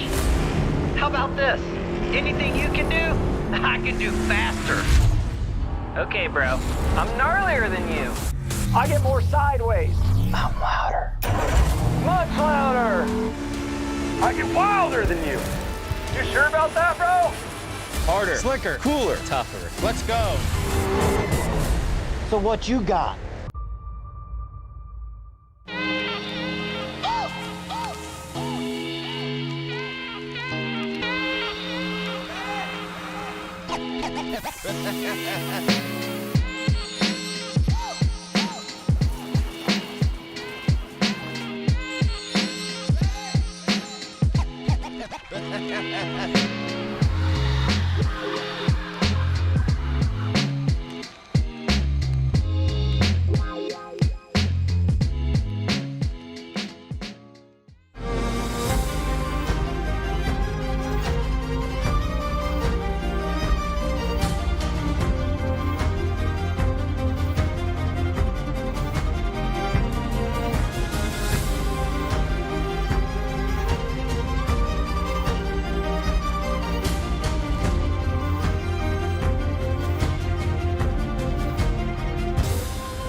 Welcome back to Watkins Glen International and GRIDLIFE Track Battle Podium Sprint. 2 classes down and 5 left to go. Street class is coming up shortly, but Jackson Lambros has caught up with our Falcon Club TR winner, Peter Gramberg.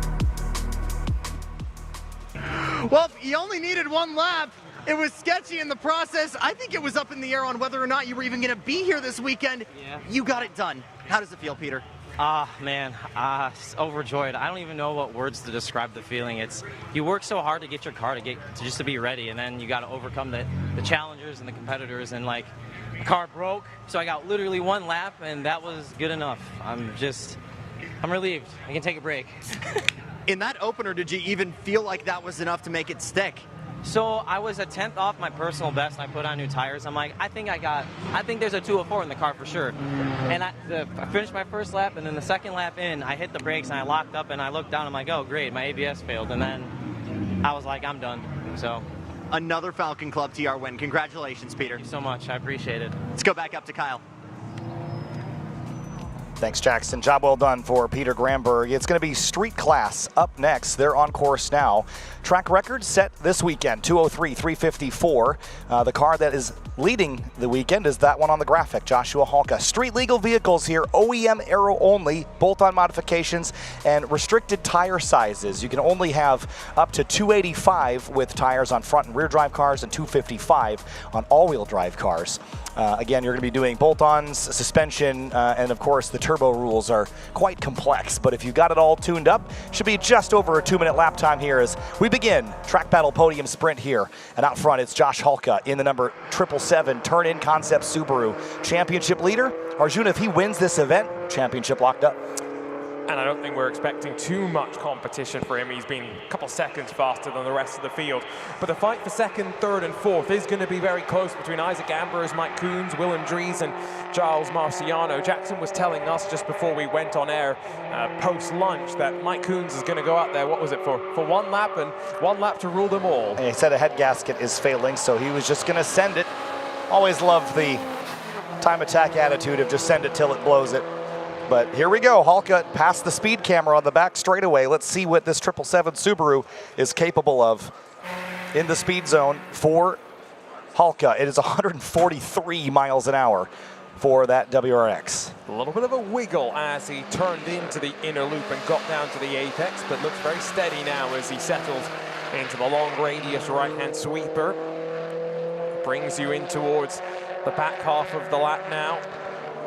Should also mention the extensive experience that Halka has here in endurance racing. Does a lot of that with turn-in concepts on the side. And he's very familiar with this racetrack and has run this car for many years in class. So he is probably the most comfortable of anybody in this class with this combination. That flat 4 engine slung low to the ground. Exactly the same straight line speed for Willem Dries. There was a lot of conversation about straight line pace between those two drivers. We verified now with radar, they are identical. Someone's still going to have a claim that, oh no, one's faster than the other. Racing drivers agree on something even when data says so. Never say never. Mike Coons does eventually get out there, but I'm just wondering, based on the order that they've slotted in, he should have gone out there third. Based on seeding, but maybe that head gasket issue plaguing him a little bit more right now. Here comes Halka in the 777. This will be lap 1 of 3. Sun is out, baking turns 10 and 11 again, but clouds other places on the circuit. It's big enough, it's got its own weather from one end of the track to the next. The wind's died down though, so that's something to keep in mind. Good lap, 204, 324. Not a bad banker. I think it'll be good enough to win, frankly, but I do expect others to be able to get within shouting distance. Here comes Isaac Ambrose. He's had a great weekend so far. This is a career weekend for the similarly equipped 2.5-liter Subaru. Here he comes. Dark blue Subaru across the stripe, and that is going to be a 207.467. So that's within 3/10 of what he's done in the qualifying run, so that's a pretty good first lap. Can build from there, find a bit more speed. Sort of treating that curbing like lava. The one thing we have to watch out for here is track limits. They will delete your time if you run out over the edge of the road. Willem Dries jumps to second and claims the front-wheel drive street class record again. He resets it to a 206.429 in that Hyundai Elantra. That's 1.1 seconds faster than he was in qualifying, so he's gone out there and straight away full send in that Elantra end. So big commitment from all these drivers, and now a lot more effort from Willem Dries this time by through the inner loop. That looks like he was hustling the car. Yeah, a little off the apex there at the carousel. Heard him sort of pedaling to get the rotation through. These all-wheel drive cars definitely don't want to rotate without a little bit of power application. Oh, into the wall hard goes Isaac Ambrose in the 600. Nosed into the barrier on driver's right into turn 6. And that was speared off straight. It's ripped the bumper. I think he's leaking fluids, but the tires have, I think, done their job and made that a little less severe than it could have been. That means that the yellow flag should fly, and indeed, yes, full course yellow, and will return the other 4 drivers to pit lane. Yeah, that is a big one. But again, that tire bundle pack there reduces the amount of energy that goes into the car and the driver. But unfortunate for Ambrose, who was having such a great weekend, but was a little bit off in the carousel, and you just wonder if he thought he could make it up into the braking zone there. He was offline going into it and just couldn't recover. There's no room for error down at turn 6. When I was watching the Trans Am races last week, same story there. It's an underrated corner as far as its challenge is concerned. Everyone looks at the S's, such a high speed place where the walls funnel you down. There's some corners that are more challenging from a technicality perspective. Turn 9, I think, is one of those. but turn 6, you see the damage to the tire barriers there, and honestly, all things considered, the damage to the car isn't quite as bad as you would surmise. I thought it had ripped out a bit more of the bodywork, but now that we've got a bit more of a zoomed look in, it doesn't look so bad, actually. So here's the benefit to this. Obviously, this unfortunate situation, but the tire bundles are designed for perpendicular impact. So if you hit them nose on, the energy that the tires absorb is all in that direction. It's all that squish. If you get the side of the car, it sort of turns the car backwards and throws it around. Josh Hulka is going to pull into the pit lane. Well, I would argue that is the paddock. The paddock, right yeah. there. Right by the garages where the IMSA Michelin Pilot Challenge teams would sit during a sailing 6 hours of the Glen weekend. So, yeah, I think that's Josh saying that even if we do go back out there, it's no real advantage to me going and running. No, and again, I think we'll see what the other cars do. Willem Dries has also made the right into pit lane and the paddock. Although he's having a conversation with someone there. Yeah, I mean, if they do let you go back out, opportunity for sure. I just don't know if you're going to find, 2 seconds. And I think for Willem, maybe part of the thought would have been trying to cover off from Mike Coons or Ambrose or Marciano. Maybe now he'll be aware of what has happened as we see the... Mike Coons, by the way, recall that he has a... He's not blown a head gasket, apparently. The head gasket is on its way out. He has run a time good enough for 3rd place. So he could steal a podium out of this. So that's why you should go out there, even just for the 1 lap. Dig deep, show some spirit of racing. That's exactly what gets rewarded. Wow. That could be some drama. Really unfortunate for Ambrose in the 600. Well, as the cars head back to the pit lane, we're going to let the safety crews get to work. We're hearing that Isaac Ambrose is out of the car and okay. That's the best news of all, but has put us under a full course yellow, and we'll be back in a few moments with more GridLife track battle coverage after this.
There's a moment behind the wheel of what I've built where power overrides gravity, and I hit that 0 moment. 0 doubts, 0 fear, 0 competition. No rule or mold I can't break. And limits, absolutely 0. And there's a NOS 0 sugar to get me there.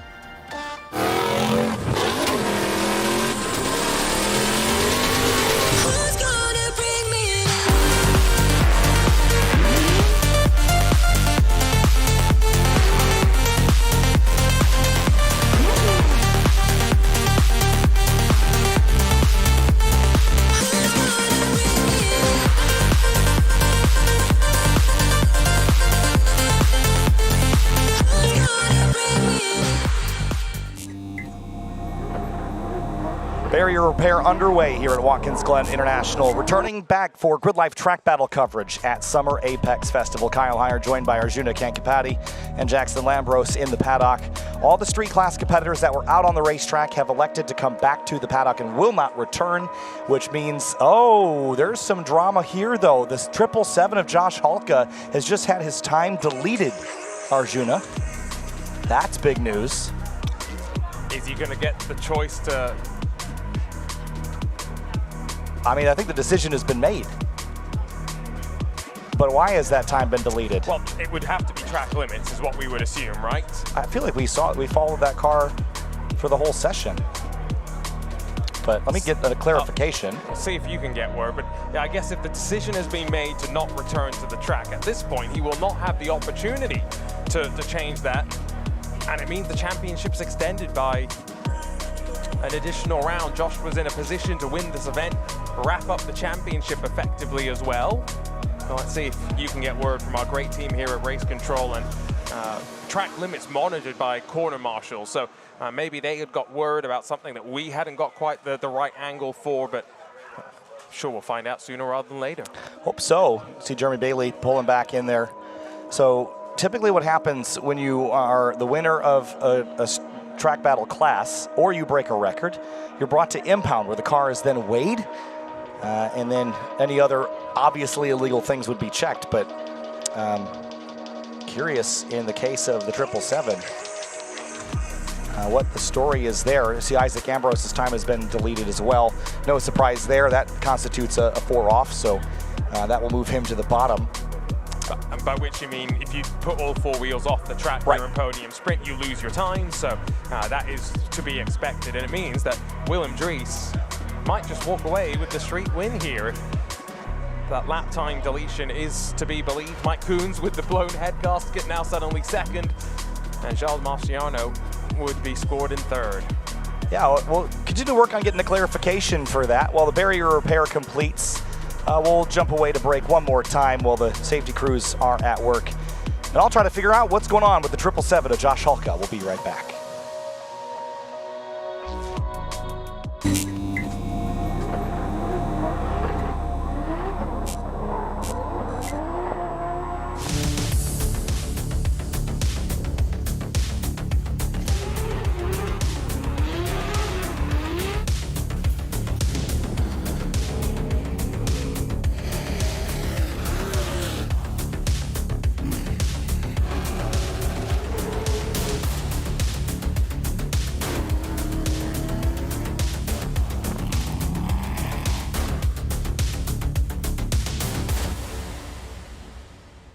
We're Tire Rack.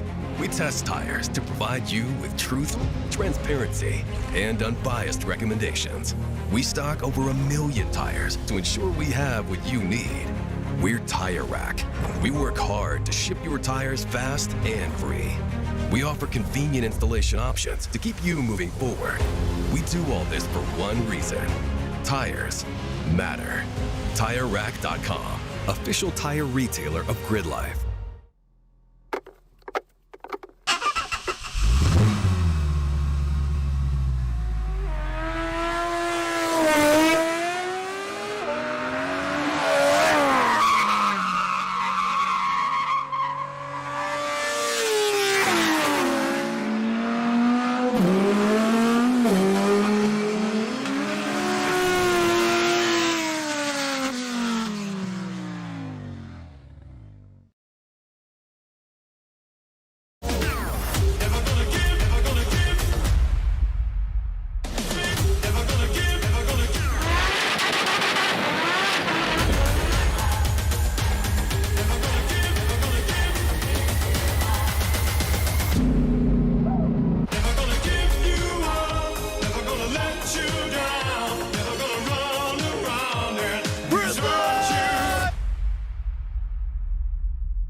Back live at Watkins Glen, checkered flag on street class. We were wondering what happened to Josh Hulka in the 777. I'd asked around, I hadn't heard an answer. Jackson, over by the impound area, do you have more on the 777 for us?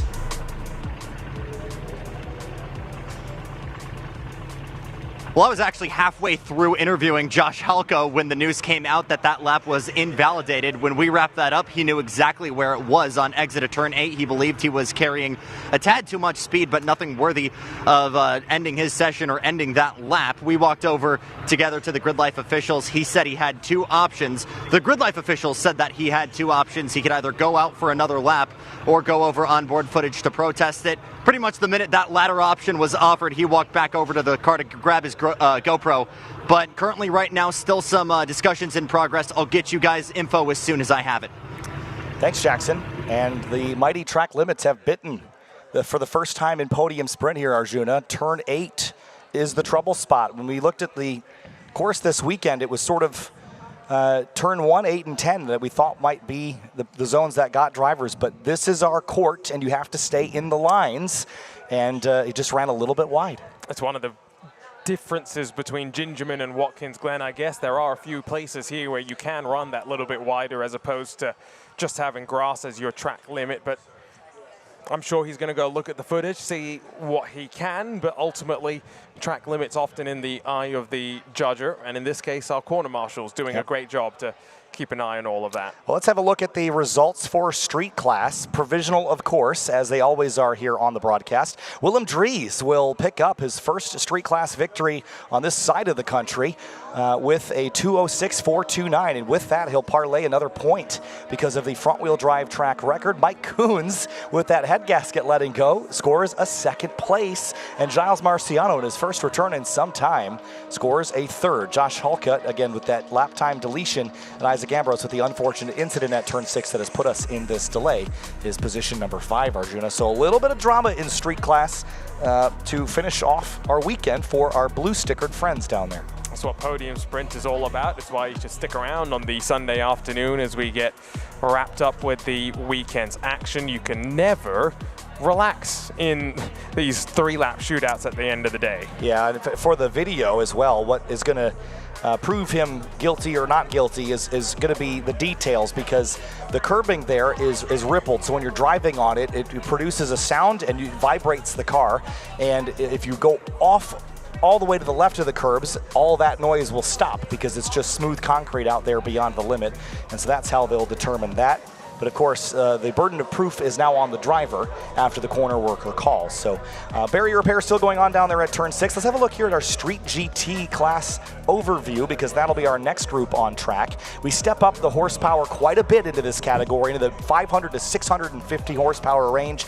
Modern high horsepower street legal vehicles, OEM aero only, MSRP around $132,000 is your limit. But of course, you can add aero from a different trim of the same vehicle, so long as that car is also under that pricing limit.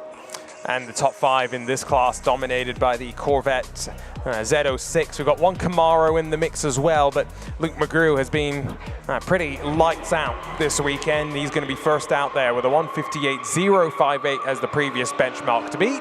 Barrier repair all done. Let's go for our next group. Street GT rolling out now, and Luke McGrew is in command of this field so far this year. 3 rounds, 3 wins, 3 records. If he does it again today and wins Podium Sprint, it'll be a championship locked up in July. That's the amount of domination that McGrew has had in this 717 Corvette Z06. But what just happened to Josh Hulka in a very similar position? Never say never at a place like Watkins Glen. Well, I will say this. I've been watching Luke McGrew for a very long time. I can count on one hand with 3 fingers how many times I've ever seen him go off the racetrack. Now, I should knock on all the surfaces in this area. What a commentator's curse I know. This would be. I should have learned my lesson, but he's a really, really solid driver, and I don't think he really needs to be that on the limit. Brian Matthews is close, but I don't know. 1.8 seconds off. Yeah, it's not going to be enough to really keep the pressure on, but Nick Hendricks as well, wild card driver here. Our speed zone still working on the back straightaway. We should see speeds north of 160 miles an hour. These cars have really no aero on them, right? They're very slippery. They actually generate lift at high speeds and are a lot of fun to watch sling around this course.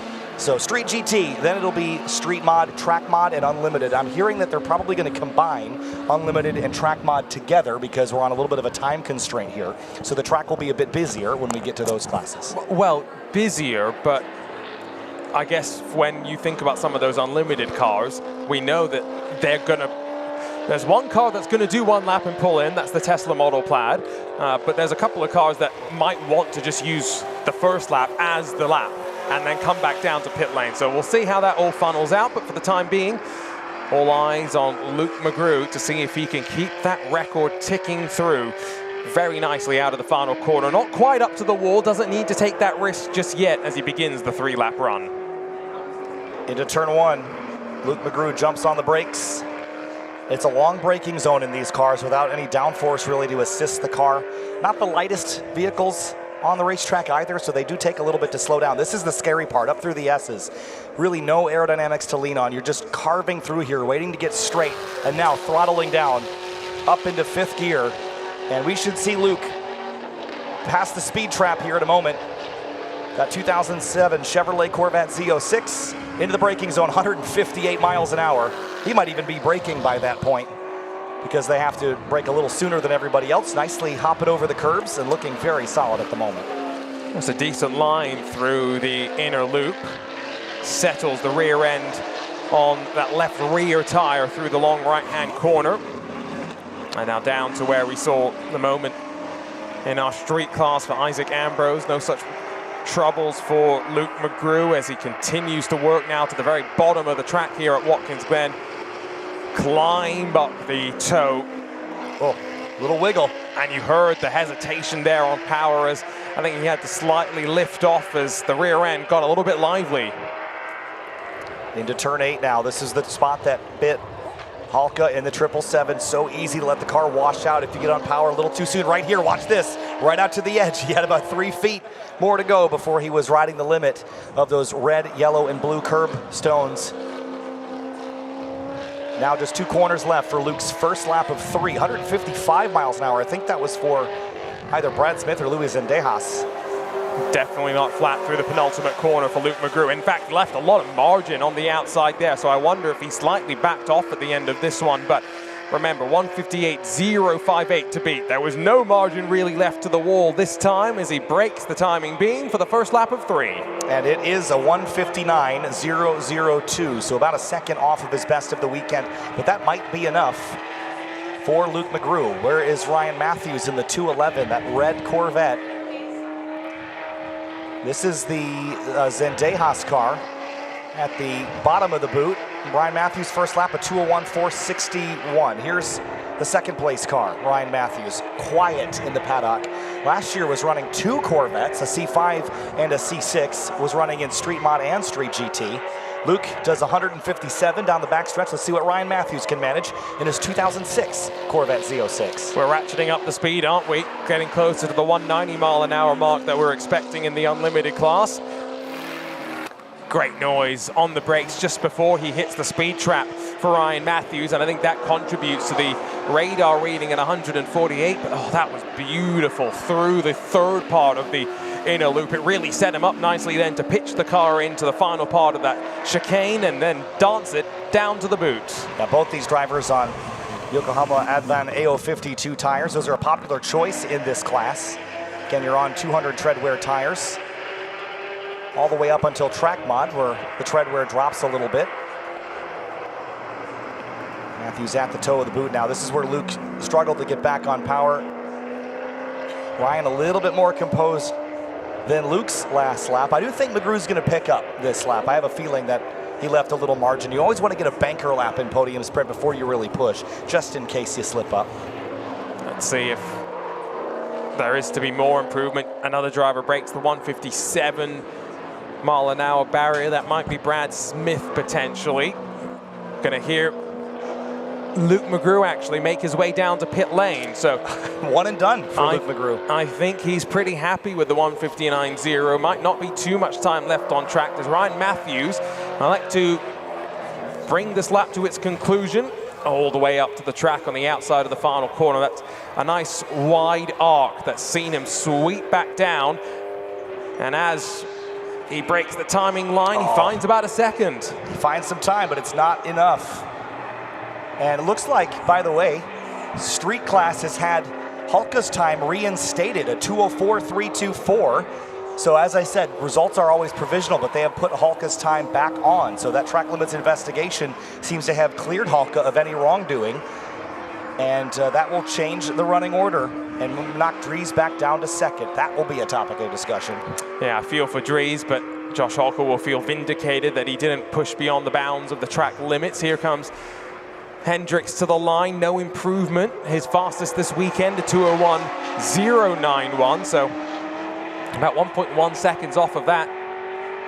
Again, I think maybe a reflection of slightly warmer conditions now that the track's been baking a bit longer. The cloud cover seemingly removed just a little bit. Another glorious roar up towards the highest point on the track.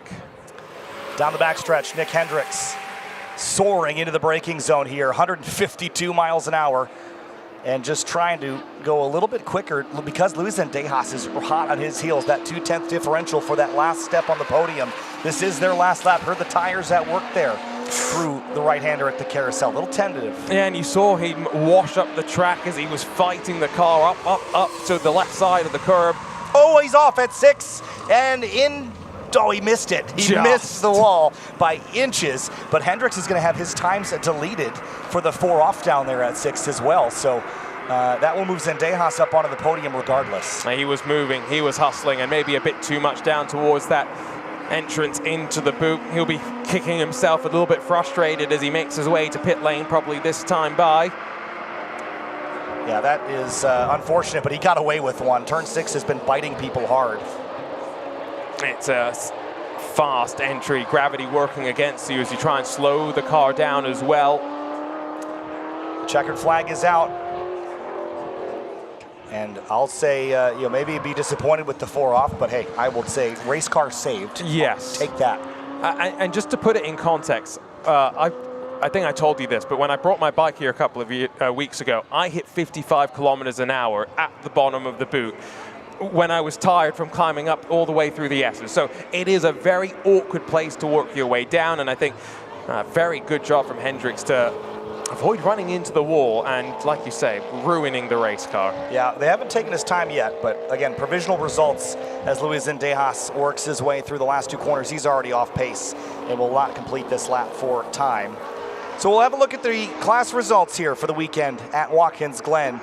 And that will make Luke McGrew already in July with 2 events to go, the champion of Street GT in 2026. 4 straight wins. South Carolina, Road Atlanta, Gingerman Raceway, Watkins Glen. The man from West Virginia picks up his 4th win and 4th track record of the season, and no longer has to even go to Lime Rock nor Laguna Seca. No one can challenge him for the title. Here's a look at your provisional results pending Nick Hendricks in that 364. If they take a look at it at turn 6, McGrew, Matthews, Hendricks, your top 3, Zendejas, and Brad Smith wrapping up your top 5. What more is there to say than imperious for Luke McGrew? An almost perfect season so far now. Really, the pressure's on to complete the perfect season at Lime Rock and WeatherTech Raceway Laguna Seca. Well, that'll do it for GridLife Street GT, and we'll step away for a moment. It'll be Street Modified up next on course at Watkins Glen.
Back live at Watkins Glen International. Track Battle Podium Sprint continues. Street Modified is up next, and Dewey DeWitt is your record holder from earlier in the weekend.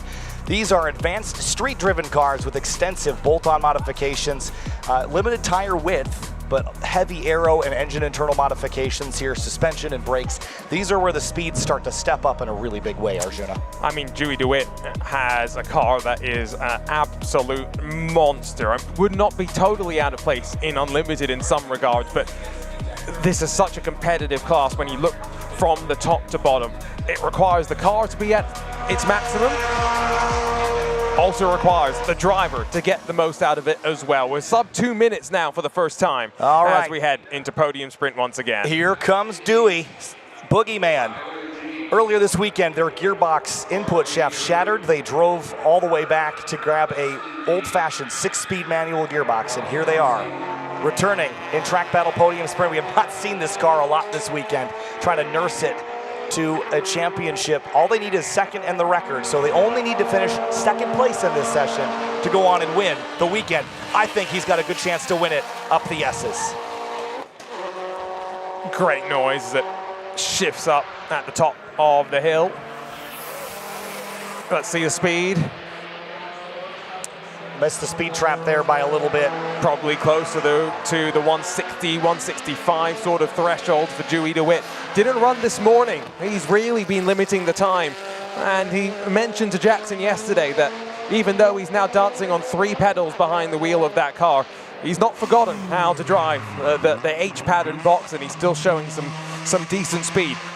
We should keep an eye out, though, for Cal Fortner. He has saved a set of sticker tires for today, and he was only a tenth slower than Dewey DeWitt through the qualifying heat, so he could really be bringing the pressure in his Mercedes AMG GTS. Yeah, this is the first time in a while that we've seen Dewey challenged, and it really took something major breaking on the car.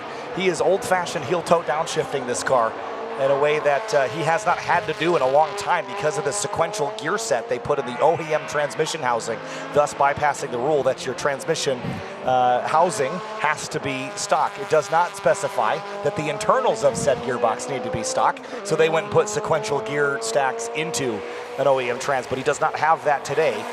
So old-fashioned 6-speed manual. First lap for Dewey DeWitt and Boogeyman. Out of turn 11, right up against the outside wall. He might only need to do 1 lap. Let's see what he can do. Cross the stripe for Dewey DeWitt, the number 70. And it is a new track record for all-wheel drive street modified, 158.357. He found 0.4 of a second, but will that be enough to fend off Cal Fortner with 770-odd horsepower at his disposal?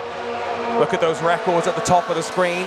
Cal with the rear-wheel drive record, and his first lap, only a 59.3. So if he finds another second, he'll find his way to the top. But crucially, what you said about the championship, Dewey's going to get the record on all-wheel drive. Even if Cal beats him and the rest of the field slots into 3rd, 4th, and 5th, Dewey walks away with the crown. Everyone's fighting for second, basically. So, that's going to be... Uh-oh. That is Nick Nazzaro, who's had a little trouble with that right rear fender. I mean, he might have gotten into the wall just very slightly. Cal Fortner looks like he is backed off the pace. Maybe he's cooling down for 1 more lap. Jesse Myra runs a 2:03.666. So Dai Yoshihara is the next car going fast, who's right behind Cal Fortner by the looks of it, coming into the inner loop here. And another car that's had some issues through the course of the weekend as well. We saw Dai stopped at one point. The left front was the point of concern, brought back to the garage area, and then earlier today, actually, in the final qualifying heat that he had, locked up down to turn 1 and almost ran into the tire wall. So it's been eventful for Dai, but back in the Subimod Subaru, might have backed out slightly because he's not caught up to Cal just yet as we enter the toe. Now, is Cal going to decide to go for another lap? I think so. This is a heavy car. And I don't know that running 2 consecutive laps is really the move here. I think you run 1, you cool it off, and you go again. But that's also, if you can see if Dai Yoshihara is also going to be moving kind of slowly. Dewey's coming back at full song, though, as far as I can tell, coming through turn 11 and back to the stripe. See bottom right of your screen. Is it going to be a pickup for Dewey? Well, maybe also building for a third lap. No improvement there. Quick glance at the timing screen just to double check. Yeah, indeed, that was a good 10 seconds slower. So I think he was setting up for a third final push lap. Same situation now for Cal Fortner as Joey DeWitt heads up the hill.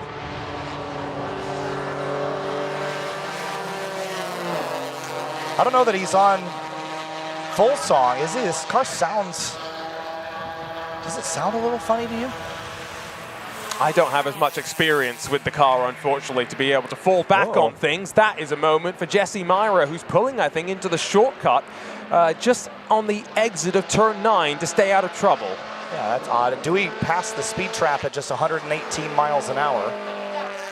So definitely not at full song. No, and I think he'll be backing out, and we'll see if Fortner and Yoshihara decide to go back at it. Nick Nazzaro is still dragging that bumper around. Here's Cal Fortner. He looks like he's up to speed in that AMG down the back straightaway, the number 14 car. Let's keep an eye on this. Some really interesting aero work on the front. 166 miles an hour. The dive planes in the split are going to keep the front end stuck to the ground as he chucks it into the bus stop. Kisses the inside of the fourth and final part of the curbing and brings a bit of gravel with him as he throws it into the right-hander. That car is looking really good. Yeah, that was actually quicker than Dewey's straightaway speed, though I imagine that Dewey was on the brakes a little sooner. Remember that because Cal Fortner's car is a rear-wheel drive car, he's allowed to have 285 width tires. All-wheel drive is limited to 255. That drastically increases your braking distance, but 166 for the AMG, 145 for whoever's following. I believe that is Nazzaro. I think Yoshihara is pulled off. Cal was having issues with his ABS at Gingerman as well, so I'm assuming that he's resolved them or to be comfortable at a track like this, especially when you're on the brakes for such a short period, but at high speeds. You really do not want to be dealing with ABS intermittently working against you more than anything. Tentative out of turn 9, but that's more just managing the weight as he comes towards the final couple of corners. Cal Fortner throttling up 700 horsepower AMG. Needs a little bit more to catch Dewey, but the straight line was quick. Is it parlayed enough to go to the top of the board in Street Mod? It is not enough. Dewey DeWitt is going to win Street Mod, and he will also go home a champion in July. That's wild. Nazzaro still almost shedding part of the bumper behind him as it flaps around in the draft. Cal was only 4/10 off his fastest lap, though, so it was a pretty decent effort from him on that third and final flyer, but just not enough to displace the man of the moment. Man, Dewey is just on a tear. You can't keep him down. Make him drive all the way back to Tennessee for a backup gearbox. That is quite the story. And Nazzaro finishes up his run, and it is quicker, but not quick enough to go to fourth. And I think that's going to do it. That was our third and final lap. Checkered flag is out. Let's have a look at our Street Mod results for Track Battle Podium Sprint. And Dewey DeWitt is your winner and your champion for 2026. Another record and another win. Cal Fortner P2 in the Al's Auto Body Mercedes AMG. Dai Yoshihara finishes in third. Jesse Myra and Nick Nazzaro fourth and fifth. That'll do it for Grid Life Track Battle Time Attack Street Mod. And to my understanding here, Arjuna, the last two groups are going to be combined here. So they're going to be on track here very shortly. Now I'm looking for a gentleman up here in the R92 lounge, and his name is Jordan Sorolnik, and I'd love to have a chat with him. Where's Jordan at? We'll bring him down here and have a brief chat. We're not going to go to break here because we've got our next group coming up, so we might as well take this opportunity to talk about a story that we've been following all weekend long, and that is Jordan Sorolnik. He has a C7 Corvette. He was here just as a spectator, and Jordan's going to join me now. And Jordan, the other day you were walking around the paddock, and you got a phone call from Louis Gelati's team, the LGR team, where Alan Patton is driving one of the fastest unlimited cars in the country, and they said what to you? Is this your Corvette? And, you know, my initial reaction was somebody probably backed into it or something ridiculous in the parking lot. No, they gave me a quick rundown of what they were going through, and they said, this is a lot of information to take in. Come on over to the paddock, come say hi, come talk to us. And from the second we stepped in over there, everyone's just been ridiculously professional. The operation they're running boggles my mind. I own a business, and I just see, you know, all behind the scenes stuff going on. And everyone over there was working together. Everything, you know, they're sending people multiple states away to go pick up spare racks, and just needed mine in a pinch to get back on the track. And, you know, anything I can do to help if I'm here. So I don't want to out you here. What's the fastest you've driven your car in a straight line? It was high 150s on the back straight here. Yeah, I've been on track here. I do a bunch of different HPDE days. I did the SCCA time trials here, held at this track, and yeah, so this is one of my, you know, I'm from Pennsylvania, but it's one of the closer tracks I have. So yeah, I've been on track here, and I wanted to see how the real drivers do it. So we came out this weekend. Well, I think Alan's gonna bring up the VMAX of your steering rack here a little bit, put some load on it. Jordan, thanks for doing that. Absolutely. And keeping us one of our fastest competitors of the weekend on the racetrack. Appreciate it, and enjoy the rest of the weekend. Absolutely. Thanks for having me, guys. Thank you. Track Mod is on the racetrack. Now, what a great story that is for GRIDLIFE. You know, there's all sorts of drivers and spectators in the paddock that are lending each other parts and pieces, trying to find anything they can to get back to work. As we look at our Track Mod class overview here, Adam Slawinski, the track record holder, Arjuna. These cars are track-focused vehicles that are basically single-purpose. They're designed and built, you know, from production cars, but these are the cars that you've got a lot more concessions to go fast. And Adam, in particular, has taken a BMW M4 and strapped some GT3 parts onto it. That includes the actual turbochargers from the BMW M4 GT3 machine. It includes aero elements inspired, including that rear wing, the front wing elements as well. The one thing that he hasn't quite done yet, though, is work through the diffuser setup at the rear. So that was one thing he was chatting to me and Jackson about yesterday. He's got plenty of ideas for it, but he wants to make this car capable of going much faster than the 154 that he's already done this weekend. As we get him strolling to the line, I say strolling, he's picked up the pace pretty much instantly. He's going to send it here. Down the front straightaway into the braking zone for this BMW M4 Competition X-Drive, the all-wheel drive grip available to him here. He's really new to driving on the racetrack as well. He's just a couple of years into it, and has learned very quickly. Go back to Midwest Festival, though. His podium sprint ended in a gravel trap there. He was frustrated with that. This car is so capable, though, and he's going to scream down the back straightaway into the braking zone for the inner loop at 163 miles an hour. That's an all-wheel drive car as well of note, so slightly different from just a rear-wheel drive machine. He's based out in Long Island, so relatively close for him to come out here. We were joking about, is he going to make the trek out to WeatherTech Raceway Laguna Seca? He said if he gets the wins and the records the next couple of weeks, he might think about it. So no pressure, Adam, as next driver to the speed trap. Only 153 miles an hour, so about 9 miles an hour quicker, the BMW at the VMAX line. Chris Boersma seated third in this fight, second in the championship. He's finished second twice and sixth once. 161 miles an hour for Boersma. And I expect Igor Keselov as well in the Tesla to be quite quick as well. The Honda Civic that Chris Boersma is behind the wheel of, 1.8 liter inline four, and we were joking about this earlier in the weekend, still puts out 600 horsepower.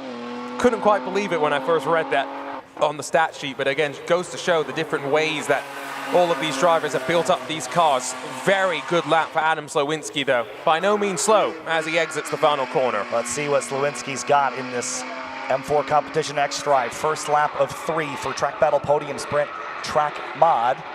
It is a 154.549. That's a lightning quick lap. Not a record this weekend, but awful close to it, I believe. Here's a look at a moment ago. Chris Smith heading down the hill, and big lockup with the right front.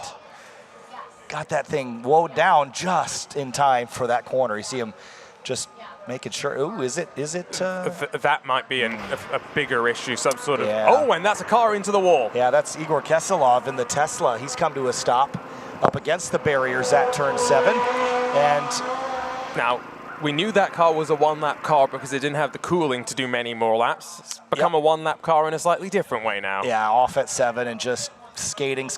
Ooh, he got into that pretty good with the left front, didn't he? Yeah.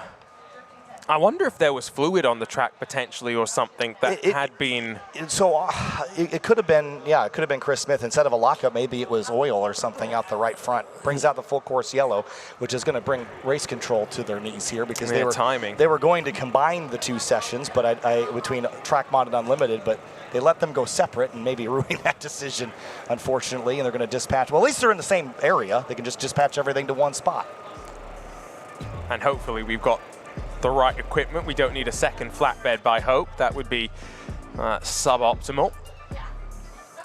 Now, only Adam Slowinski set a time, and he was about 0.3 off of the fastest lap he's done this weekend. So he was right on the pace with the first of the 3 laps. No one else really getting a chance to respond. Yeah, drivers are all right. Not going to be their best day, certainly, but frustrated, I'm sure. For Igor Keselov, that is the car that he drives daily from what we've been told. Take some of the splitter and aero elements off that maybe are less conducive to daily driving, but it's going to be a real shame for him, and he hit the wall pretty hard as well, so that's the risk of Watkins Glen. We've had a couple of incidents where we've talked off air about how lucky we've had been to see them not be major incidents, but it's a track where there's no real margin for error. Most of the corners are high speed as well, so if anything goes wrong, it's usually at a pretty high cost. Well, they're keeping the safety crews busy this afternoon, unfortunately, but GridLife track battle coverage continues, and Adam Slowinski's on top of the board. Unlimited should be up next. We'll be right back after this.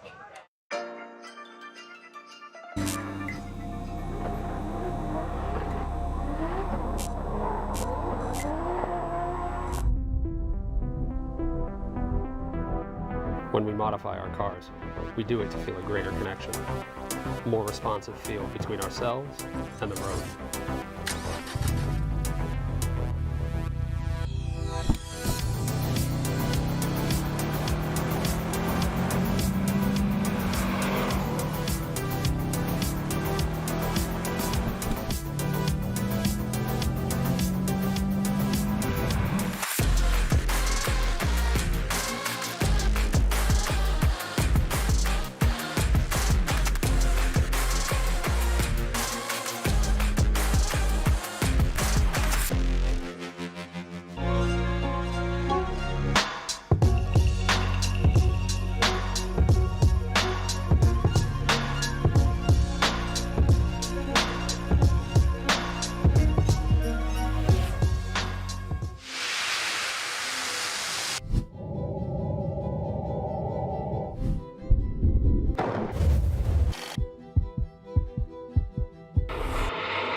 Watkins Glen International has been our playground this weekend for GridLife Summer Apex. Welcome back to round 4 of 6 at the 2026 GridLife Championship. Kyle Heyer joined by Arjuna Kankapati and Jackson Lambros in the pit lane. Still working on the cleanup down here at turn 7. Igor Keselov and Chris Smith having a couple of problems. Keselov off into the barriers. They're out and okay. Chris Smith, just a mechanical problem, but again, won't bother showing you the results for track mod because what's going to end up happening is they're going to sort back by their qualifying order, I believe. Slowinski is positioned like he wants to go out again, and they will maybe let him go, but we're a little bit delayed on time here, so curious how this is going to play out. I see the unlimited cars gridding up in the background, Arjuna, so that'll be up next in the fastest time attack cars in North America getting ready to roll. And we talked to Jordan, the spectator who allowed the LGR team to borrow a steering rack and get Alan Patton back on track. What a great story that is. Sasha Anise has had some issues as well in his Nissan 350Z, so being a weekend where these unlimited cars have really been pushed to their very limit. And I'm looking forward to seeing what those drivers are able to do. And let's not forget, we've still got some wheel-to-wheel racing left. Those Rush drivers already starting to get a little bit hot in their cars. Yeah, they got the umbrellas keeping them cool down there in the pit lane while they wait for their race. 50 cars gearing up for that race just after our track battle podium sprint. So stay tuned. Don't go anywhere. We still have 3 races left to go, and they're all high action, high intensity. Coming up in just a little while, but the incident rate has upticked in podium sprint the last couple of events. And Arjuna, going back to why do we do this format? And most of the, mostly it's promotes a little bit more conservative driving through most of the weekend because you're not going 10/10ths all the time. You can get a banker lap in early in the weekend and then kind of test and tune. And then we all get to watch everyone try to go for the podium spots at a time that we set rather than whenever they go fast, which is on Friday morning when no one is here yet. So that's sort of why we do this format. But drivers have told me it gives them butterflies. It makes them anxious. It is really a high intensity sport when race control says, all right, go do your fast lap now. Sometimes the careful driving sort of drops away in favor of that extra little bit of risk. And at the very top level of sim racing, what they do, 1 lap qualifying, take it to an even further extreme. And we know just how competitive sim racing fields can be, tenths of a second covering 30 drivers. To be able to perform with that pressure on is a skill set. It's a mental mindset that you place yourself in, but as much as we'll talk about the mental ability to deal with the pressure, there's also something about that physical ability to just put it to one side when you're dealing with the heat of the day as we've had right now. And just looking at those Rush drivers, they're probably getting a little bit toasty right now. You're also being put off your schedule. You'd been planning this entire day. Oh, I'm going to be racing at 2:45 in the afternoon. It's not going to work like that necessarily. It's not. And speaking of Rush, Bryce Mersberger has been the dominant force of the weekend. And while we're waiting for podium sprint to resume, let's check in with Jackson Lambros, who has the race 3 winner with him. Well, Bryce Mersberger leading in the points right now in Rush SR. What have you made of the weekend so far? No, it's been a great weekend. We came here, pulled the car out of the trailer, and it was fast right away. We hit the setup really, really well. Now that the weekend's close to being over, everyone's kind of found their setup and they're getting there.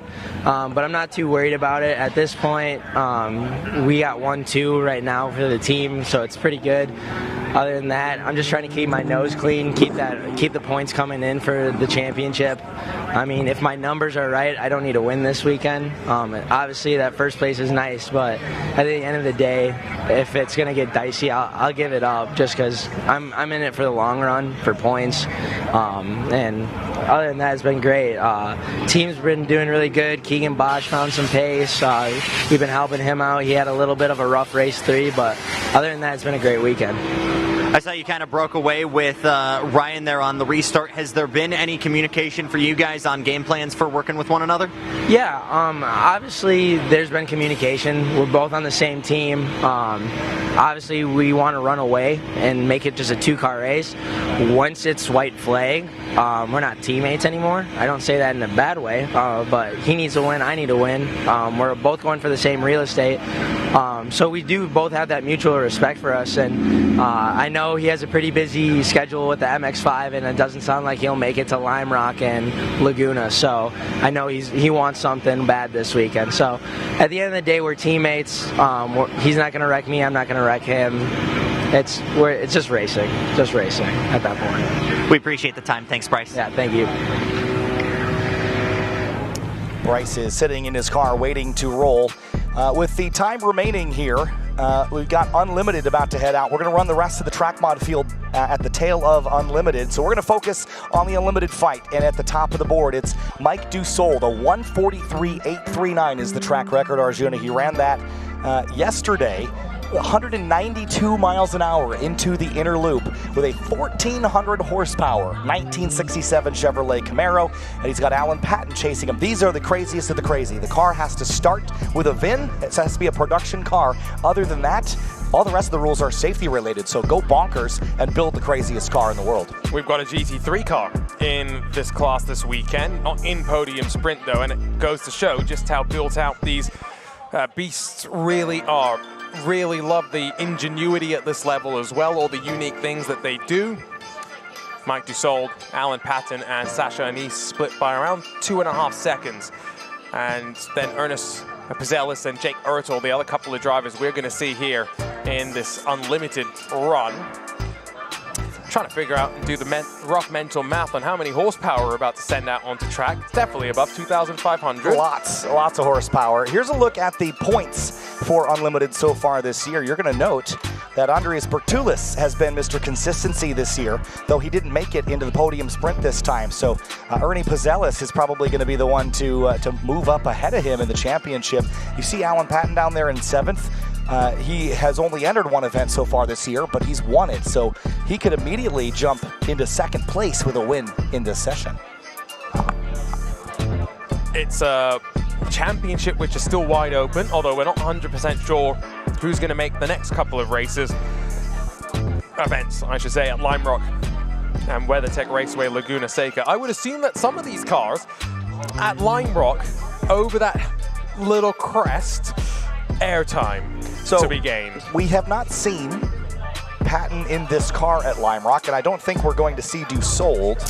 Maybe we will, but... You won't see Patton the next 2 rounds, I can actually tell you that right now, because he'll be at IMSA weekends with me. That's right, yep. Now, Sasha Anise, we have seen at at Lime Rock Park in the past. Okay. He actually holds our track record at a 50.6. Not 150, by the way, that's 50. Yeah, 50 seconds, yep. Which is fast. So excited to see Sasha potentially back out for the rest of the year, including at Laguna Seca. He's been there before as well. Went up against Ben Schloss in a Ford GT Mark IV, which is one of those crazy one of 60 something or other. Someone brought one of those out to a GRIDLIFE event? Yeah, and they drove it and they won. So that's the beauty of it. We're still waiting for the barrier cleanup down at turn 7, but Unlimited is about to head on the racetrack. There's Chris Smith. There was some speculation going on in the chat that I think I might agree with. The right front of Chris Smith's car, maybe a brake rotor. That's what I was thinking when it continued to lock up, and that's why I was wondering about brake fluid as well, or fluid in general, down there at turn 8, but only the drivers can tell us more. Oh, that tells us a lot. Look at the speedy drive that's been laid down. So yeah, that first instinct I think was correct. Is this going to mean it's going to be a lot more difficult for these Unlimited drivers to actually get a sense for the conditions? Lap 1, even after an out lap, I'm not sure I'd be attacking full tilt down there. No, but they'll have the out lap, the first lap again. We saw it for Dussault, the second lap around has been the quick one. Yeah. Now, looking at the grid, I don't see Alan Patton, unfortunately. And that is going to be a heartbreaking session for Alan Patton. Just they were struggling with the tires this weekend to keep them on the car, frankly, and just a rough weekend. Now, they're going to leave here a little bit fruitless without the track record. And as far as the podium goes, their best hope is that other drivers don't get valve laps in this session. That we get enough chaos to delay things a little bit more for those Rush, IBAC GLTC and the GLGT drivers still waiting in the wings for us to wrap up the podium sprints here. Great aerial shot from the Project Prime team, who have been doing an absolutely fantastic job this weekend, alongside our corner workers, safety team, and the entire GRIDLIFE crew as well. I saw them tearing down the NOS Energy main stage when I was over there slightly earlier. What a great job they've done with everything. Yeah, the other note about this cleanup, while it's taking a little longer, we've gotten another estimate from Race Control. It's going to be a little longer wait for tire banding and the oil dry. The reason why they couldn't get right to work, remember that the car that went into the wall was an electric vehicle, and so there are extra safety protocols that you have to follow when the cars get into the fence over there. So they took a little bit of extra time, and they're going to go to work and make sure the racetrack is safe before we continue. And here at Watkins Glen, again, we're just kind of in a holding pattern.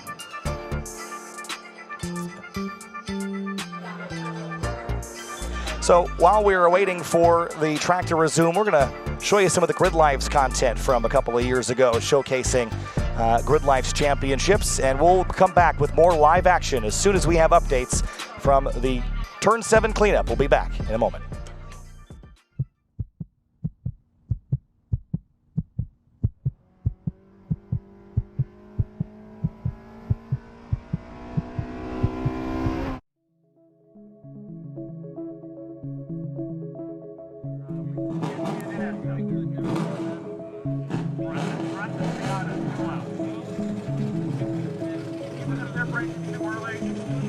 If it's way too early, obviously you're going to have plenty of time before the turn starts. But if you guys are on a 10-10 lap, make your presence known in a turn. If you don't have a reasonable expectation of you being there, they might hit you. We don't want that to happen.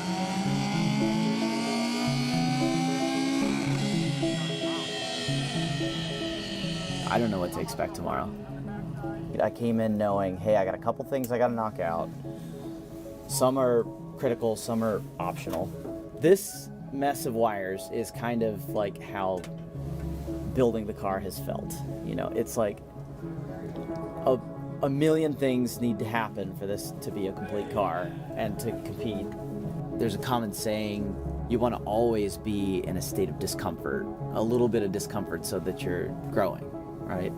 And I think this experience seems to be where I'm there all the time. I'm on that ragged edge of like pushing myself to the limit of what I can handle.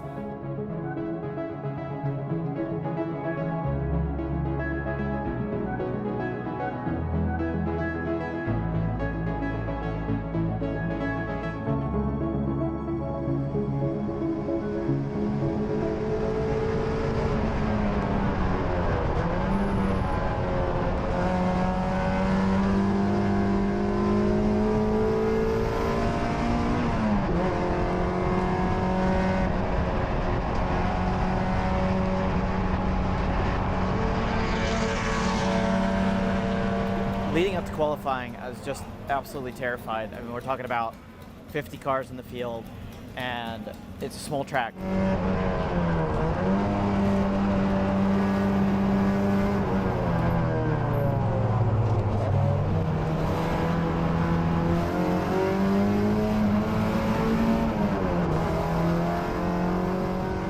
I ended up with a 152, which is not fast, and it puts me 5th from the bottom, which is disappointing. I thought I would be a little higher up in pace. My car is not optimized, and I know there's some areas that I can improve in confidence, maybe a little bit of car setup too, but yeah, I'm trying to figure that out right now.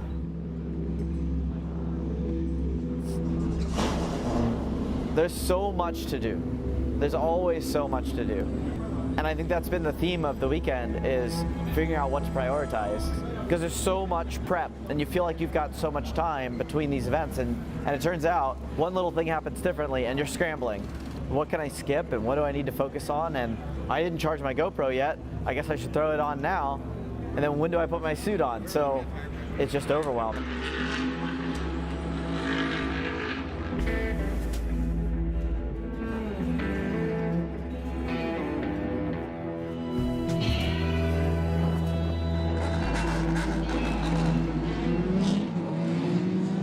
Welcome to Carolina Motorsports Park, located about equidistant between Columbia, South Carolina and Charlotte, North Carolina. It is a gem of a club track, if you will. Very challenging, very fun, and we have a massive field of cars that are coming out for the opening race of the 4 that will be unfolding here in the GRIDLIFE Touring Cup. And we are racing. And you can see really close quarter stuff. It's a very short race start. You have maybe a couple hundred yards down to turn 1. think we're really bad at knowing what we're going to do when we actually get in the car and the adrenaline starts pumping. Because there's no adrenaline pumping when you're wrenching on the car. So you can just like do exactly what you signed up to do. But it's so different when you get out on the track. And here into this is such a tricky section of track. It's known as the carousel here, but it's really a 3 apex series of corners, isn't it? Yeah, C&P is definitely one of those tracks you have to know which curves to hit. On a lot of the corners, the exit curves are very tough and choppy, but a lot of the apex curves can help rotate the car and give you that extra minimum speed. And this is a very long run, isn't it, here? Yeah, into turn A especially, there's a little bit of an elevation difference into this braking zone, and it definitely gives you help.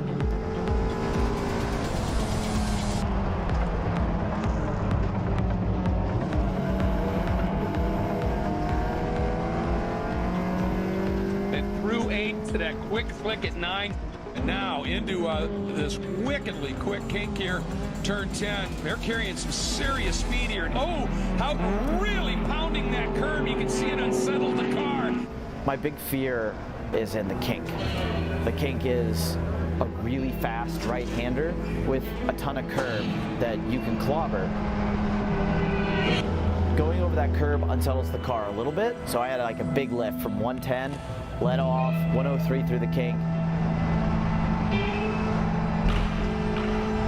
With my aero, it's fine. With my power level, it's fine. With my grip level, it's fine. But I'm a novice driver. I'm a new driver here. I don't want to do something totally awful.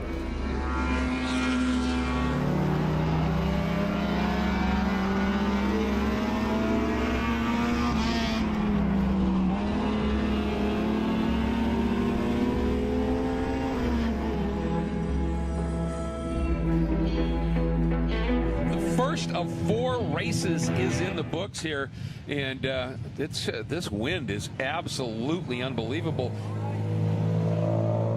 I'm fighting fear, but it's not so much fear of like getting hurt or something like that.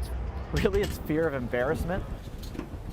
What's up? Is that you? Yeah. Oh man, we got to battle. Yeah. Dude, you're dragging something. It might just be exhaust. I think it's exhaust. It was sparking a bit. I know you were right on my tail for a while, but it was fun. Coming through, was it the carousel like back here? Yeah. Like I wasn't expecting to hit your brakes going in there. Figured like I'm more just a lift and let it coast through. So you caught me off guard on that one. But sorry about that. It's just like I don't have confidence yet in some of those turns. Yeah, but that was fun. Good stuff, man. Yeah. I don't think I'm running up against the wall of like this is all I'm capable of as a driver, but it is disappointing. Yeah, I'm looking for more of a result, and I just have to figure out how to get it.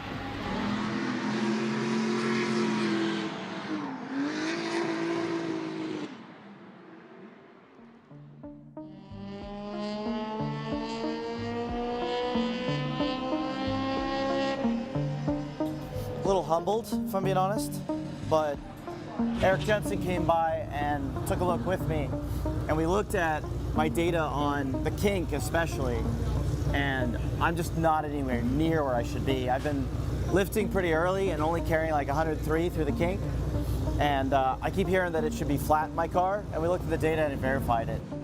So that's what I'm going to do in race 2. I'm just going to try to incrementally ratchet that up. I believe it can happen. Eric believes it can happen. Marcus believes it can happen. So I just have to prove it to myself.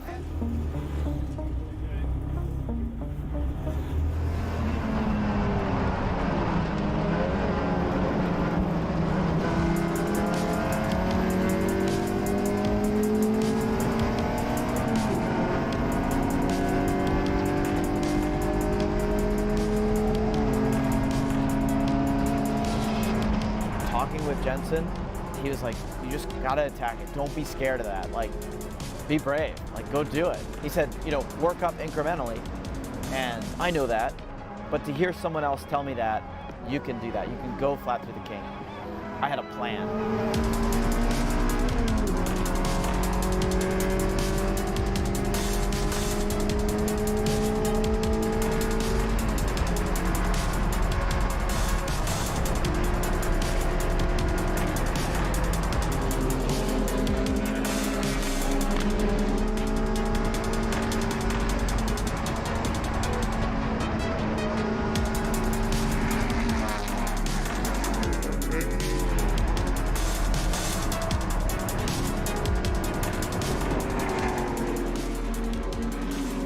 I went out, I built a little speed, and then somebody in front of me, I felt like I needed to catch them, and all of a sudden that little bit of fear that was left my mind, and I was like, I'm gonna catch this guy.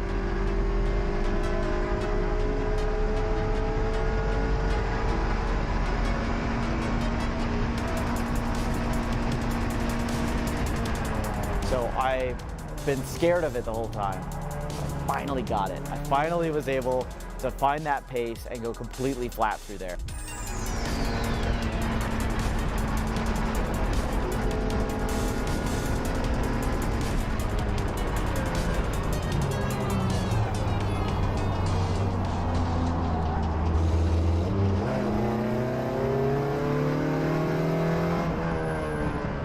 Do you know the silver E46 562? Yeah. Do you know where he's paddocked? I gotta go apologize, I've dive bombed him. I'm still overdriving the car and not doing what I can out of it. Pick up time or? I did, I got a 149.5, so I broke under 150 and I'm very comfortable going flat through the kink now. So, nice, yeah. there you go. In fact, I'm looking for that guy. Have you seen a 562 silver E46? And I was coming up on him really quick into 11. Oh, yes. That's him, perfect. Oh, yeah, I'll get you coffee later. Who's the E46? Is that you? This one, yeah. E46. Oh, that's Who's this guy? Yeah, so you need to apologize to him? What'd you do? I thought I was going to rear end him, so I dive bombed him instead. Oh. He did a great job keeping it clean, but... I told him when he gets out here, you're going to whoop his ass. Yeah, okay, good. Is this you? That's my car, but I wasn't driving. Oh, okay. Kevin Bandy, I was in that white Miata. Oh, right, yeah, I thought I was going to rear end you, and so I just made a quick judgment, and I dive bombed you there, but you gave it so much. 11. Yeah, that was fun. Okay, good. I was like, you kept it super clean. I saw it. Okay, Yeah. Thanks for that. Yeah. These drivers, they're so friendly and so eager to help that I feel like a peer. I know that I'm new, and I know I'm coming to them for their help, but they don't make me feel like I'm not part of it. They don't make me feel like I'm, as inexperienced as I truly am. The fact that I'm out here and I'm making it happen, and they're more than willing to help me get there is really exciting.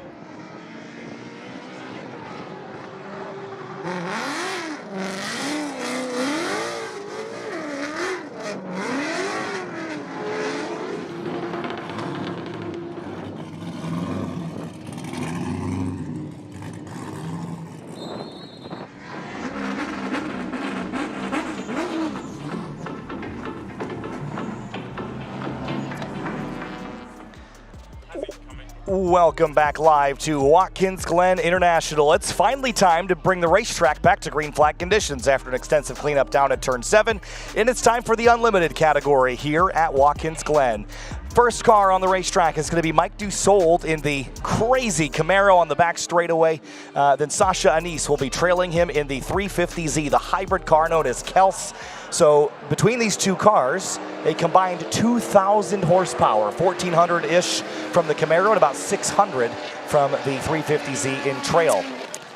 No Alan Patton, though, unfortunately, and the reason why, you and I were just watching the video posted on social media by Alan himself. They had a tire issue coming out of the opening corner, left front blew, and ended up hitting the wall at the very bottom of the S's. Right now, what these drivers, though, that are on track are having to do is figure out where the grip's going to be around this boot section with so much oil or fluid of some kind being laid down, so much speedy dry still left there from track services. Yeah, again, this, if they were all happy with where they qualified, they can just forfeit. They would go back to their qualifying times, and it would sort of, put them back in the order that they should be based on their pace for the rest of the weekend, but they want more. I don't know that they're going to see track record times, but we will probably see some pretty awesome straight line speeds out of this Camaro. If you're here at the Turn 10 grandstand, this is that 1,400 horsepower Camaro we were talking about. Mike Dussault has built this car up to the absolute maximum level of grip that car can generate. Heave spring setup under the nose and tail. Sasha Anise with that all-carbon 350Z in trail. Here we go, green flag for podium sprint, 3 laps for the unlimited cars. You talk about the work done on the cars. So much thought put into every little element. There's a extension on the right side of the front wing slash splitter that does not exist on the left side. There's all these little nuances that they have dialed in. Crack the throttle, slight lift, as you get over the top of the hill, and then full chat back up towards our speed gun. 192 top speed so far this weekend. 184, a little bit off of his peak, but he's sailing through the inner loop now, dancing over the curbing. Mike Dussault in that 57. Sasha Anise looked like he was still warming things up. I think he'll go hard next lap around. For Mike, the way he landed after the first part of the curb, it pushed him out slightly, but he didn't lose too much time, was able to straighten the next part of the complex pretty nicely, and then drop down to where we're not sure where the grip's going to be. 170 there from Pezelis in his own Corvette. Slightly different line taken from Dussault. He tightens things up, avoids being on that speedy drive, and then very tentative putting the power down. Accelerating up out of turn 7. I think that area of the racetrack is going to be quite skittish, so you'll have to be cautious. I should also note that there are some track mod cars still on the racetrack. They will be rerunning their session in trail of the Unlimited cars, but we're going to focus on the top runners at the moment. Here comes the 57, leaving turn 9, throttling up around to turn 10. We'll see what he's got in the tank. I'm going to guess a 46 or 47 on this first go-around. Yeah, I'm not expecting a track record, and that's not the fault of the drivers. That's just the condition down there in the boot. Watch him through the final corner. Didn't go all the way out to the white line. Didn't want to risk touching the grass by any means, and then power down, break the timing line. 46.882. Not a bad estimate eyeball for me up here in the booth. Dussault hits turn 1 again, and Sasha Anise is going to come across. I believe he'll be starting a flying lap, but Dussault now climbing the hill on lap number 2. He's been able to do a couple laps, and usually the second was his faster one. We saw the 192 number, but that wasn't the fastest lap that he set. You are right. Slightly slower at the speed trap than he was at terminal velocity previously. It's a consistent number though, and this time lands a little bit better, and he's able to then run the more normal sort of line that I think he would have wanted to out of the inner loop. Drops into the long right-hander once again. These drivers just have so much downforce at their disposal. Sasha Anise at 159 miles an hour. That's actually pretty strong speed for him. He makes all of his time into and out of the corners with that electric boost from the hybrid Nissan 350Z setup as Pezelis goes over 170 again. And very close between Jake Ertel and Pezelis, just about a tenth between them for 3rd and 4th positions in this Unlimited class, so something to fight for. Slightly slower in the straight line, I think this time from Jake Ertel as he maybe backs off slightly. A lot of tentative driving there from Dussault through turn 8. The grip level isn't quite there. And Ertel, again, that first lap, you see Pezelis is just shortcut there, so that'll be a lap time deletion. He must feel like he's got a problem in that Corvette. Here comes Dussault again, finishing out his 2nd lap. We'll pick up Sasha Anise and see if he can go a little bit quicker. Definitely an issue with the 338 of Pezelis. That car is not happy. And here comes Kels. 146.3. All right, improvement for Dussault. What's Sasha got in the tank in the red 350Z? Now, a 46.3 would be amongst the fastest times that Anise has been able to set all week, so I'm not quite sure if that will be the expectation, but sub 50 for sure is what we'd expect. It's a 48.9. All right, now what's he got here? Look at that turn in. It just darts in, leaning on the downforce, right out to the edge, all over the rumble strips here. And this car, with that hybrid boost, is about 100 horsepower added to the internal combustion engine. And equipped with DRS, that drag reduction system. Dussault is off throttle, and Anise will open up the rear wing on this car and accelerate to at 160 miles an hour, past the speed trap into the inner loop. It is 161, even quicker this time through. That might be the fastest we've seen him this weekend. He saved the most commitment for the last lap of the race, off for the final part of the curbing through the bus stop chicane. He pushes out wide slightly, but that helps him to arc into the corner. These drivers have enough speed to warrant the extra distance occasionally, but watch him tight down on the entry into the boot as he now gets to where we know the grip level is questionable. Which line does he take? Tighter line to the inside of the corner. Yeah, he is used to testing this car at tracks with very high commitment. Runs that frequently at CTMP to sort of benchmark this car. And that's a really fast course in a car like this. The only place I can really think of in North America that warrants more commitment than this, CTMP. Tracking out to the edge of the rumbles here. This is his last opportunity. He clipped the inside of turn 9. I'm not sure if that was intended, but he got away with it. great noise behind us as he roars to the line. Look at the downforce on the rear of this car as well. It's stuck to the ground as he powers to the line. Oh, so close to the wall at turn 11. Can Sasha Anise pick the pocket with this high downforce hybrid 350Z? And he gets closer, but it's not enough. A 147.045. Sasha Anise finishes second in Track Battle Unlimited. You know, if he had the 100-odd horsepower that he's missing this weekend compared to normal, I think Dussault would have had a challenger. I think you're exactly right about that. And with Pizzellis retiring, Jake Ertel is able to score third here. Here's Chris Boersma. I think he's on. That's a cool down. Yeah, he's cooling down as well. So let's go through our results for Track Mod first and then Unlimited. There is Adam Slawinski coming back around. But we'll look at our Track Mod results and then Unlimited as Slawinski, I think, is still on it, but I just don't know that there's going to be much more to get as he comes through the last corner. A 159.104. Chris Boersma at that 203.776. And then Chris Smith, again, with that mechanical problem, provisionally on podium here. Of course, Igor Keselov knocked out here. As we move on to the Unlimited results, it is Mike Dussault on top. He's been the fastest car most of the weekend.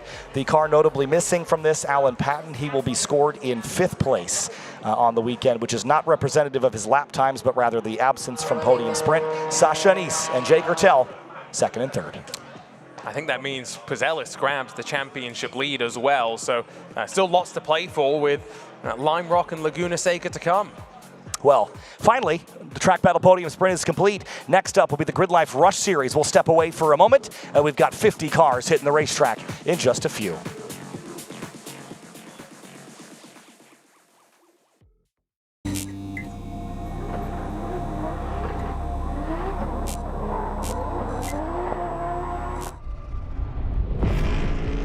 You boys up for a challenge? How about this? Anything you can do, I can do faster. Okay, bro. I'm gnarlier than you. I get more sideways. I'm louder. Much louder. I get wilder than you. You sure about that, bro? Harder. Slicker. Cooler. Tougher. Let's go. So what you got?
We've had beautiful weather this weekend at Watkins Glen, New York, and GridLife Summer Apex is past the apex, and we're heading towards the end of the lap this weekend. On Sunday afternoon, race 4 for our wheel-to-wheel events is upcoming. Rush Series Race 4 up next, followed by GridLife GT, and then IBOC GridLife Touring Cup to wrap up the day. Kyle Heyer joined by Jackson Lambros for our last race of the weekend. We've had 3 races and 3 full course yellows. I'm just hoping we get a full green flag race, because when we have been green, the racing has been unbelievably entertaining.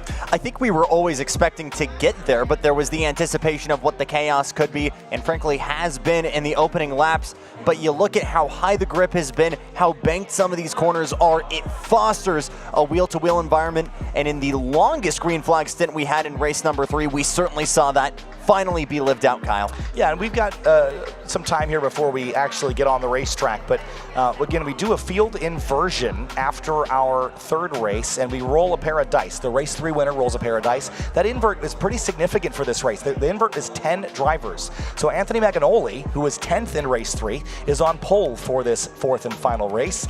And with how much of a revolving door the front of this has been this weekend, it's going to be pretty spicy on that run to turn 1. They roll a 10-sided die, a D10, to figure that out. If it's a 1, you got to roll again, because the order would be the same. But 10 is the biggest number you can get. So Anthony Maganoli, who has had a, let's call it a roller coaster of an opening GridLife Rush season, to say the least. Hot and cold. That's a good way of putting it. Yeah. If you were with us earlier, you'll know he started the series on fire at CMP. Literally. But the pace, yes, the pace has always been there though for Ant. So he'll get a much earned pole position. But he's got some hard chargers. How about Jalen Batley as well? We'll be on the front row with him. And again, he's had that roller coaster emotions definitely in the macro this weekend, because I mean, had the single lap pace has dropped back, much like Grant Bourne.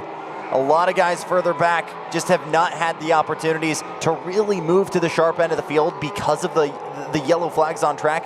Hopefully we'll be able to go flag to flag and see some real momentum changes here. Let's roll through the starting lineup for the 4th and final GridLife Rush Series race for the weekend at Summer Apex here at Watkins Glen International.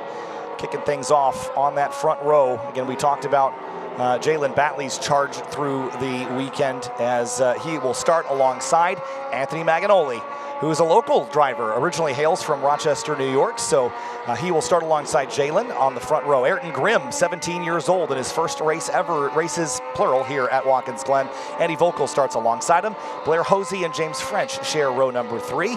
And row 4, it's Ellis Spezia on the number 111, followed by Spencer Piggott in his first event ever with the Rush Series. Strong start. Ryan Leach and Bryce Mersberger, the teammates that have traded wins back and forth, they start 9th and 10th. Tony Barber a long way from his Turn-In Concepts teammate after an incident. He'll be moving back to P11. Mark Jorganorski and Matt Wilson, the best results so far for the 188, will be starting in P14. Ethan Hardesty, P15, will be alongside the 40 of John Weisberg to round out row number 8. Row 9, Michael Neff in the 199 with Nick Billingsley. A slow but steady move forward will be starting in P18. Ryan Power and Ryan Anderson make up an all-Ryan row number 10. And 21st place, it's Darius Garcia in the number 18 car. Randy Pope starts alongside in the number 740, slowly moving up the order. Jason Ayler and Lee Kellert share row number 12. Starting 25th place in the number 12 is Brett DiGiacomo alongside Adam Spence in the number 60 car in 26th. Row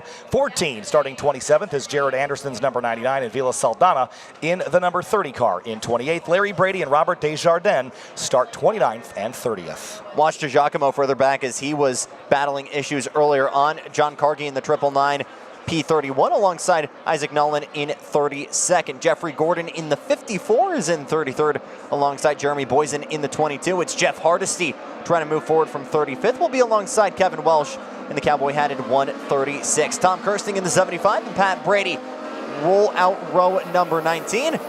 This is where the numbers start to get big. It's Jake Sanders and Kelsey Anderson running out row 20. And starting in 41st place, Bill Dorrance in the number 20 car. AJ Campo rolls off 42nd. In 43rd, it is David Pereira in the 100 car. JD Kroll starts 44th in the number 135. Row 23, it's Spencer Morgan in the 66 and Paul Click in the 71. 47th spot is Dalton Snedden, and Landon Welsh will start alongside him in 48th position in the number 36 car. Sam Reed starts 49th. Keegan Bosch got for blocking, starts 50th at the tail of the field, and now some incident responsibilities. Ben Carroll and Heath Pomerantz will start 51st and 52nd. Kyle Melnick drops to the rear of the field, 53rd place, inverse of his number 35. All right, so a lot of penalties, warnings, things of the sort, trying to corral all these drivers into a green flag race at the end of the weekend here. At Michelin Raceway Road Atlanta, we had a couple of really great banging events, hoping for more of the same here at Watkins Glen International. This is the first time this series has ever been here. We're at the apex of the season. 2 more events to go at Lime Rock Park and WeatherTech Raceway Laguna Seca. This is the last event that will see major draft battles on these long straights here, Jackson. So you have a favorite for this one? I think Ryan Leash is going to approach this race differently. We talked about it a little bit when I sat down with Bryce, but again, his teammate has a full-time commitment with the IMSA weekends running the MX5 Cup and will miss the last 2 rounds of the season. Does he drive with a little extra ambition? You'll look at the sharp end of the field as well. Jalen Batley getting clean air to the nose of that machine for the first time. Will he be driving like a bat out of hell? For the final time this weekend, we're ready to rush, Kyle.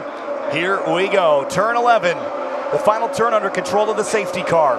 Out in front, Anthony Maganoli and Jalen Batley in the gold car. Coming to the green flag at Watkins Glen. Summer Apex, round 4 of 6 in the Rush Series Championship. Green flag, and we're underway at Watkins Glen. Immediately the fan out, 4, 5, 6 wide. How many cars can you fit across the width of Watkins Glen International? Into turn 1, Jackson, big lunges. It's Blair Hosey who had that shot. He backs out and is unable to make that move against Ayrton Grimm. Got to watch the track limits. You can go 2 over the curb. I'm sure that one LEM a little bit further back might get ran out for going a little bit wide. But indeed, it is Batley who wins that whole shot over Ant Maganoli. They race up the S's for the first time. Yeah, you're right. Ooh, 4 wide through the S's. That doesn't work. There's one slow car there, but Batley is the driver in command now. Down the back straightaway. Look at a couple cars peeking out there. Graham Bourne. Yeah, that's Bourne. You're right. Into the bus stop. Bourne going to get squeezed here as we're nearly 3 wide. You're able to roll so much more momentum. Oh, 1 through the grass. How many got tangled? More dust getting kicked up, 1 around just at the curbing coming out. More running wide as we work down to turn number 5. A handful get collected. I think we made it out without any car-to-car contact beyond just the one spinner. So we might be okay if they can get the engine refired. Tough to do that with the nose against the wall, though. The 115. That's Ethan Hardesty, I believe. Batley leads the way. Look at French on the outside of the speedy drive there going into the toe of the boot. Able to use that clean air and that banking up top to carry a little bit more momentum. Oh boy. Holy cow. So there's a bunch of cars over there. We had fears. Have you ever? Yeah, no I have not. That'll be a full course yellow, certainly. Oh my goodness. But Batley, your leader, and man, we had anxieties of what this weekend could turn out to be. And we thought we maybe were able to get through scotch-free, but at the buzzer, we're going to get a multi-car collection at what I believe is the run down the chute there into the boot. I think was that not the bus stop exit where all the dust was kicked up? Oh, spinner. Oh, under a yellow, right back across the road. That was the 585. Wow. Maganoli.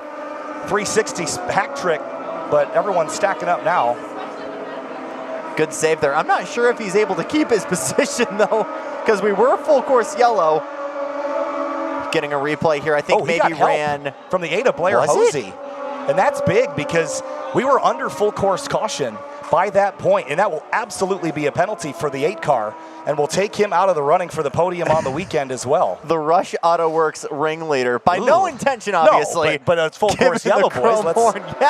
Let's slow down a little bit and not run into each other under caution.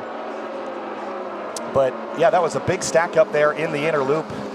And we were sort of expecting that at some point. Absolutely. I was hoping we'd be trending the other direction. Yeah. So that'll net out to James French getting moved up there into P3. Gosh, there's and it is all hands on deck here. This is indeed the exit of the inner loop, yeah. And I believe this might have been a little bit after we caught it, because by the time we panned away, I thought we got away scotch-free. Yeah.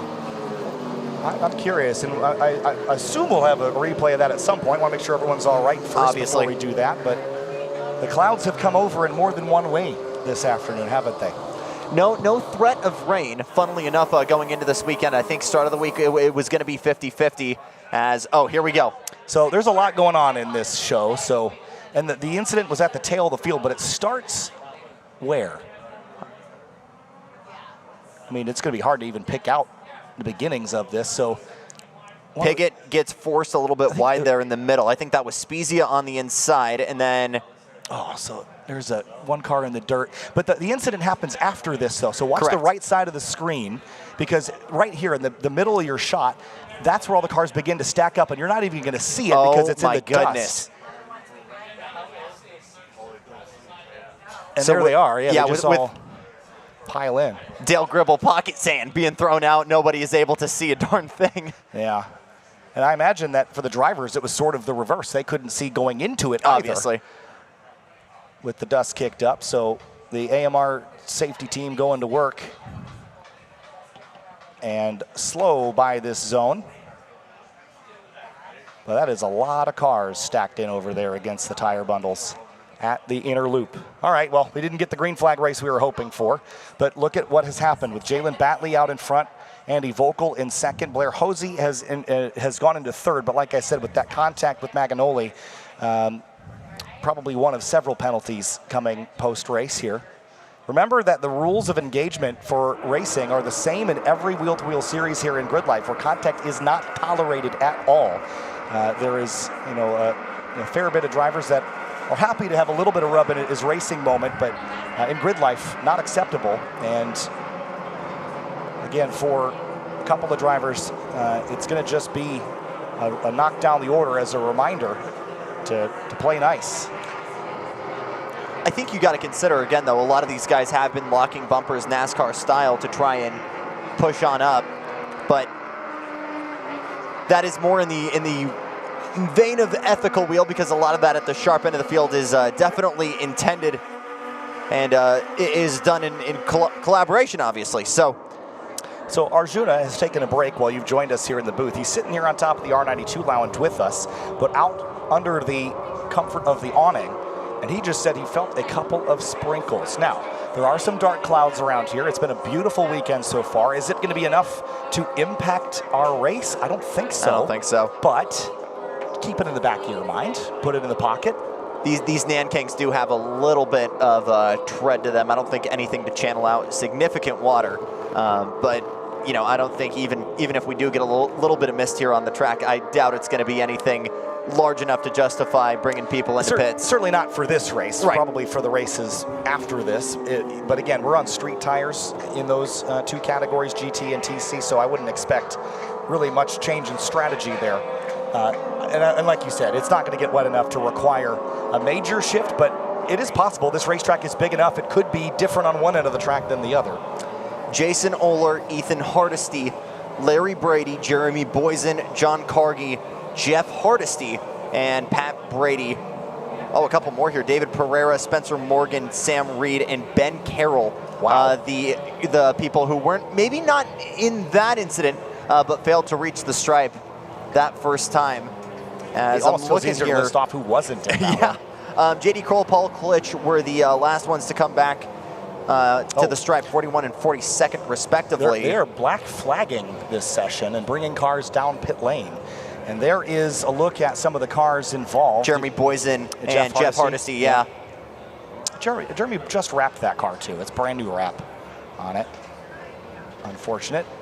So they're going to bring the cars down to pit lane, and this race is going to get effectively red flagged here while they work on cleanup. We have just not had the momentum we had yesterday. No, and unfortunately with the way scheduling has been, obviously, we're starting to back into the wall here in terms of scheduling. So Watkins Glen safety crew and obviously Grid Life officials doing everything they can to make sure this Grid Life Rush Championship reaches its final race of the weekend and is able to bring it to the checkered flag. But this is another huge blow to our schedule and our weekend, and we could quite possibly be in a position here where we don't go back to green flag racing. Yeah, we'll see what happens after this break. We'll take a moment, let the safety crews get to work. We'll be back with Grid Life Rush Series Race 4 after this.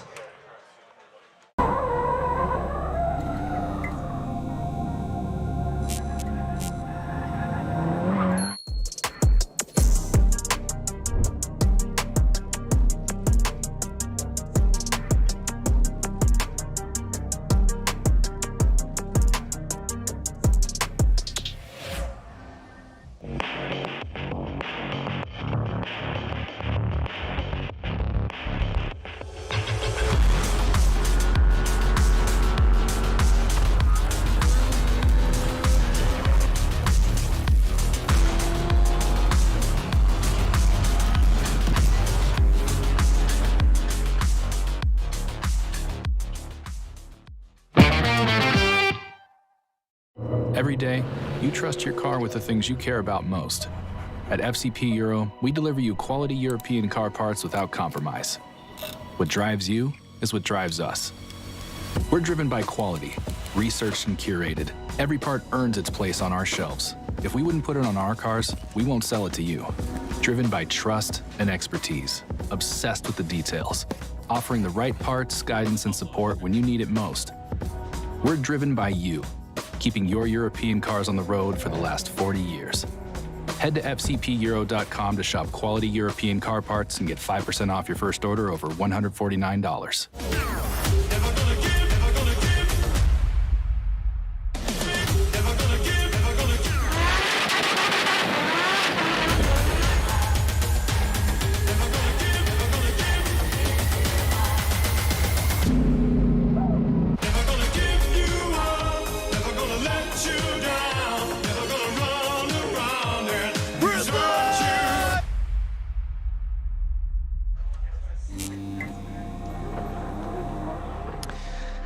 Under a holding pattern here at Watkins Glen International GRIDLIFE Rush Series Race 4. Technically not red flagged. I haven't seen it come from race control, but we're sitting on the pit lane. Working to clean up on the back straightaway for, what, a 10-car incident, leaving the inner loop. Kyle Heyer joined by Jackson Lambros. We had 3 races so far, 3 full course yellows, but they were all relatively minor. This one was not. There was a whole bunch of cars stacked up there. Drivers are out. They're just trying to figure out how to get all the cars pulled away there and sweep the track off before we turn them back loose again. We didn't know what happened. I don't think a good chunk of these drivers officially know what happened, as one went through the inside curbing coming out of the bus stop. And there you go, officially red flagged here for race number 4. Yeah, and again, the timer has been hidden. Reminder that we have moved a drift session around, so we're a little bit off schedule from what we were originally planning, and they will do everything in their power to get at least a 1-lap shootout here and go back to racing to get a checker under green flag conditions. Sounds like the red flag was just from the graphics up, but effectively the same. I mean, we're sitting on pit lane, so as far as I'm concerned, it's a red flag. So again, I don't think we're going to checker this and call it quits just yet. We still have a little bit of time before we have to go to such draconian measures, but yeah, that was a frustrating one, right? Because you look at the situation with the dust kicked up. Without the dust, we probably would have been all right, but as soon as cars start scrambling, everyone's just focusing ahead to try not to hit whoever is stopped, and then blind spots and so on and so forth. It already gets congested through the bus stop on lap number 1 in this championship, and you take all the visibility out, and suddenly just minding your own business and coexisting with people at race pace becomes quite difficult. And unfortunately, they weren't able to see what happened, and neither were we. What you can't see on track right now is the frantic work being done by Watkins Glen International crew as well as GRIDLIFE officials trying to clear up that track, get as many cars picked up to ensure that we have at least 1 lap of action here to get us done. But let's try and do some investigative journalism here and figure out what happened. You could argue Spencer Piggott and Ellis Spezia were the first domino there. They're 3 wide. That pink car goes a little bit further offline. Yeah, but so the incident cars that they're in the stack up are much further back than this. So you see Jeremy Boyes in the bright yellow car. Yep. He's really sort of the centroid of this. You see cars around him, and then they just disappear into the dust cloud. And then they're like 3 and 4 wide behind that, and just not really any visibility, probably for us or for them. Yeah, and unfortunately, looked like we had another car further back who just elected to cut through already. Saw the trouble on the outside and elected to just avoid it altogether, but you can just not see a thing there. So unfortunately, that'll be all she wrote, but looks like we're starting to move some of the cars here a little bit. I'm not sure if we're already trying to grid them up once again, or at least get them rolling behind the safety car. They're making them make the right-hand turn, and that is timing and scoring turned off. That means they are heading back around. All she wrote. That's it. Race is complete. And hard to blame race control for that one. It's a frustrating way to end a weekend because I know how hard this Rush Auto Works team has I know how much these Rush guys have been putting in work to try and make the best show possible, both for the people at track, for the folks at home, and trying to foster this environment. But it's a new track. It's a sold-out grid nearly, and just a disappointing way for this weekend to end for Rush. Yeah, again, and it's tough because these races are short, but we've watched GRIDLIFE GT, albeit with a much smaller field, but their races have been spectacular this weekend. And you get the full race time. It's plenty of action, but you feel like you just want to start over and try again and leave a little more room next time, right? So, you know, there's something that Adam Jabay always says in the drivers' meetings, that it's unlikely that Roger Penske is watching and is going to call you up after winning any of these races here this weekend, so best to leave a little more room. But that will be it for the GRIDLIFE Rush Series this weekend. And we'll have to see how the points and things pan out, because I don't even want to suggest how things are going to finish with a lot of pending penalties and disqualifications. So I don't know that there's much of a reason to even guess at who finished where. With that roll, it gives a lot of people still a fighting chance to get to Merceburger in the point standings, because again, he rolled off P9, P10. I'm not sure where he ended up after lap number 1, certainly not too far, but that certainly gives people still a glimmer of hope to maybe get it within conversation by the time we get to Laguna, but it's going to be a half-court shot for something to happen when we get to Lime Rock Park. Well, the Rush cars pull off. Slinky606 in the YouTube chat is Alan Patton, and he has told us that he rolled a 9 for the GRIDLIFE GT invert, so that's about to get very entertaining.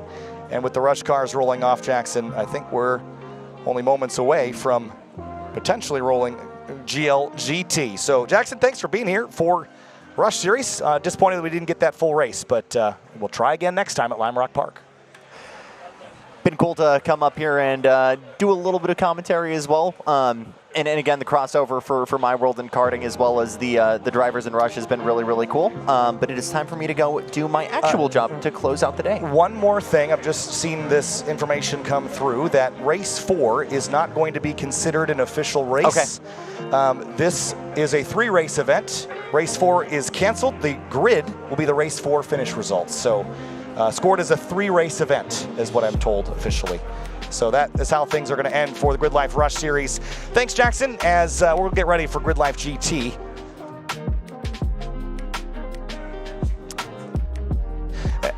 But we'll come back to GLGT right after this. Step away for a moment. We'll be back.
There's a moment behind the wheel of what I've built where power overrides gravity, and I hit that 0 moment. 0 doubts, 0 fear, 0 competition. No rule or mold I can't break. And limits? Absolutely 0. And there's enough 0 sugar to get me there.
GRIDLIFE returns to Watkins Glen. A couple of races left to go. The afternoon's been a little bit of a slog here, we'll be honest, with the incidents we've had on the racetrack. With such good luck on Friday and Saturday, we have run out of it on Sunday from GRIDLIFE Summer Apex.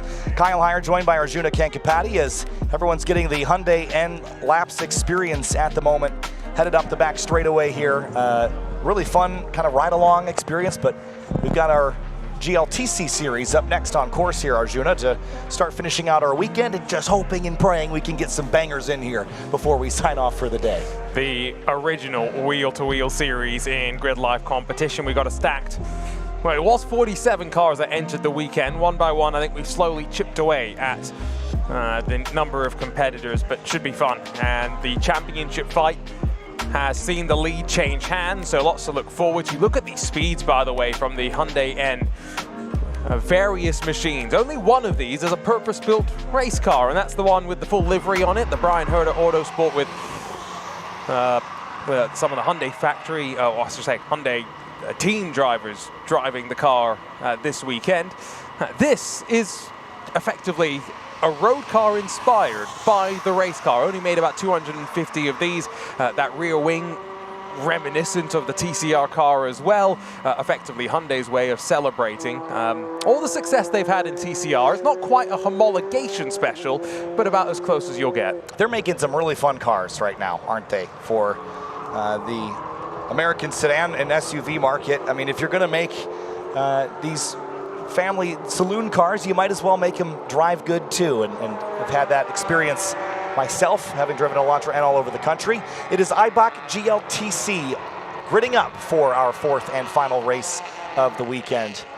And as we head up the hill here, let's get through our starting lineup and roll through our field inversion. It's Jake Rawson on pole alongside 17-year-old Ayrton Grimm. This is going to be a lot of fun, Arjuna. Ayrton Grimm has not been inside of the top 10, except at the very tail end of race number 3. Well, he's going to get a chance to win one here. As he tried to at CMP, he was DQ'd on the dyno, but trying to find redemption. Mason Bursack starts 3rd. Lee Wombolt starts 4th in the number 204 car. Matt Waldbaum starts in 5th. Then Joel Morrison in 6th place in the number 71. Eric Catil rolls off 7th place alongside James Houghton. Those two battled in a fierce fashion in race 3. Eric Magnuson, Blake Korth share row number 5. And Arjuna, the rest of the field scroll on your screen. It's a big grid. Donald Louis in the Subaru BRZ alongside of Brandon Gannam in an 04 Mazda RX-8. Vitus Arankas in the 95 BMW M3 has got Ryan Christopher company. He's had some dyno issues, so great to see him in 14th with Jeff Donati and Robbie Veerhut slotting into row 8. Brian Hedian and Justin Lee then behind them in a Honda S2000 and Mazda MX-5 Miata, and then completing the top 20, Jeff Wasilko and William Muchen. Starting 21st, it's Christopher Gatos in the 214 in a borrowed, it's his the other Gatos that's in a borrowed car. Nathan Manning starts 22nd. Jay Rebus in the 279 starts 23rd. Daniel Geraldo starts 24th with a penalty from race 3. Andy Smedegaard, 25th place. Michael Hilo would have started 26th. That car out for the weekend, unfortunately. Pass under yellow penalties for Besic Georgeman Abdi and Kevin Zhu, disqualified from race 3, as are these drivers. Lots of penalties here from passes under yellow. And I'm going to imagine everybody here on down. Race control doesn't take kindly to those. Those are an immediate disqualification in GRIDLIFE competition. And you see basically everybody here was not looking up the road far enough. Yellow flags there. Peter Cipollini, Shreddy Brown at the tail of the field, and then Brian Tyson and Matthew Ibrahim. And Matthew Ibrahim was involved in that contact. See how they've been able to repair the car. Look at the weekend points as they run, though, because Eric Magnuson has had a great first 3 races. It's going to be a lot more difficult for him, though, to make it 4 wins on the trot, starting back in 9th. We know track position is important here. It's hard to pass. Let's see what he's going to be able to do with a hornet's nest in front of him that really, for the most part, has not seen much success overall. Yeah, the inversion is going to make this interesting. Magnuson should, if he stays within distance of Catil, should still walk away here with the championship lead. It was only a 6-point differential, so he's just got to be conservative here. I don't think there's any expectation to drive through the field and win this race. You don't need to, and it's just going to be more rewards waiting to carry into Lime Rock. Yeah, why win this race and when you could avoid doing that and just get less weight going into a track where you are going to be a little less suited. What we have also seen across of all races this weekend is a lot of confusion on starts where drivers are popping out of line and trying to poke their head to spot the green flag. They're not trying to necessarily jump it intentionally, but by doing so, sometimes they find themselves in a situation where they can punch the throttle, make it 3 wide, or in some cases even more. And that's what led to the contact in our first race of the day earlier today. Doubled up at Watkins Glen International. IBOC GRIDLIFE Touring Cup, a power-to-weight racing championship. The more complex you make your car, the more weight you saddle on it to equalize chassis of all different kinds. There's a little bit of wildlife out there as well. And hopefully this race is wild in the most entertaining of ways. Here we go, Jake Rawson on pole alongside Ayrton Grimm. Watkins Glen International, IBOC GLTC Race 4. Green flag, and we're underway from WGI. Once again, we fan out on the drop down in towards the 90. Don't think we're going to be 3 wide at the front like we were earlier this morning, but instead we're 3 wide for 3rd position, and Waldbaum in the center of all of that as we shuffle up out wide in a couple of cases, but most importantly, everyone out of the opening corner safely, and plenty of side-by-side, including for the lead as we shuffle up through the S's. Ayrton Grimm takes the lead away from Jake Rawson. He's just got to run. He's had some trouble all weekend long, hasn't really had that car operating to the best of their liking, but now has the top spot as we roar down the back straightaway into the inner loop at 130 miles an hour. 126. Oh, what a shame. Jake Rawson able to slide back though in front, uses the draft to good effect. Waldbaum in 3rd now in that ASM blue and gray machine on either side, and Eric Cattell, James Houghton and Eric Magnussen haven't really made up too much ground as we drop down into the brute for the first time. Looks like Eric Cattell starting to work his way forward though now. The racecraft in that 82 cockpit is what could win him this race. Rawson takes it back from Grimm. Now Matt Waldbaum is there, and side by side between Bursack and Cattell. Cattell going the long way around here at the toe of the boot. He's put himself maybe in a bit of a precarious position. Ooh, if he loses any momentum, there could be a train that runs up the inside that includes Eric Magnussen.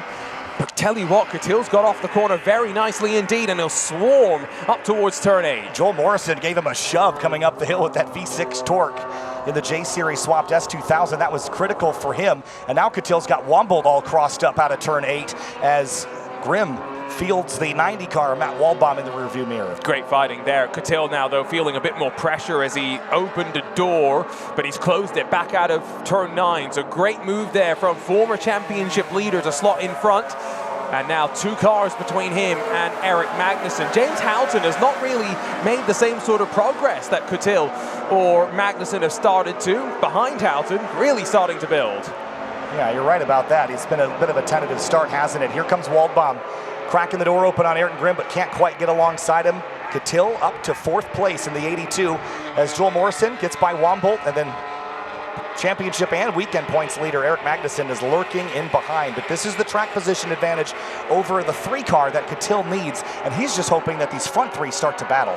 Guess what? That's exactly what's happening as we work up through the S's. Eric Magnussen has got a wall of car in front of him. Which lane do you go through? Morrison clearly has got a fast car in a straight line this weekend, and Magnussen's going to follow suit. The number 3 Dale-inspired car has got a 6.3-litre V8 under the hood. It's not necessarily the punchiest at the top speed. It's coming out of the corners where it's really, really powerful, and he slots in front of Wombold in that 204. Yeah, this battle for second is going to get hot. I think Rawson is in a great position because Grimm looks a little on defense, doesn't he? He's not quite pressuring the leader. Waldbaum a little wide into 6th, though. That'll let Cattell gain a bunch of ground. But Joel Morrison, now that he's dispatched, trouble, and that's a big one for one of the S2000s. Out of the inner loop, he will have hit the wall on the outside, I would have assumed, but that is going to mean full course yellow, and the momentum that we've been struggling to build just continues to wallow away. Yeah, that is William Wu Chen in the S2000, and hazards on for Donald Louie in the 888. So he's got some kind of issue here, but Matt Waldbaum in the 90, right behind Ayrton Grimm in the 2 car. For second place, this is the chance to battle, but there it is, the full course yellow we were expecting. Maybe a quick pickup here. I don't think this race is over yet, but we'll see how quickly the safety crews can get over there and get that 921 off the road. No replay of it, by the way. It's also going to depend on how hard he hit the wall and if there was any remedial work that's needed to be done. But again, It's not the first time that we've seen a moment through there. Saw some side-by-side, great racing. Eric Catil battling with, was it James? No, it wasn't James Houghton. But he went side-by-side in through the inner loop earlier today in what was one of the more exciting battles. Ooh. I think that, is that Donald Louie just getting off track? But now it's under full course, so he might as well just try to make it around. But unless he's maybe dropping some fluid or something and he doesn't feel like he should be doing that. Yeah, it's possible. I agree with him. Near each other. I don't think so. So I don't think there was... William Wu Chen is all right from what we've heard from our men behind the scenes at Project Prime, but the safety car picking up the field. And we'll slowly approach the inner loop where the crews will get back to work. It really has been the backside of the racetrack. This, today at least, turns 5 and 6.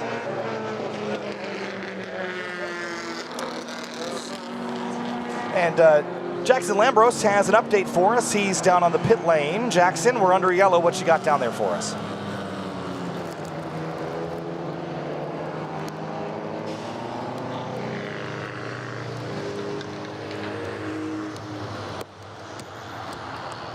Changing tire compounds, but I am looking up at the this New York sky right now, and I am seeing some dark clouds start to roll in. And with the potential of us going a little bit long here for GT, we could see a major shakeup here in the weather for the final race of the day. Yeah, clouds are over the racetrack, but again, we'll see if it actually. I felt a couple of drops when I was just standing outside while Jackson jumped into the booth during that rush race. Now, it wasn't significant by any means, but it was just enough to put a bit of doubt into my mind if we were going to get a bit of a sprinkle. Now, look at the safety car on the curbing there. I was going to say, given where that car was positioned, they are going to have to be a little bit careful if there's any debris or something, and the pace car has gone in the grass, actually, just as a bit of extra consideration. I did see that the safety workers taking a quick look at the fence there, but I'm not quite sure. Did look like a couple of tires got dislodged, but hopefully that's a relatively quick sort of fix. The bumper itself will be thrown into the back of one of these trucks, but I don't know if we're going to lose too much more time because of the tires themselves. Yeah, it looks okay, actually, all things considered. So William Wu Chen's car, unfortunately, not okay, and they'll have to get that one on the rollback. They seem fairly satisfied with the condition of the wall over there. By the way, just got an update on our next race, GRIDLIFE GT, that our second place driver on the weekend, Christian Aranja, his fourth gear has exploded for good, and that he'll have third and fifth as gears for this last race of the weekend. Well, this is not the track I think I would be hoping to miss fourth gear. There's maybe some other tracks where you could get away with it. Lime Rock, I wonder if you might be okay there, but fourth gear at Watkins Glen is pretty critical. Yeah, you definitely want fourth for that climb up the mountain at the S's. But Donald Louie still pulled off. I don't even know where he is at. I think that, to me, looks like over by turn 9, by the station over there.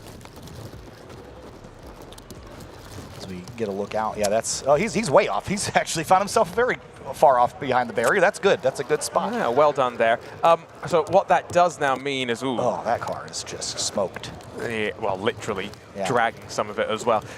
Championship-wise, Catil up to 4th, Magnussen 6th. Decent job from both of them, but still, crucially, Magnussen is going to have the points lead going to Lime Rock, but not the additional percentage weight modifier that he would have got from winning this race. I don't think it's going to be enough time remaining for him to climb from 6th to 1st. Lights are out on the safety car. Finally, we'll get back green and get a couple of laps in here for Eibach GLTC. Still 7 minutes on the board, at least 2, maybe 3.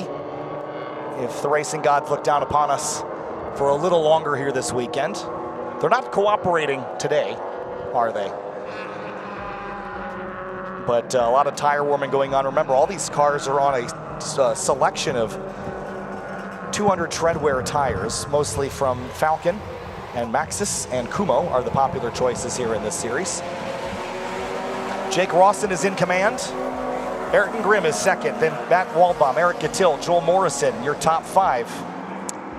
Couple laps left to go. There's your tire choices. most of the top 10 is on Falcons. Quick turnaround for Ayrton Grimm from the Rush race into this IBAC GLTC race. Green flag, we're back underway, and Matt Waldbaum goes on defense, but Catil with the shove from Joel Morrison. And he's going to pass Waldbaum and maybe Ayrton Grimm and maybe take the lead away into turn 1. What a shove from the green S2000. Not quite first, but it might be off the corner. Restarted this race in 4th position. What great coordination between the S2000 and the Civic as they climb up through the S's, and the push is going to maybe see Catil have the inside on the rise up into the inner loop. That was huge, and Joel Morrison better be on the Christmas card list for Eric Catil Racing now. He takes the top spot down the back straightaway, but look at that gold number 3 M3 poking out, looking for 4th place into the inner loop, 131 miles an hour from the leaders into that turn 5 area. And they were almost 3 wide, but I think they all single filed out behind Matt Waldbaum. Eric Magnussen tucks in then to 5th position, if I've got that right. And we should have another 2 laps after this, I'm pretty sure. I think you're right. Times look good here. Catil into turn 6 now, in command. And this could, with Magnussen buried in 6th place here, I don't think it's not gonna steal him the weekend, because Magnussen's won 3 events, but it certainly could tighten the points picture back up a lot. And that's all he's really looking to do. He knows that car is gonna be good at Lime Rock, gonna be good at the WeatherTech Raceway Laguna Seca as well. Off the exit of the corner, can Rawson hold on to 3rd position and a spot on the podium after restarting this race up front. Magnussen pulls alongside of Matt Waldbaum. I'm not quite sure there's anything the ASM machine's going to be able to do to defend from the BMW with the power off the corner. Into turn 9 now. Joel Morrison is in a great spot as well. He's been as quick as Catil so far this weekend. Lee Wombolt running a little wide line there. Ayrton Grimm trying to cling to spots here. He just got motored on the initial restart through turn 10. Catil's weekend, it's been trying to find speed every way they know how. They told me this morning they had thrown everything possible at this car, and it took all that plus a little push to get him to the lead. Here we come across the stripe, and Catil takes the top spot as the rest of the drivers come on through. Let's have a look at the points pictures here, both weekend and championship, because I think that's going to shake things up quite a bit now that Catil's in point. Yeah, let's see what that's going to shake up towards. Magnussen still in front, but it's 11 points between them. The weekend points, Catil with a giant swing into getting a little bit closer to Magnussen, but it's not enough. Now, the danger for Catil is he going to be vulnerable to Morrison potentially? Here comes the run to the outside and blows past up to the inner loop. Joel Morrison takes the lead, and he's 3rd in the championship now. What a year it's been for the green car. And Catil is not ready to give it up yet. To the outside now, trying to cling to the quarter panel. This is where this car is going to be even better than Morrison's. In through the boot. Rawson's there in 3rd place. This is going to be a scrap for the top spot. Catil takes it back. Magnussen joins the picture too, but these 4 are stretching their legs clear of the rest of the field as into the boot once again. Catil's going to now try and build an advantage here where his car is going to be good. He'll hope that the S2000 gets a bit of pressure from Magnussen, who slips past Rawson and now up into the podium spots. He still could be on for 4 perfect wins this weekend. It's going to take a lot of effort, and I'd expect a white flag next time by. The cars behind Catil have a lot more cylinders than that hybrid racing Honda Civic sedan, and he is still got a target painted red on his back. The outer loop is where he's got to be so brave, because that's where he's so much better than his competitors. Morrison's going to have another chance to pass on the exit out of the 90, climb up through the S's and back up to the bus stop for what will be the final time this weekend in IBAC GLTC competition. And Catil, remember, he's taken the splitter off that car, moved more to what we've dubbed the Talladega style setup. But what that's also meant is he's been able to take some weight away, so he's got a bit more speed in the straight lines. Coming out of the final turn, I'd expect a white flag. And it is the white flag. Last lap around Watkins Glen for IBAC GLTC, and Catil has got to make this Civic very, very wide. Championship leader in 3rd, and he's looking for more through turn 2. Look how wide Magnussen swings in the blue and yellow BMW as we begin the climb up the hill. He's out of draft slightly, but that's because he's not trying to close too quickly. He needs to time this. Now he can begin that closing rate, but Well, as he closes to Morrison, Morrison closes to Catil. Catil will hold the inside and force the others to go the long way round. He's going to lose the lead here, but if he hangs on to second, he's still got a shot at this. 132 miles an hour, and Catil has got to figure out where he can get this Civic by the S2000 in the boot on the last lap of the race. It's the outer loop. He's got to be careful, though. Magnussen shows himself to the inside on the curb, but the Civic so loose on the rear. Remember, front-wheel drive car, it will drive off the rear. Blocked off is Morrison, though, as they head down the boot. This is going to be it here. Coming down turn 6, the battle for the lead is on. It's three-way fight for the 3 championship leaders. Catil is taken out to the curbing by the 71 S2000 and down into the toe of the boot now. The V6 torque and the V8 power behind Catil. This is going to be a hard battle to win, but Morrison's wide. Morrison might just have done enough, though, because the power of the engine that he's got might just give him the gap through these corners. Look at it build as they head down to turn 8 for one final time. Magnussen's going to have a chance here, but he might think big picture. Might not want to force the issue. With a couple of corners left to go, there's still plenty to play for in those last couple of rounds, even if the car is not at the preferred tracks it would love to be. Joel Morrison has been a driver in GRIDLIFE Touring Cup for years. I don't believe he's ever won a race this season. He has figured out this car, some driver mods certainly, and he is looking at 2 corners away from his first victory. Through turn 10, Eric Catil trying to get back to the bumper of the 71 S2000. Through turn 11, he's right there, out to the wall, checkered flag waving, and Joel Morrison is going to win at Watkins Glen. And he's a new player in the championship fight on the run to Lime Rock. 3rd place in the championship and picks up a win, and that is well fought and well earned for the Myriad Motorsports team. Eric Catil, 2nd place, 2nd best. I think Catil will be thrilled with that result, given he came into the weekend knowing it might be difficult. A couple of great results along the way, and a good way for us to close off the IBAC GLTC run here at Watkins Glen, and now just one more wheel-to-wheel race on our Super Sunday. Wow, what a battle. And trouble for Brian Hendricks. I don't know that has he been into the barriers there, or did he just loop it around? I'm not quite sure if the little don't know, extension from the tire bundle is from some contact or not, but at least the trouble happens after the race has come to its conclusion. All right, well, let's take a look at our race results. Certainly an exciting one. So let's have a look here. Top of the board, Joel Morrison wins in IBAC GLTC in the V6 Honda S2000. Eric Catil 2nd place. Then EMAG in 3rd. He'll win the weekend and take the championship lead in that number 3 BMW. Jake Rawson from 1st to 4th. Lee Wombolt, Matt Waldbaum, James Houghton, Blake Korth, Ayrton Grimm, and Ryan Kristoff from the back of the field all the way to 10th. Mason Bursack, Ganem, Donati, Lee, Crispin, your top 15. Manabdi, Hedian, Gatos, and Beck, the rest of the top 20. And looking down the rest of the field here, from 27th on back, we started the weekend with 45 cars, and we were down to just about 25 of them on the lead lap at the end of the weekend. The Watkins Glen racing gods have stolen some cars from us this weekend, but that's sort of part of the game of running at a track like this.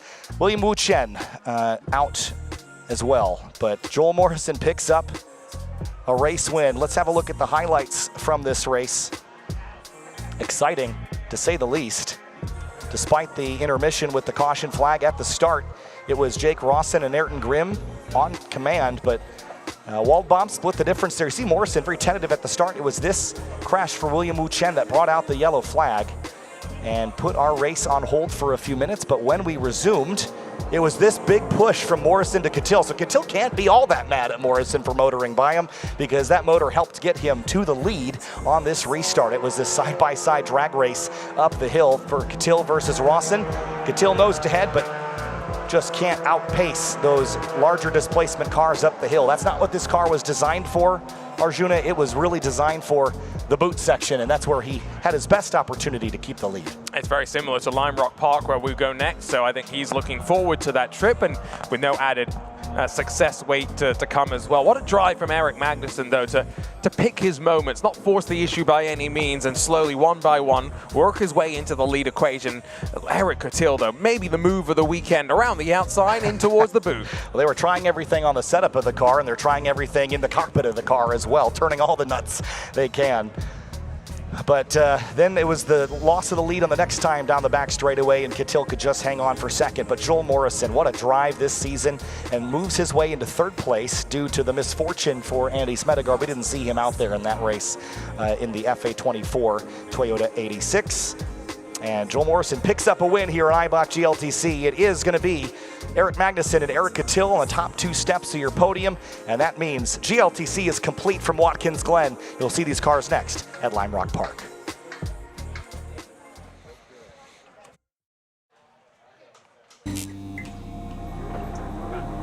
Yeah.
There's a moment behind the wheel of what I've built, where power overrides gravity, and I hit that zero moment. Zero doubts, zero fear, zero competition. No rule or mold I can't break. And limits, absolutely zero. And there's a NOS zero sugar to get me there.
One race left on the weekend for GridLife Summer Apex at Watkins Glen. As we await for GridLife GT Race 4, this is the last race of the event for this series and for the day and for the weekend of round 4 to 6 of the 2026 GridLife Championship. Kyle Heyer joined by Arjuna Kankapati. And in just a couple of minutes, these GT cars will take to the road. Similar rule set to Eibach GLTC that you just saw, except more weight and a little more power and a lot more aero in these cars as well. We've seen some good racing between Alan Patton, Christian Aranha in a GT4 Supra and a built-up Corvette respectively, but the word that we've been hearing from Christian Aranha is that he's lost fourth gear, and that's not necessarily easy here at Watkins Glen, so it's going to be a much more difficult battle for him. But remember, with the invert as well, they're going to start a little bit deeper in the field than they have in previous races, starting 1 and 2, and it's going to be make for an interesting run. Alan Patton, when he's been up front and clear, has been able to control proceedings, but he rolled a 9, so we're going to be starting all the way back on the edge of the top 10 here. Well, while we wait for these cars to get on the racetrack, Jackson Lambros has caught up with our Eibach GLTC race winner, Joel Morrison, and Jackson's with him now. It has been a long season, but Joel Morrison, out of a 3-car battle, gets his maiden GridLife Touring Cup victory. Walk me through that final lap. Dude, I was just trying to hold it together, man. It was just like, I hope nothing breaks. We've worked so hard to get here, and you know, so many people supporting us, and it's just been forward momentum every race this season. So to be in number 1, I was like looking for the car in front of me, and I was like, "Where's nobody else? who am I supposed to pass? And I was like, oh crap, they're all behind me. It was the best feeling. So I just knew I had to hold it together. I've been practicing, and it finally paid off. You guys started kind of out of contention. You made the top 10 shootout for Gingerman to walk away from the Glen with your maiden win here in Eibach GLTC. Walk me through that emotion. Oh, it's so special. You know, this track is so fun, and I don't have a lot of experience here, but you know, I've talked a lot with those that do, and it really paid off. I mean, a lot of friends in the paddock that I really enjoy racing with, and they're all friends, and we help each other, and that's what makes GRIDLIFE special. And so I think that's what got me here. You know, it's a lot of work from everybody, not just me. So thank you, everybody, family especially, all the supporters, and GRIDLIFE for putting this on. It's awesome. Congratulations, Joel. Yeah, thank you. We'll throw it back to Kyle. Thanks, Jackson. Special moment for Joel Morrison, and that's sort of the power of this is, you know, this has gone from drivers that are very hobbyist level racing their buddies to a very competitive and serious racing series. And, you know, sometimes just getting that first win and cracking the top 10 even can feel so rewarding when you put so much effort into competition. Absolutely.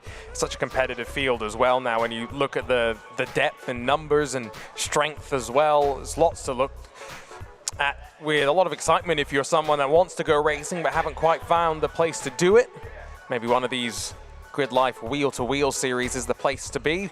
If you're just starting your journey, there's other places to, of course, start. You may want to start in one of our time attack battle classes, maybe not the full unlimited, but maybe in one of the street mods, you know, one of those easier things to jump into, and from there slowly make your way up into wheel-to-wheel competition. Quick barrier repairs going on. Yeah, we're going to coax some, well, hey, that's actually a lot more effective than I thought it was going to be. Taking the excavator and nudging those things back into position. So, wow, I'm very impressed with the Watkins Glen team here this weekend. They've got probably lots of experience in the last couple of weeks. Oh, don't remind me. Yeah, you were here not too long ago, and that weekend didn't go so hot either. So we had some incidents. It's a track that just bites again, and part of it is because not just you're going at high speeds, but as you said previously, the grip level is so high that when you lose it, it goes so quickly, and it can be hard to really save. Well, one of the drivers gridded up for this GRIDLIFE GT race is Anthony Scafuto, and Jackson is down there with more on the Z28 Camaro.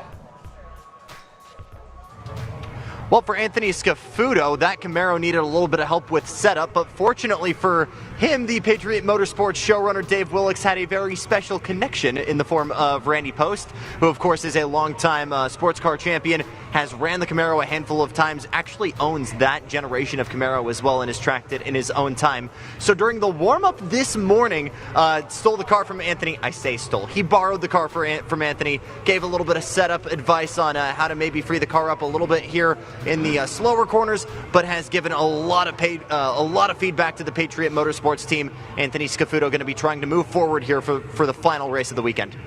Thanks, Jackson. Yeah, what an opportunity to have Randy Popes drive your GRIDLIFE GT car and give you some feedback on it. Of course, Randy, an experienced professional driver, and you'll see him a lot in YouTube content. He does a lot of really cool content about cars and about racing, and has been around the sport for a long time.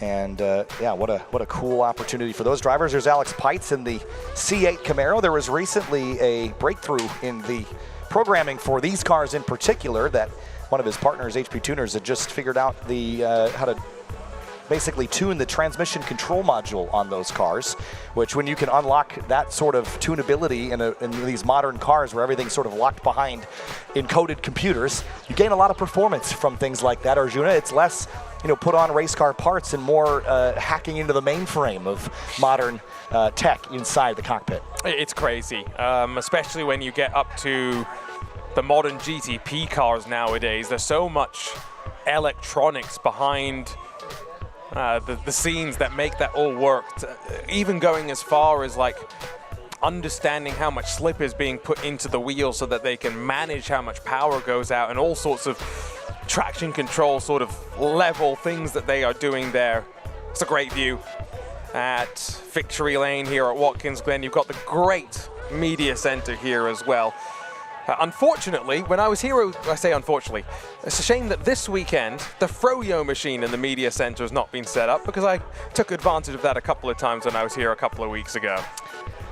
Yeah, I would like some Froyo out now. That sounds really good, It's actually. good weather for it as well. It is, yeah. It's been a little, I mean, it's been very pleasant, but I got really badly sunburned on Friday, and I was afraid that it was going to be really hot and sticky today, but it's cooled off quite a bit. The clouds are in the air, and frankly, I'm thankful for those at this stage. So it's just a bit of a wait here, but we're a little bit behind schedule anyway. These drivers just sitting there thinking through what's going on. I want to also point out that the 87 car, we just mentioned, Anthony Scafuto, started, or he was supposed to start on pole for this race, but he had a mechanical in the previous race, and John Raymond just sent me an update that he wanted to go to the back and be safe, which he basically decided he wasn't confident in the car, and he went to the rear of the field instead of taking the pole. And as John said to me, it's a great call, and we're real proud of drivers that say, you know what, for the benefit of everybody else, if I'm not comfortable, I'm going to go to the rear of the field and figure things out there instead. Jackson and I were having this conversation actually earlier today, and I said a similar sort of thing, which is that especially in these sort of paddocks, when you are a real community and a lot of people are building their cars in small operations by themselves or with limited assistance from friends and family, you kind of owe it to your community to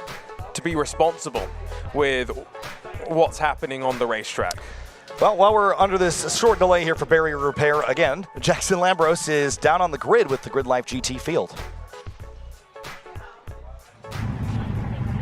Thanks, Kyle. And the 9 for the dice roll means that on pole is actually Alex Pites here. The lone C8 Corvette in the field has not had the weekend he has wanted, but definitely getting an opportunity to really stretch the legs on this V8, and will be rolling off on pole position. He's alongside your reigning champion here in GRIDLIFE GT, the 77 of Hans Horpedal, his second start of the series. Has had a handful of top 5 finishes, but watch that black and gold C5 to try and make a couple of moves. A little bit further back on the inside of row number 2, it'll be the 11 of Gary Wimble. We talked about it being a C5 heavy field. It's been Gary very much waiting in the shadows, looking for an opportunity to strike. And next to him, honey, I shrunk the GTE Ford. It is AJ Hartman. This is a F-150 EcoBoost transplanted into the hood of this SN95. AJ Hartman, the Pennsylvanian, running his own operation in making aero. Matter of fact, distributes a lot of the wings and splitters to this GT field. He'll be rolling off on row number 2. Inside of row number 3, the rise of the Phoenix. Chris DeLucia didn't think he was going to be here this weekend, but some die-hard work from this KTM Tuners tent put in so much effort. They were not ready to go until about 5 a.m. Thursday morning. Were able to get to the track. The pace has surprised Chris. He'll be on row number 3. Christian Rana in the 57 is very much alive in this championship hunt. Hot on the tracks of the 484. Matan Rosenberg hasn't had the races he's wanted, though. We'll have to do a little bit of work here from outside of row number 3. It started its life as the 606 racing in GT4 America, but this GR Supra has transformed into a GRIDLIFE GT spec for Louis Gigliotti Racing and Alan Patton on a one-off entry, doing double duty with Track Battle, trying to end his weekend on a high note. We'll be rolling off a little bit further back. Don't give me the 6-7, Alan. Come on now. We're adults.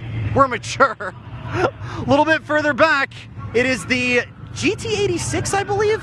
What did this start life at? I'm not sure. It identifies now as a Corvette, though.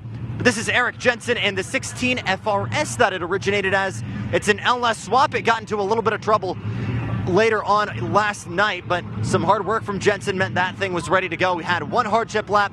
Jensen knew it was good to go. We'll be rolling off in row number 5. Last but certainly not least, your championship points leader, the 484 of Matan Rosenberg, suffered a serpentine belt issue later on yesterday. That was an early dropout in race number 2, but he is more than confident that the pace is still there. He'll be rolling off in the final row alongside the guy we've already been talking about, the 87 of Anthony Scafuto with KTM Tuners and Patriot Motorsports USA. It has been graced by the hands of Randy Post. He'll do everything he can to try and move forward with a handful of setup changes from the back of the grid. It is a small but mighty grid here, Kyle. We're ready to go racing one more time at Summer Apex.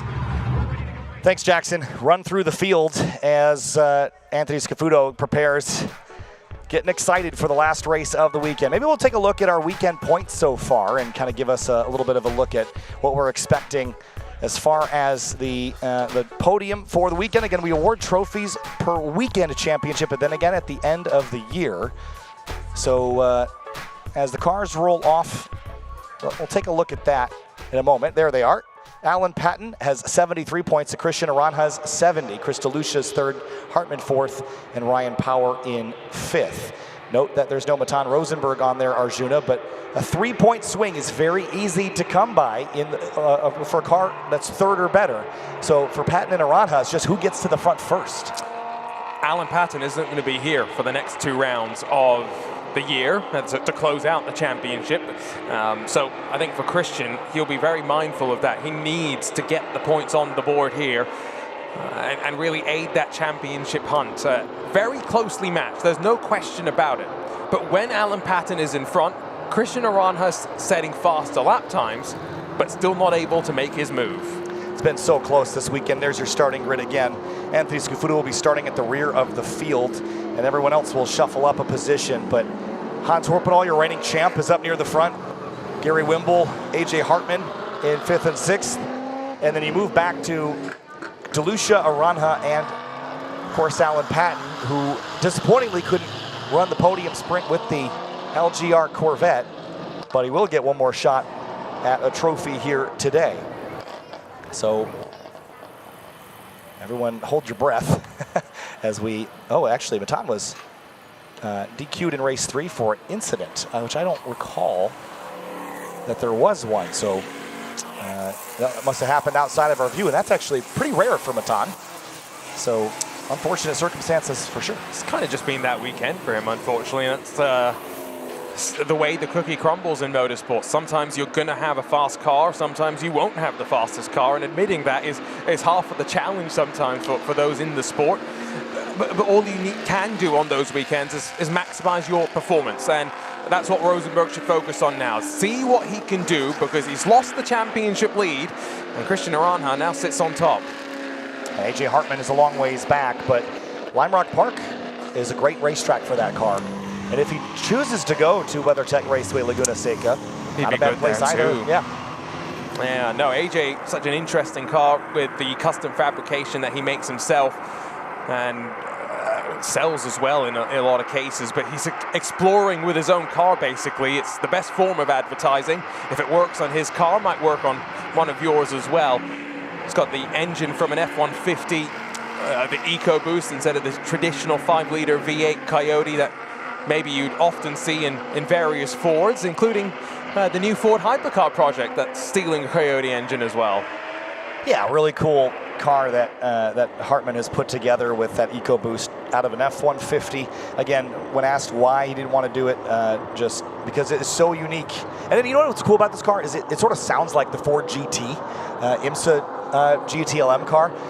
If it just revved a little higher, it would be dead on, but it only revs to 7,000-ish, 6,500.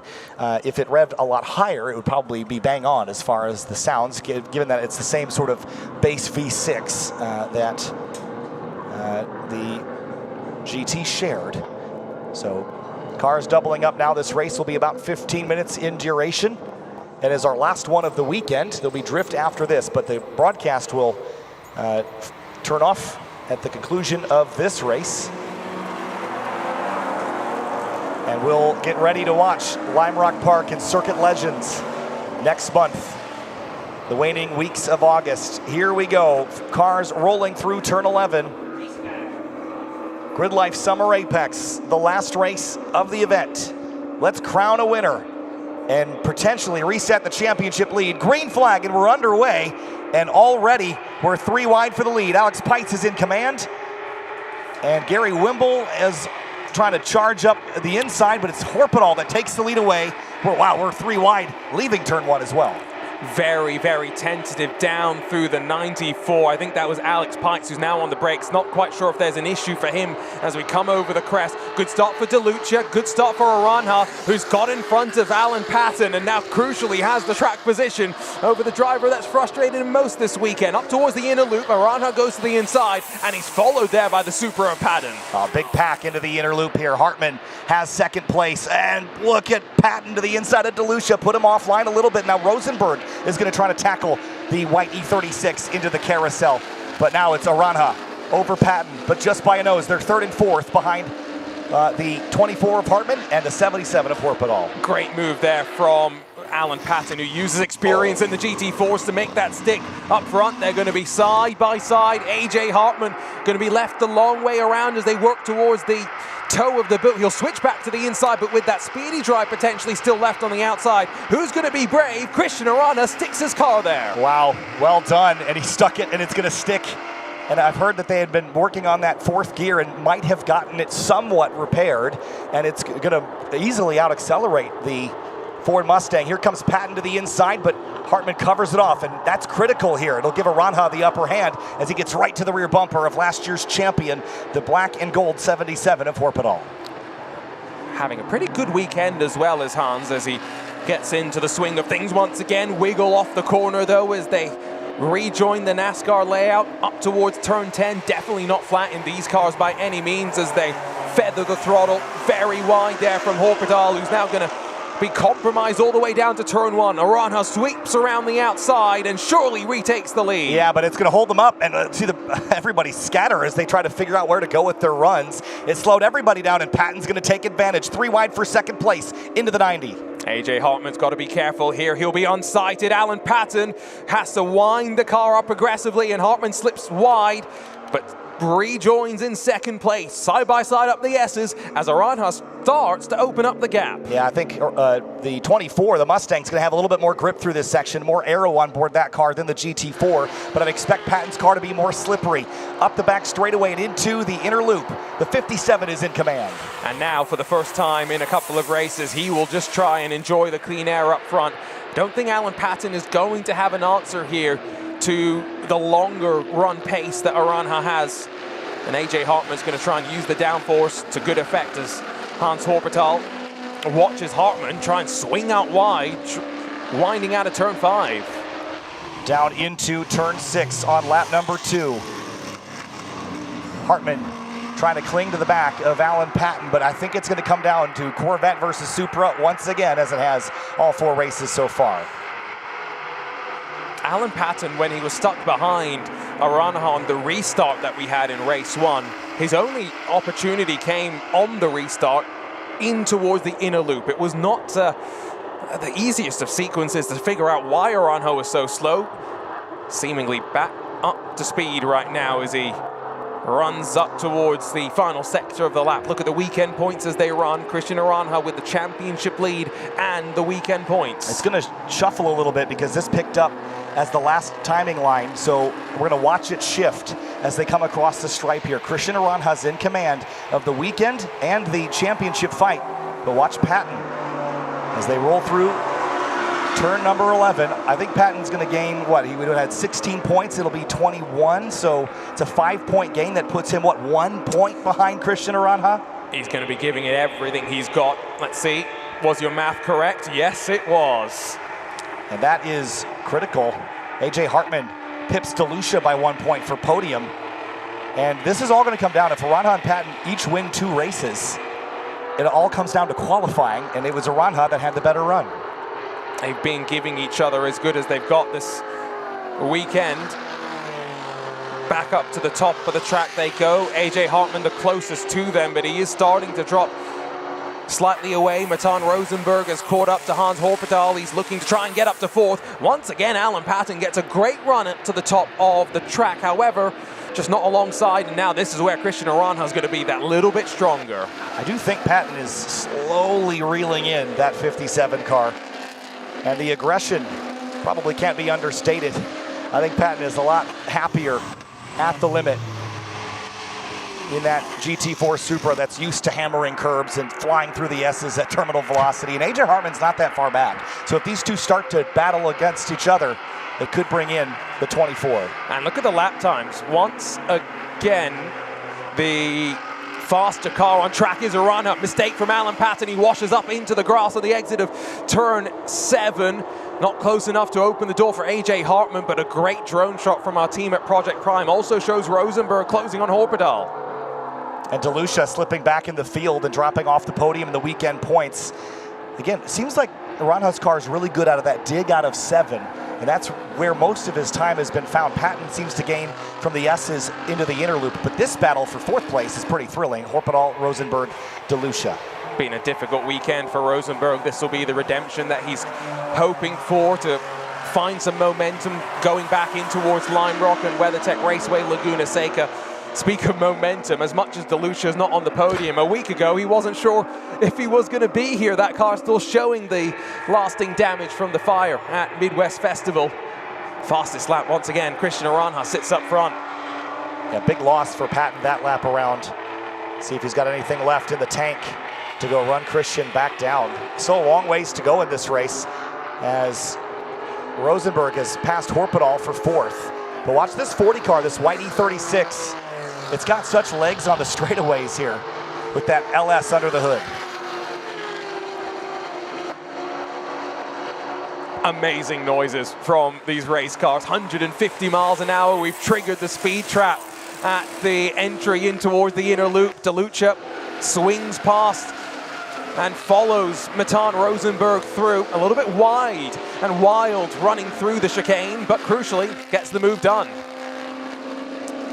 Well done pass there for the 40 car after that thrash to get the car put back together post fire at Midwest Festival.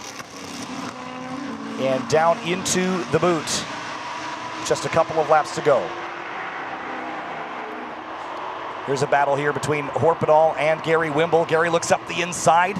Hans sort of covered it off, but left a little bit of racing room for Gary in the number 11. This is the type of racing you expect in wheel-to-wheel grid life action, giving enough room, allowing the dive to the inside and then off the corner. Bit of a drag race, but Horpedal left on the outside up to turn 8. Is Wimble going to be able to effectively try the slide pass? No, because the black and gold Corvette got plenty of grip on that outside, still alongside as they head up to turn 9. Shorter way around here, not a lot of grip offline, but Wimble's going to try to hang out there.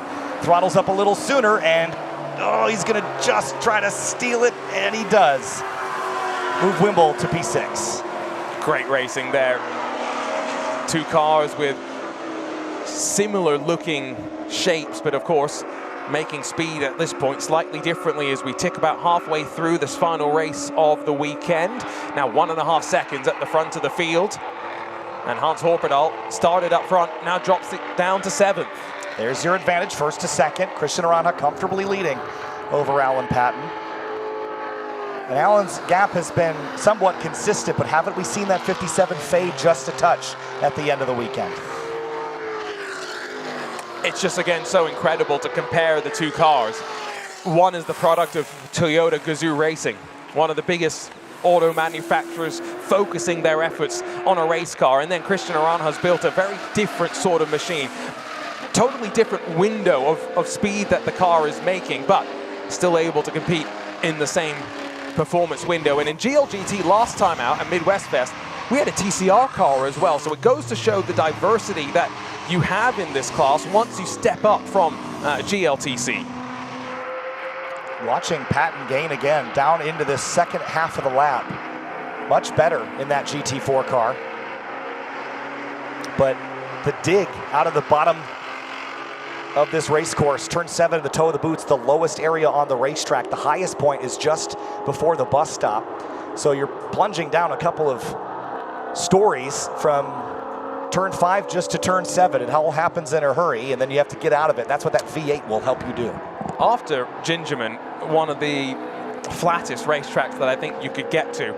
After that, we have 3 consecutive tracks on the calendar full of elevation, from Watkins Glen to Lime Rock Park and to WeatherTech Raceway Laguna Seca. So understanding the nuance of how that impacts corners is really, really important for the driver. You talk so much this weekend about drivers improving themselves as they look to try and find every ounce of performance they can, and that's no different when you look at performance from track to track. Couple of hundredths of a second there quicker for Alan Patton, and he steals away the fastest lap of the race. Just by thousandths. I mean, it's so close between these two, and that's really been the biggest problem, is whoever seems to get to the lead is able to hang on to it. It hasn't really been a lot of back and forth because these cars are so equal, and that's what's been so much fun. You mentioned the TCR that James Houghton drove at Gingerman Raceway, running right alongside Matan Rosenberg in the C5 Corvette. Here, a C5 Corvette against a GT4 car at 149 miles an hour into the inner loop. So cool to have that radar giving us the perspective of the different speeds drivers are carrying. See how much curbing Patton is clobbering. Listen to the tires protesting as well now. That car on slightly harder sidewall tires than it would run in its normal racing, guys. What that really means is the suspension's taking a bit more impact, and so maybe Alan's being a bit more aware of when he uses the curbs to his advantage. As we drop into 2 laps left to go after this, maybe 3, depending on where we sit. Yeah, it could be any of the above, as Aranha just tries to keep the gap to Patton. It's been really just back and forth between these two. 2 wins for Aranha, potentially. 2 wins for Patton. And of course, just the out-qualification. Look at the difference, by the way. So this is crazy to me.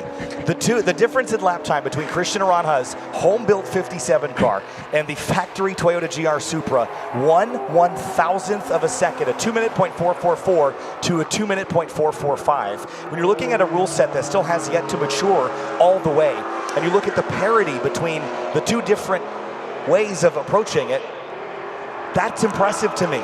It's absolutely wild. Okay.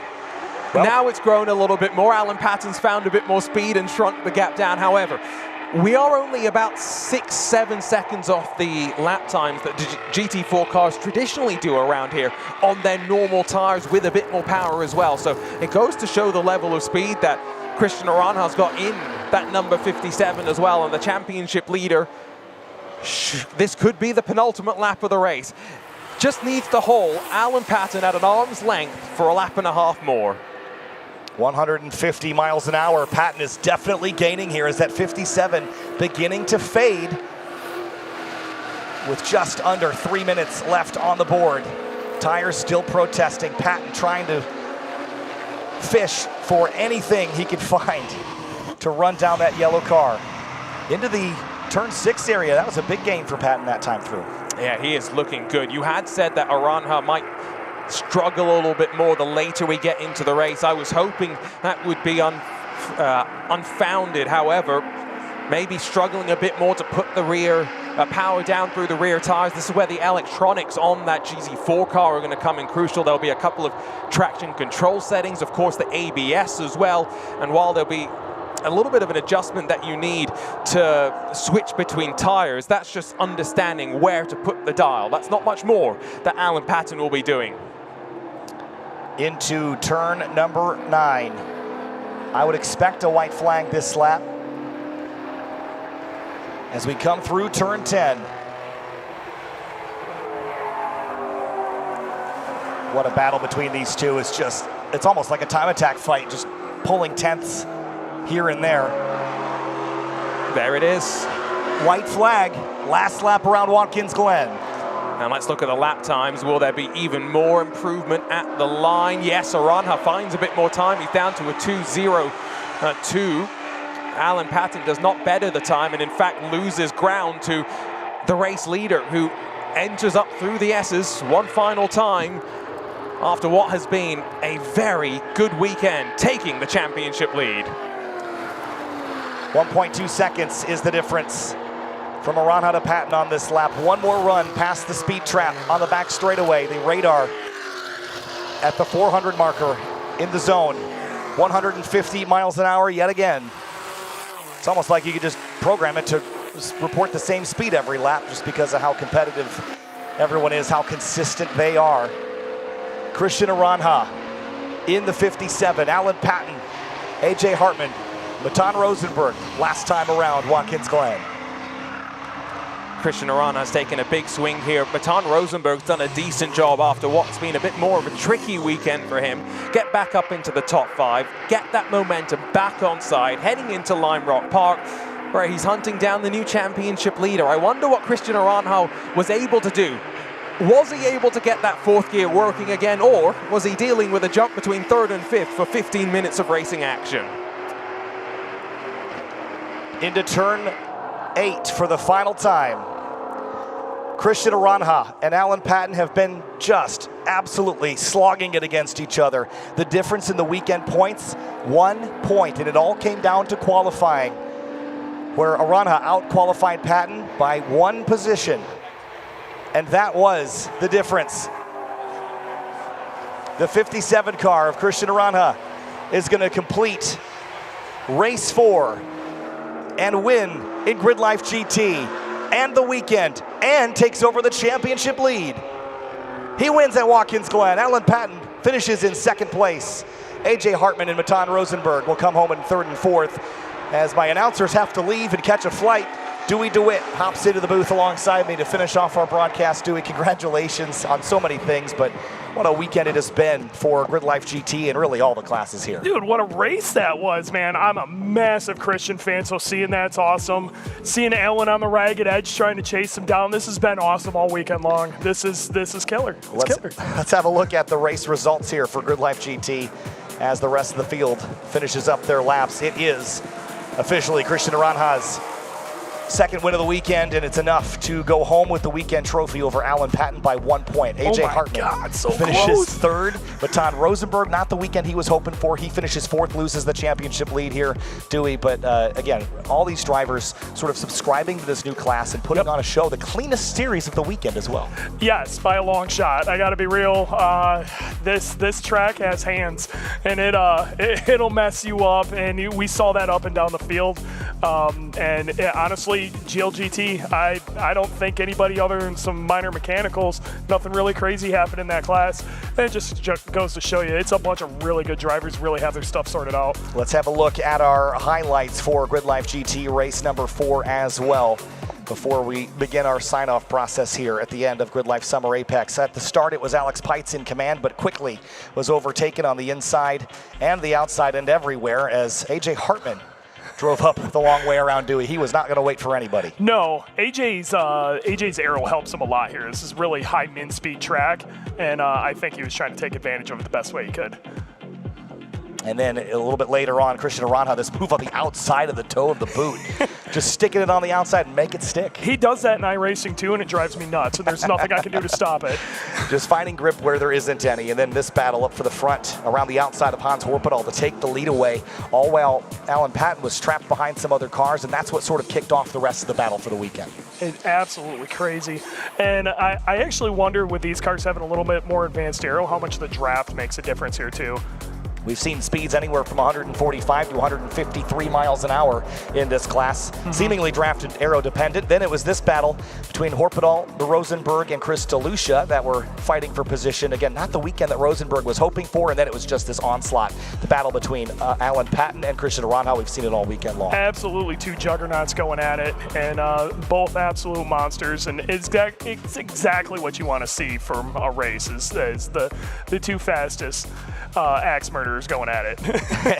And it is Christian Aranja taking the championship lead and the weekend win here for GRIDLIFE GT. That is Watkins Glen International looking a little bit emptier than it looked this morning and last night. It was a spectacular weekend with Teddy Payne and DJ Diesel taking over the main stage bunt on Friday night. I've never seen Watkins Glen in this kind of dress.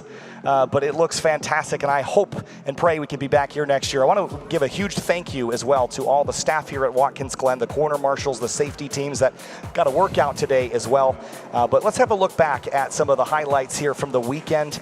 And again, it's just been an unbelievable show. Look at this paddock, Dewey. Have you ever seen Watkins Glen so pretty? I haven't, actually. Man, the weather was perfect. Everything was great, and the vibes were absolutely incredible here this weekend. Everybody was in a great mood. I mean, Creature looking good. And Creature's on the racetrack as well. Nice. We got the chase car out there, and then great battles in Eibach.